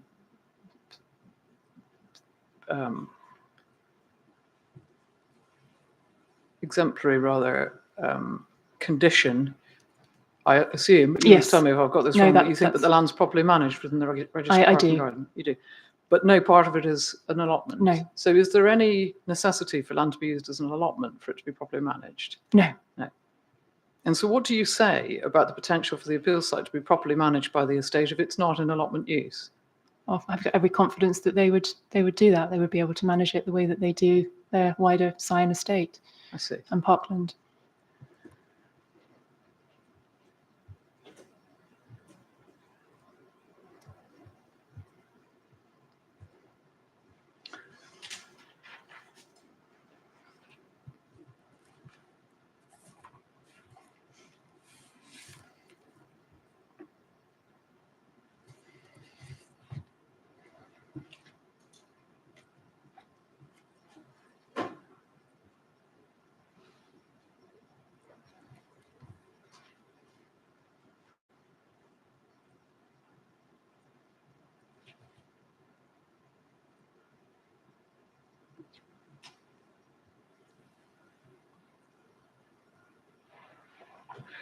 And so if we think then about what the inspector was saying in his decision letter in relation to the last appeal,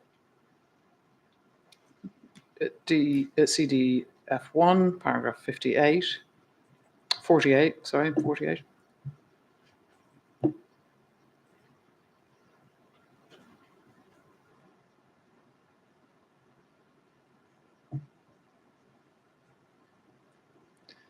I mean, if the implication of paragraph 48 is that there would be poor custodianship on closure of the allotments, do you accept that? I don't accept that. It's within the estate's, it's their prerogative should they wish to close it, and there's no private duty on them to maintain allotments.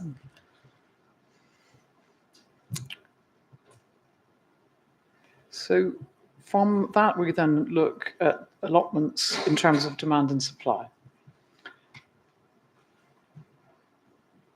And we start with Mr. Hall's proof of evidence, please, at paragraph 44.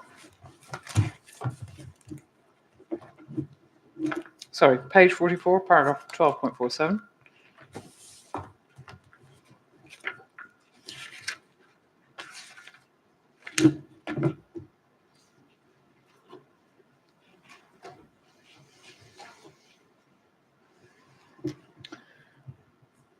Just put the questions in context. You'll remember that I pointed out to Mr. Hall in cross-examination that the 29 sites in the council's allotment strategy didn't include the Park Road allotment sites. Yes. And do you remember it was quickly pointed out that that those 29 sites were managed by the council. Do you remember that? Yes. Yeah.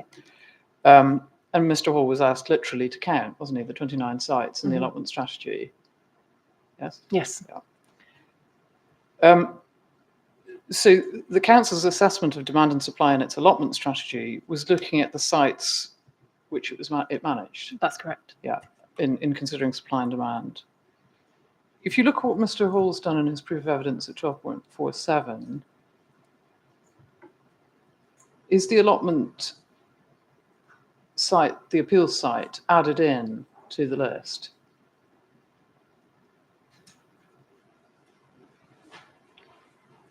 In bold, if you look at the table. Yes. Yeah.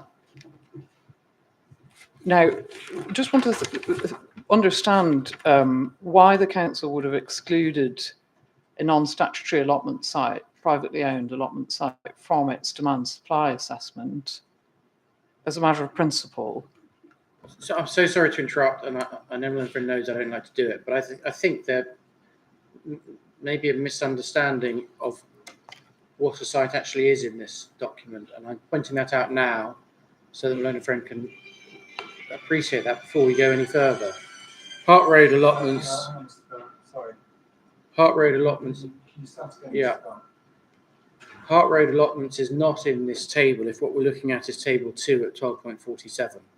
And I don't know whether something else is being misunderstood as being Park Road allotments. But if that's the point that's being made, it's safer for me to point that out now rather than for us to have a series of questions. That's fine. That's helpful. Okay. I had in fact misunderstood the way in which the cross-examination was put, so that's fine. So rather than take time over that demand-supply position at all, I just want to ask you this, that the council's made reference to B20, Let me just take the reference here.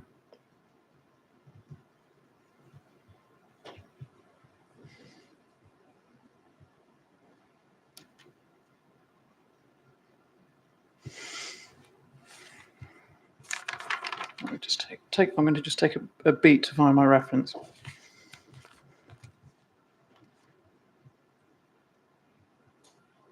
Not B, but A24.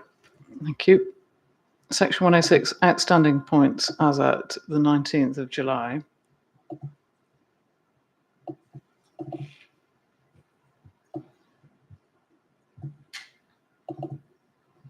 I have that.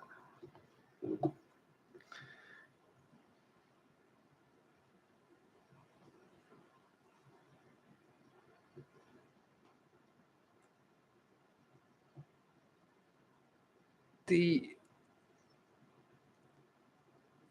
conclusion set out on the second page at the bottom of the top box is that the appellant does not consider that any land is currently available for an off-site allotment scheme that would satisfy the council's stated requirements.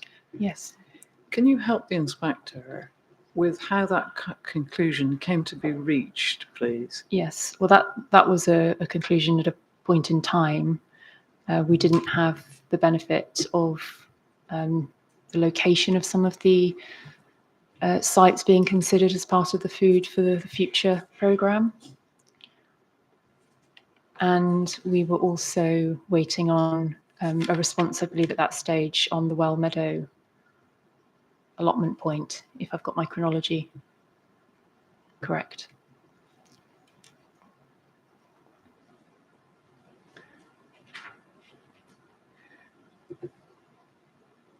Yes, and I think we're all agreed to put over consideration of the material that we have been provided over to that Yes, next session. Indeed. Okay, so we'll come now from open space allotments to scheme benefits, and starting with cross subsidy benefit.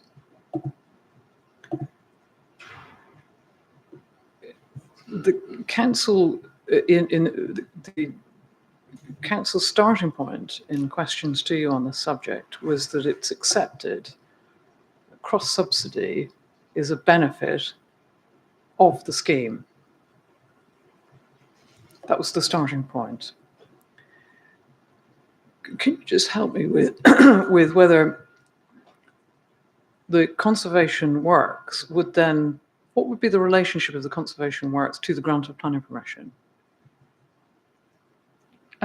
The grant of planning permission would secure those heritage works through the Section 106 agreement. Yes. If you look at the framework at 199,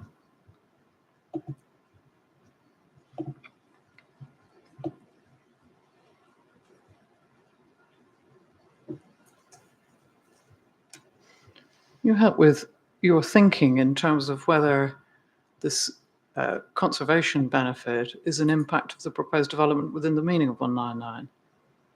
Yes, it is. Because what? Because why? Because it's secured through this proposal via the Section 106 agreements. It's part of the proposition, and paragraph 199 gives great weight to conservation of heritage assets. Turning then to the consideration of alternatives as part of the decision, you were taken to the previous decision letter and the inspector's reasoning. We'll go back to that, please. So CDF 1 again and paragraph 25.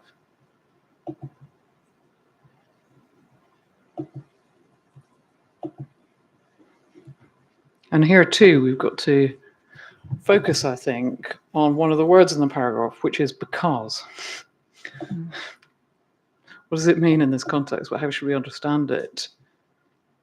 The onus, paragraph 25, the onus is on the appellant to demonstrate that there's no way to fund the necessary repairs other than by implementing the proposals because of the harm to the registered park and Lionsgate setting.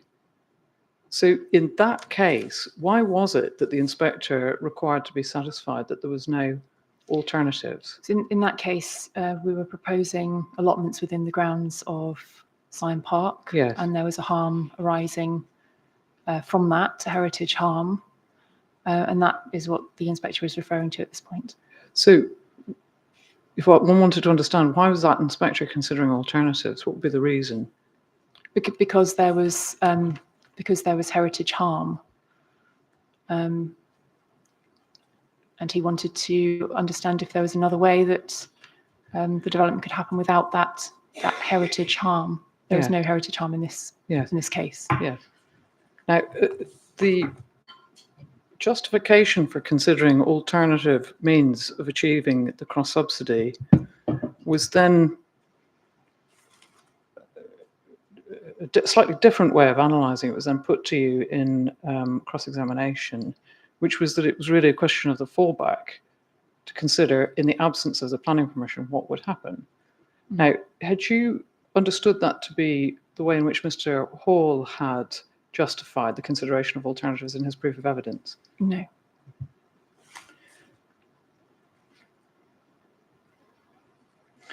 So thinking about a fallback, could you look at ID 11, which is the inquiry document, historic Section 106 obligations errata sheet?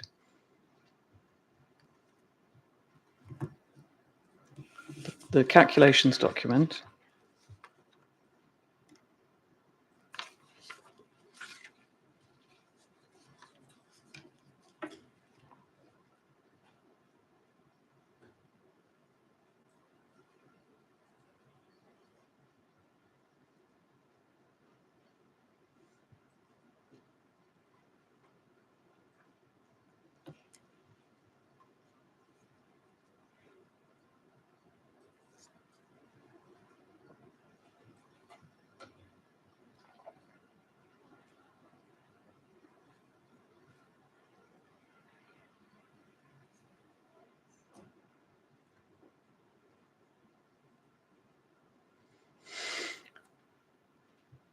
Does this help with considering the fallback position in the absence of grant of planning permission? It does. And how does it do that? It explains that without the funding secured through the proposed development, Yes. the heritage works will take considerably longer to be realised. Yes. Does that necessitate consideration of personal circumstances? No. How do the Section 106 planning obligations relate to the Syon House? So the marquee Section 106 planning obligation and the hotel Section 106 planning obligation? Yeah, the funding secured from those go towards the maintenance fund, and the maintenance fund is used for repairs to heritage assets. For the hotel Section 106 agreement, as per the schedule. Yeah. For the marquee, it's a broader use. Yeah. Okay.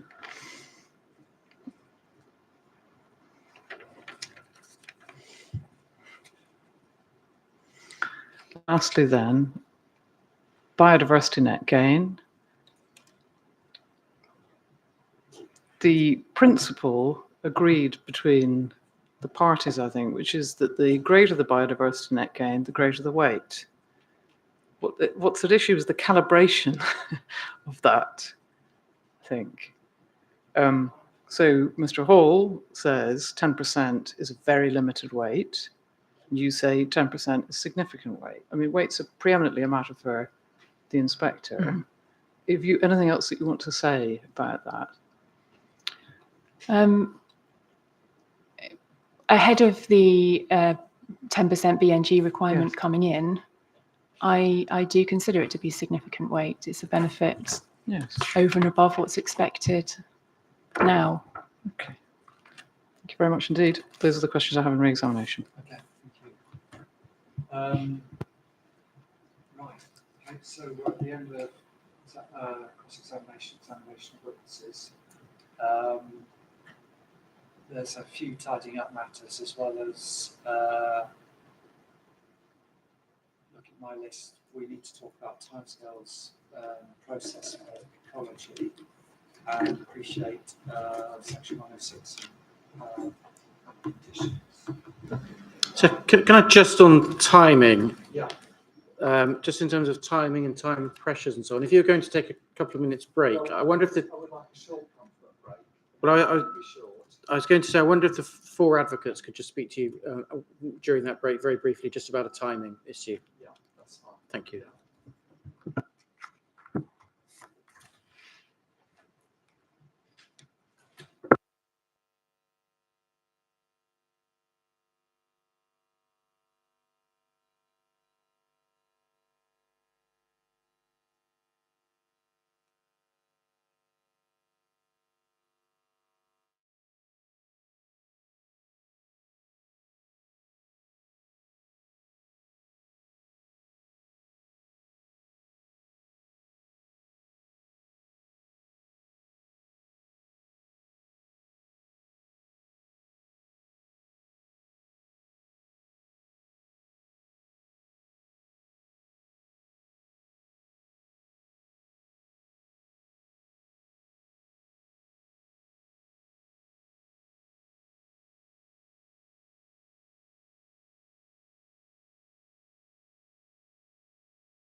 So thank you for your contributions, which I will mull over, but please no more, that's it now.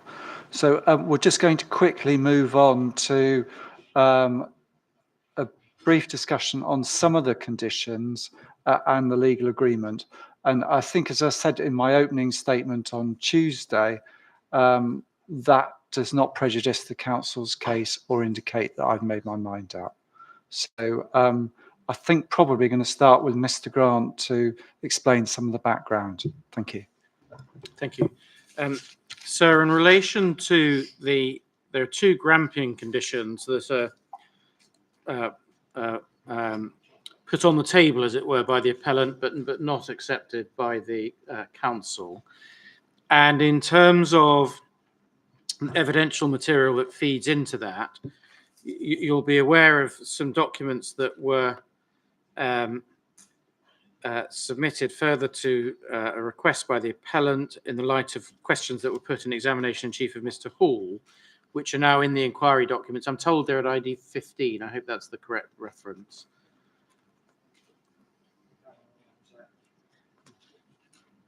I'm working from hard copies, but so what I think my learned friends and I all agree about in terms of a sensible way of dealing with this is for me to briefly, I think it shouldn't take me much more than around 5 minutes or so to walk you through those documents. I did the same exercise yesterday outside the inquiry with my various learned friends, just to help make sense of them, so that you know what it is you're looking at in these documents when you take them away in due course.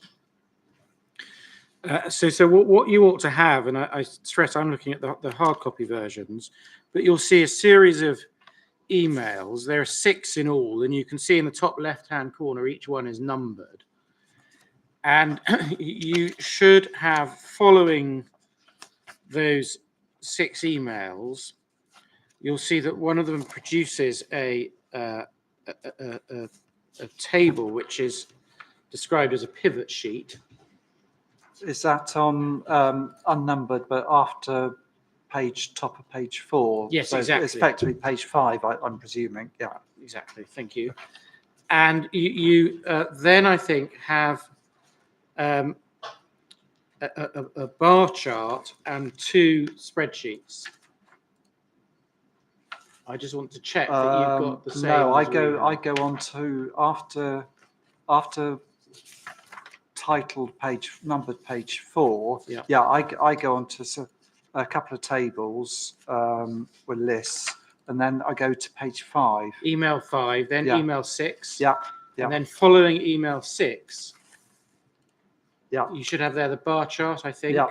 Okay. And then 2 spreadsheets behind it. Well, I've got 2 tables. Yeah. Yeah. Okay. Sorry. Yeah.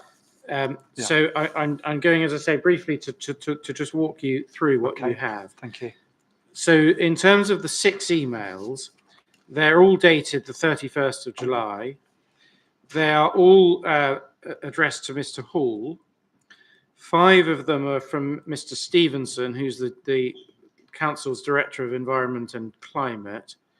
And 1 is from Gay Galvin, who is the Head of Parks and Green Infrastructure at the Council.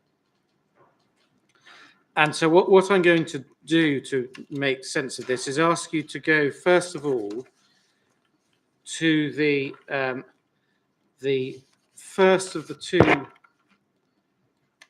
I've referred to them as spreadsheets, but spreadsheets at the back. Okay, these are the A3 ones. Exactly. And this, as you'll appreciate, sir, is all in connection with the initiative which has been described in the evidence. So this is the document headed Shortlist for Food Growing. Yeah. And this is a list which contains 23 sites.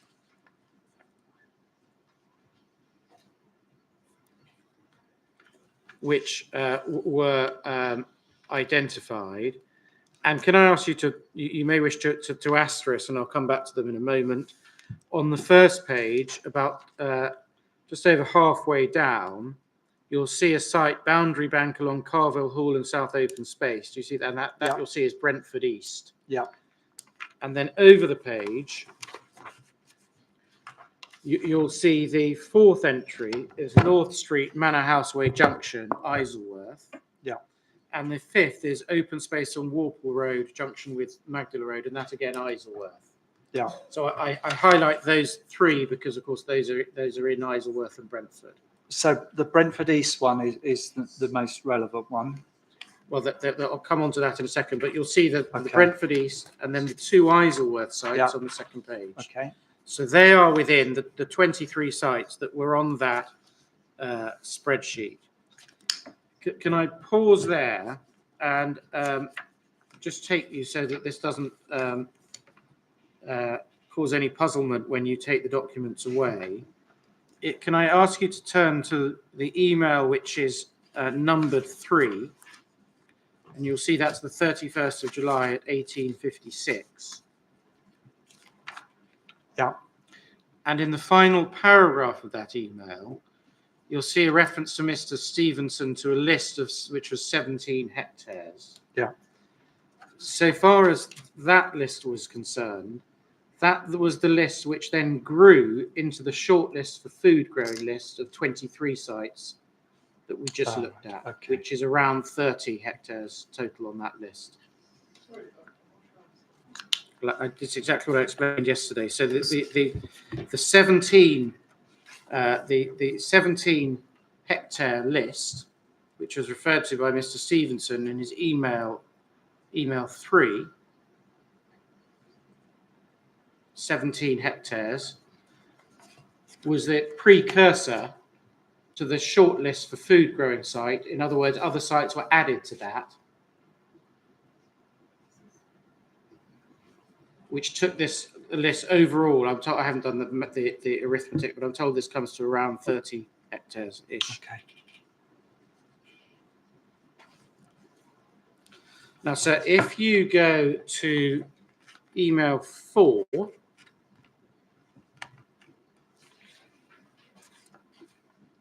Yeah. you'll see there an email from Gay Galvin, which is on the 2nd of August, just after 5 o'clock, 1704.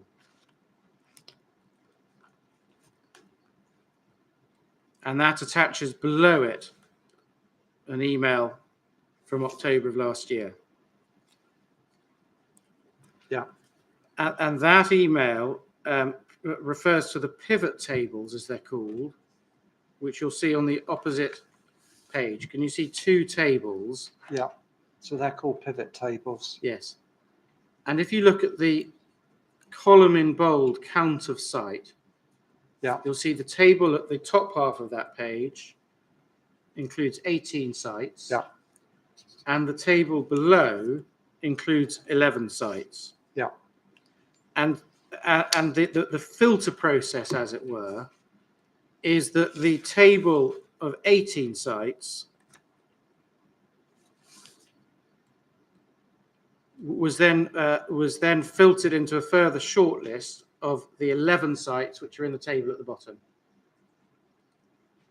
Okay. Now, if you look at the table at the bottom, you'll see, sir, that the sum of the area hectares is 6.19 hectares. And that is the position you may recall that Mr. Hall, in his evidence in chief, identified as being the most recent position.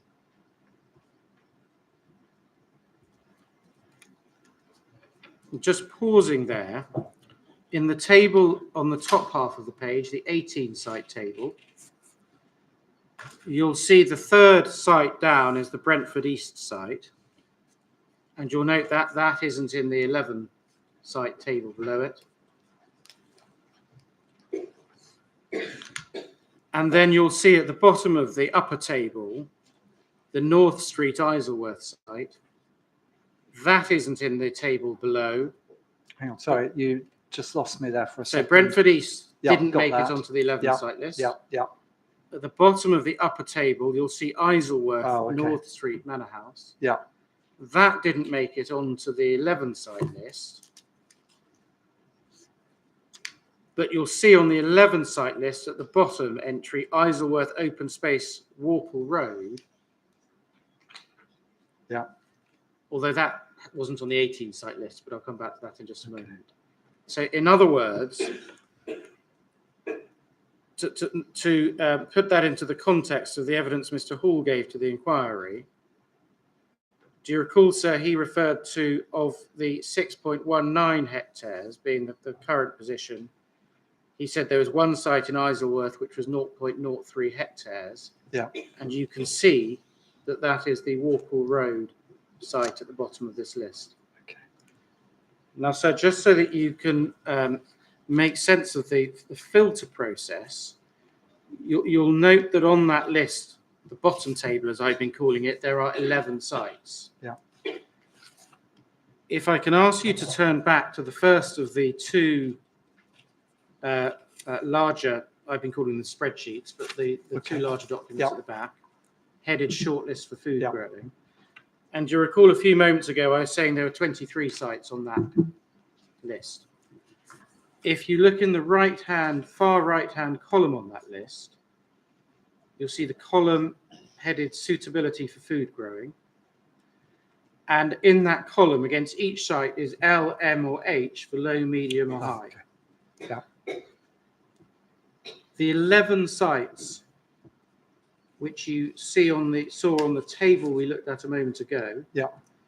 are the 11 sites on this spreadsheet which have against them either an M or an H. So in other words, all those that were regarded as low for suitability for food growing were filtered out. Okay. So there are 11 on here with M and H, and those correspond to the 11 on the pivot table that I took you to a moment ago.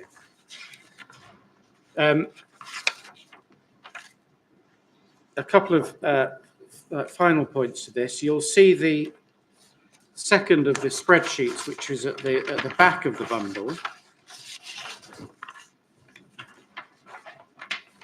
And so you'll see that is described as additional from HH Hounslow Highways. Just so that you understand what that is. That is a table, I'm told, at a very preliminary stage, but that is a table which relates to land which is the responsibility of the Highways Authority. And it identifies a number of sites. And you'll see, if you look at area size meter squared around halfway across, Yeah. you'll see as you follow down the table, this is in square meters. A lot of them are very small indeed, 11 square meters, 11 square meters, 30 square meters, etc. That I understand is because a significant number of these sites relate to verges at the side of roads and so on. And so far as this list is concerned, albeit at a preliminary stage, there are no sites identified on this list which are within Isleworth and Brentford.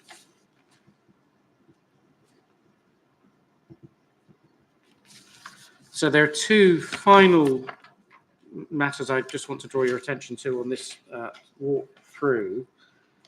The first is that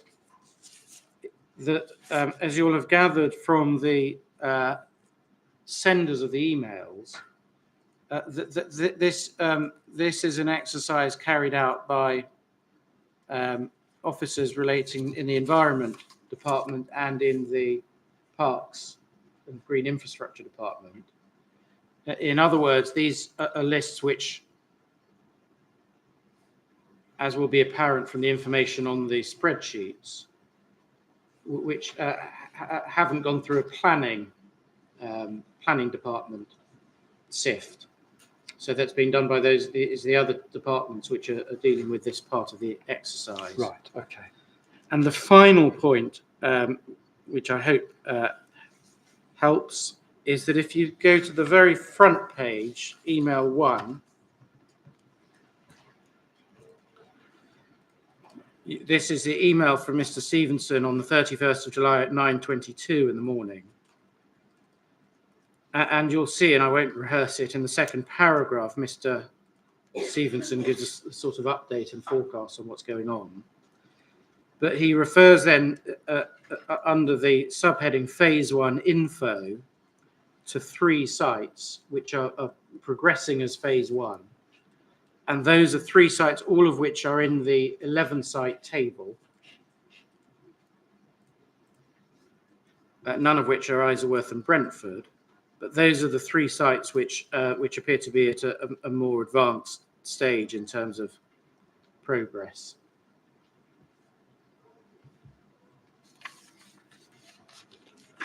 So that, I think, I hope helps with an understanding of the documents. So far as what I don't want to do in terms of the Grampian conditions is to stray into arguments that are going to be in closing submissions. Just I've got a couple of questions on what we've got. So that I'm clear. Yeah, and also I need to ask both the Rule 6 advocates that they're happy as well. But yeah, please carry on. Just questions, Yeah, just to make sure that I'm absolutely, clear yeah. about what we're being told.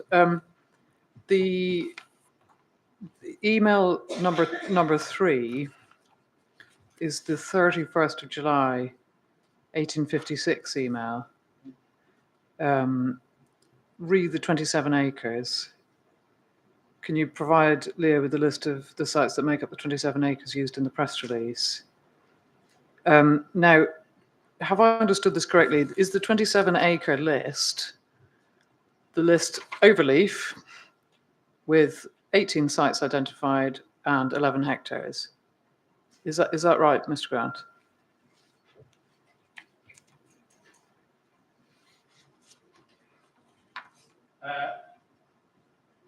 Well, that comes to 11.03 hectares. Hectares, that's right. So is it the 27 acres? I don't know if I haven't done the exercise. No, it wouldn't. It wouldn't be. It's 2.25, isn't it? So, Yeah. so I mean, what we were wanting was to understand what was the makeup of the 27 acres. We want essentially we want the list of the sites which the council had in mind when it was saying that it could deliver 27 acres. Well, it's quite a specific number, and so that's what we were asking. And then there's a second list which was referred to in this email. The list I saw previously was 17 hectares, but included private land, etc. And obviously 17 hectares is around 42 acres. So there's obviously two lists which the council has had under consideration as relating to potential allotment or other growing land.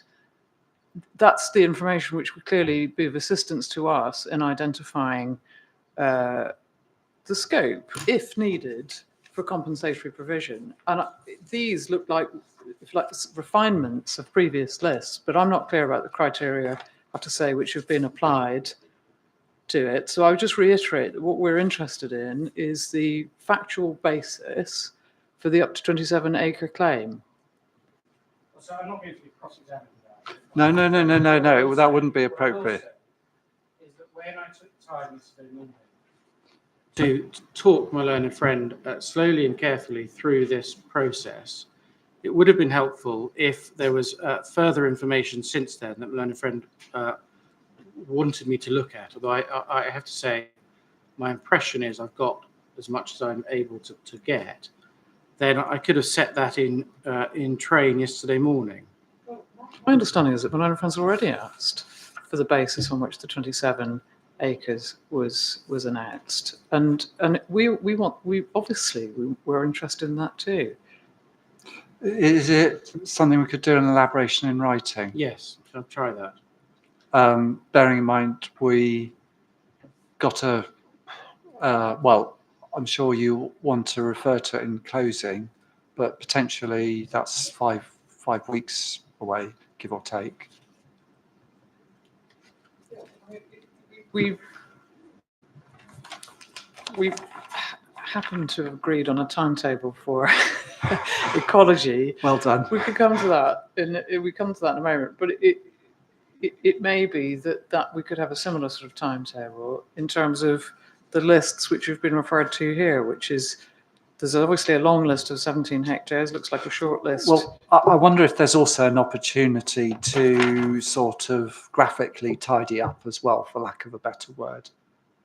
Yeah. I don't want to put Mr. Hall to extra work, but perhaps it could be set out in a document explaining, and if necessary, use an appendix to cross-refer to things. Yes, so we'll do it in a note. with this documents as appendices. And so if I've understood the last few minutes discussion correctly, we if there is any more information or explanation that we are able to provide in respect of the figure of 27, then we will do in that note. Yeah.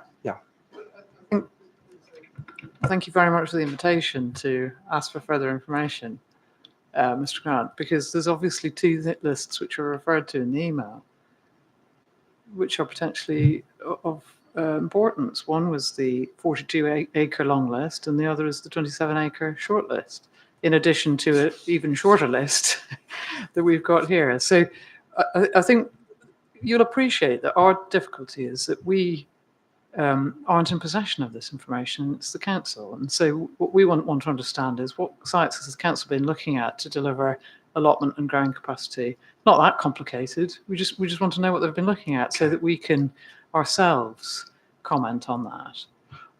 Well, if it could be done in writing, and then if there's, I'll let the parties decide the timescale, and you can build in enough time for any queries resulting to be resolved before you write your closing. I need to just check both Rule 6 parties are also happy, advocates are happy with that.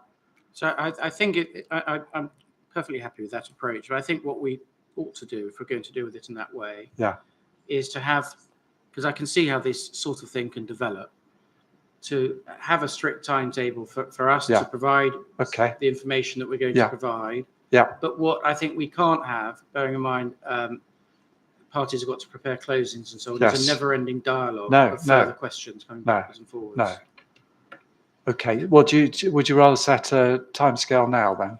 I'm quite happy to. Happy to do that. Or we can do it outside the inquiry. Either way is fine.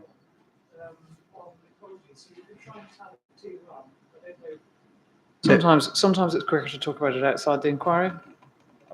Happy to do it in that way if that suits. I'll leave up to you. What would you rather just agree it outside the inquiry? Otherwise we stand up talking in inquiry session about this holiday arrangement. Yeah. I'm happy to do it outside of the inquiry if we can do that. Okay. And similarly, if you could copy both advocates in for the Rule 6 parties and involve them. Thank you. Okay. Right.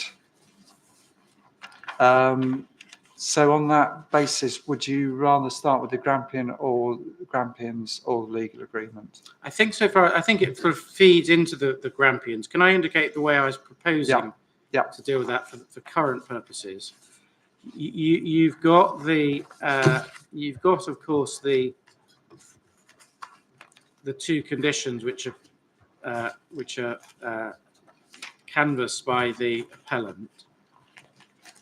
There are two ways I'm going to suggest we can deal with that. I completely understand that the appellant will want to know and understand the council's position so that the respective parties can make submissions on it in closing. Yes. So I can either briefly summarise that now, or if we're going to have matters exchanged in writing, we can include in that the council will set out their position on the Grampians within that, but it'll be a succinct position in the way that I expect I can outline it now. So I'm happy either way. I think I'd prefer that because then we get something in writing, having considered the available information. Actually, I think it'd be helpful. But because of course it is possible your position will change on receipt of additional information. Yeah. Well, I'm quite happy for that to be left as long as the timetable is obviously agreed. Yes, of course. Yeah. So that quite neatly deals with both subjects in relation to conditions. In terms of a more general run through of conditions, if we were to provide additional time in the remote session, closing submissions remote session, so we may just want to vary the start time of that. Yeah, I'm slightly loath to start before 10 o'clock. I'll tell you why. I got an inquiry the week before. And also, I always worry that on these virtual events, people are not in the lobby, Okay. and so I have a reluctance to start early. We can probably complete in time anyway, can't we? Okay. I would have hoped so. So I All right. think 10 o'clock, and I was going to a reminder that the council should be providing the link because PINs won't be able to do that, Mr. Hall. Yeah, good. Thank you.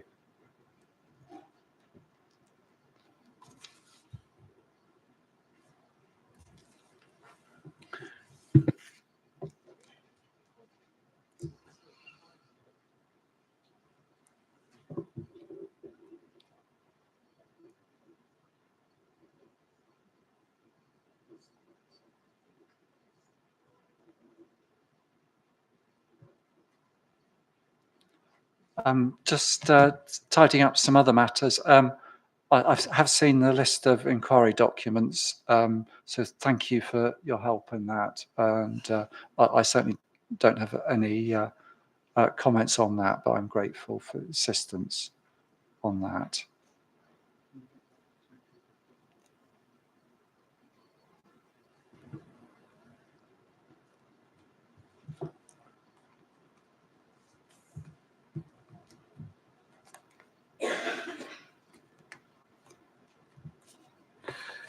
Which leaves us, I think, just with the Section 106 planning obligation. Yeah, We've got an agreed draft Section 106, which I don't know whether you've got that in hard copy, and if you I've got hard copy. Yeah. Thank you. We've also a couple of documents, I think, which are helpful to have to hand while considering it.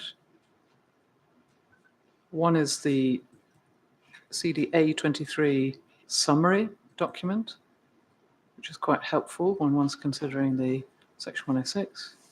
Sorry, can you repeat that again? CDA 23, the A23. Section 106 summary, Yeah. which is agreed, isn't it? And that's an agreed document with the local planning authority. Yeah.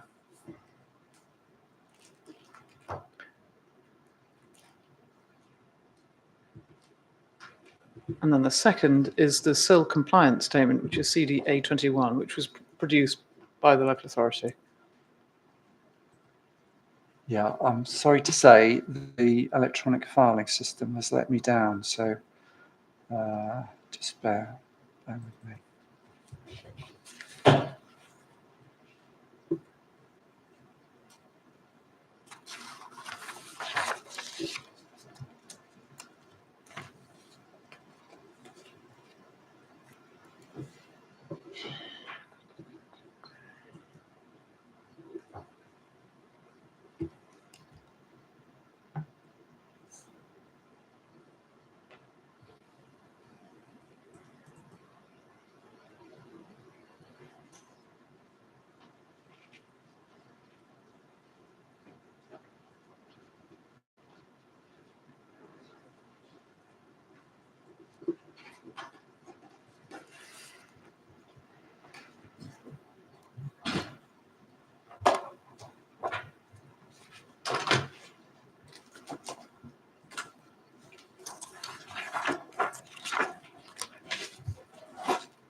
Right, I've tracked down the SIL compliance statement and just the note then. Mm-hmm.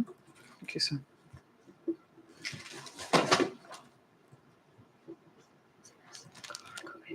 Yes, we've got hard copies if it would. Oh, yes, please. Yeah, that would speed things up. Thank you. Okay, thank you very much.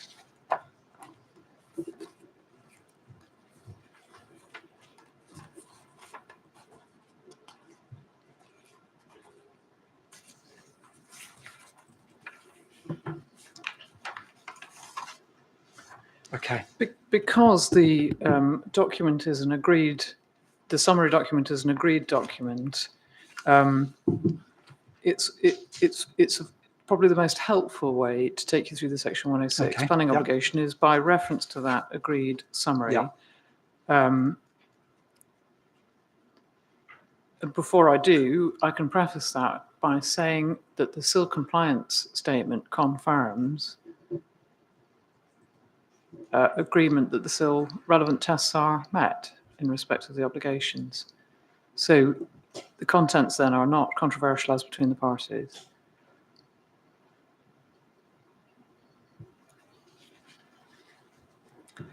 The structure of the Section 106 agreement is entirely conventional. It is explained in Section 2 of the summary note.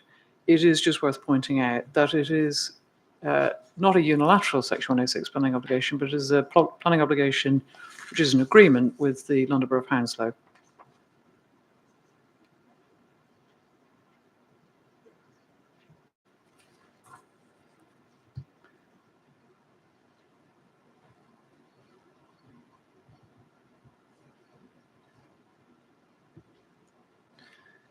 Schedule 2 contains owner covenants and off-site owner covenants.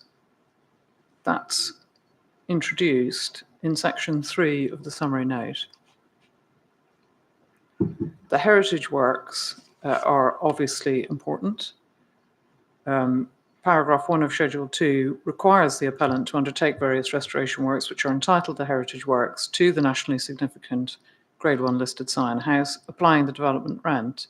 And again, this is important too to us because the development rent is defined as the rental income from the development to include the rental income from the NHS key worker unit lease, from the market housing units, and from the discounted market units. So that is net only of tax and costs associated with ongoing management and associated legal costs. So what it is doing is it's securing the income from the development rent, subject only to those deductions, in favour of the heritage works which have been provided for in the schedule.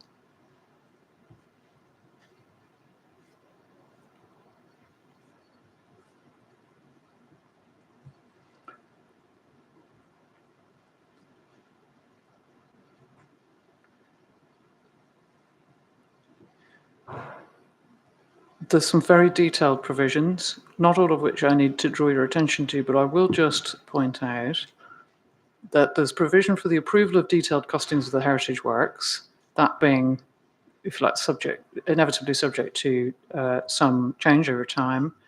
In addition, there's a heritage works phasing plan and rollover provisions in the event that the works aren't completed in any given year in accordance with the phasing plan, and approval of updated details in relation to the heritage works. Again, all of that reflecting the sort of general proposition that some flexibility is better than prophecy. But it's giving the local authority control over those matters insofar as approval is required. Of less consequence, but nonetheless included, the travel plan and construction training. I won't go into the detail of that. But provision of on-site allotments, also important as you'll appreciate. The requirement is to provide allotments on-site as part of the development. The location is shown and agreed. There is provision for a approved management plan and rules, drafts of which we have.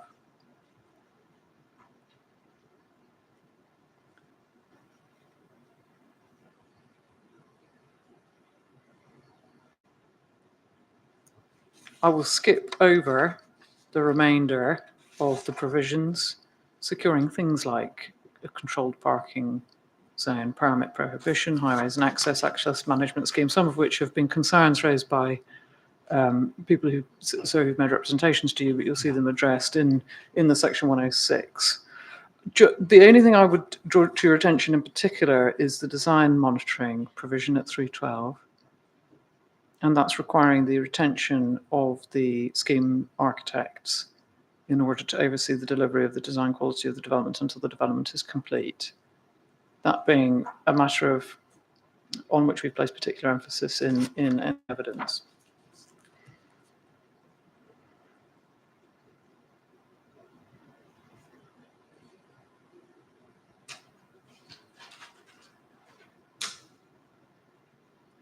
I'm very happy to take you through the detail of the affordable housing provisions, but they are, as I say, agreed.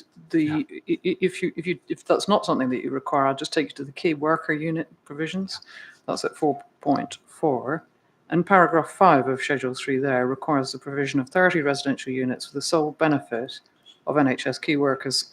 Such residential units to be let either via the West Middlesex University Hospital or the Chelsea and Westminster Hospital NHS Foundation Trust.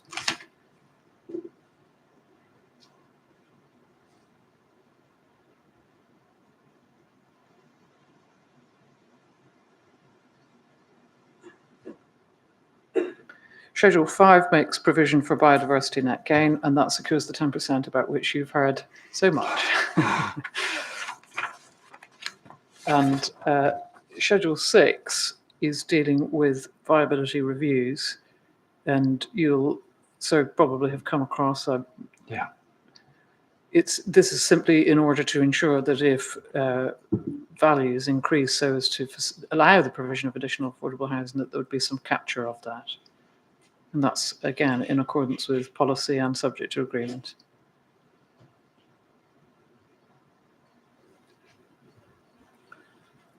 One can see the effect of finding a surplus at 6.5 of the summary, which is so as to require the delivery of additional units.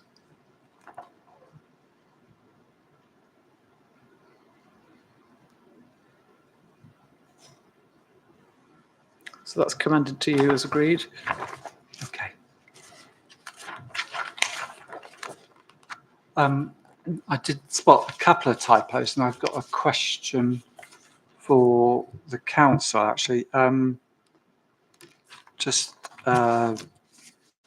literally typos, a couple of them. Within the draft obligation itself, sir? Yeah. Yeah. Page 19, 2.2.7, we've got some text slightly gone adrift on that. I think that might reflect what how the tool is described rather than a typo. Is that the attribute? Yeah. I can check that, sir. Yeah, I'm sure it is. It sort of looked a bit odd, that was all, but it may or may not be right. I'll leave that with you. Just a question for Mr. Hall, really. Sorry, I should have put you on notice this earlier. And I mean, if you on page 21 of the agreement, under 4.2, there's a requirement that the on-site allotments are laid out in accordance with the planning permission. I thought you said I think it was under examination, that you weren't happy with the layout, and this obviously ties in with the allotment layout.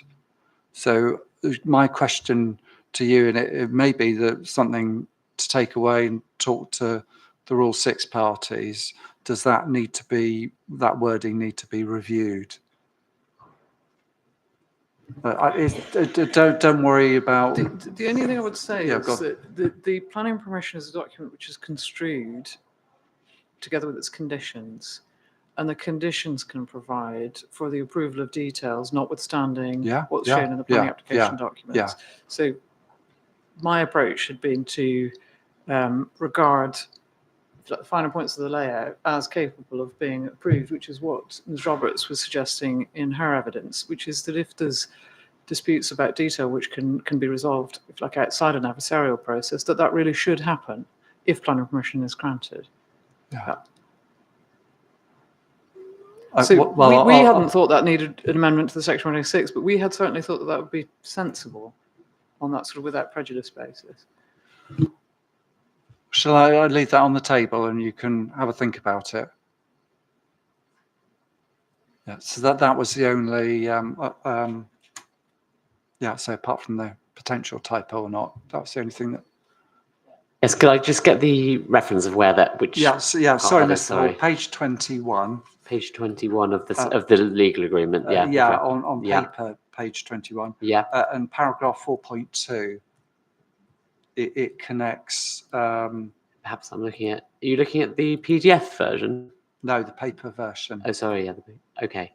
So, but perhaps I'll leave that with the parties to mull over.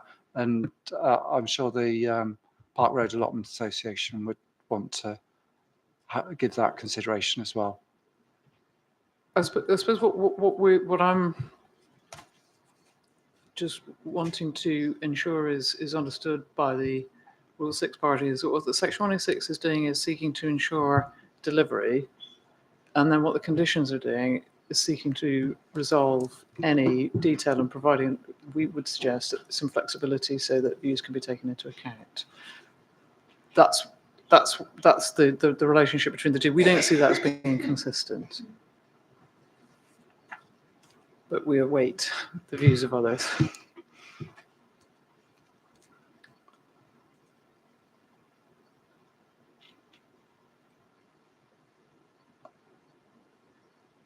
Okay, so in terms of the conditions, we'll allow some time, perhaps at the start of Monday, get it right, Monday the 11th.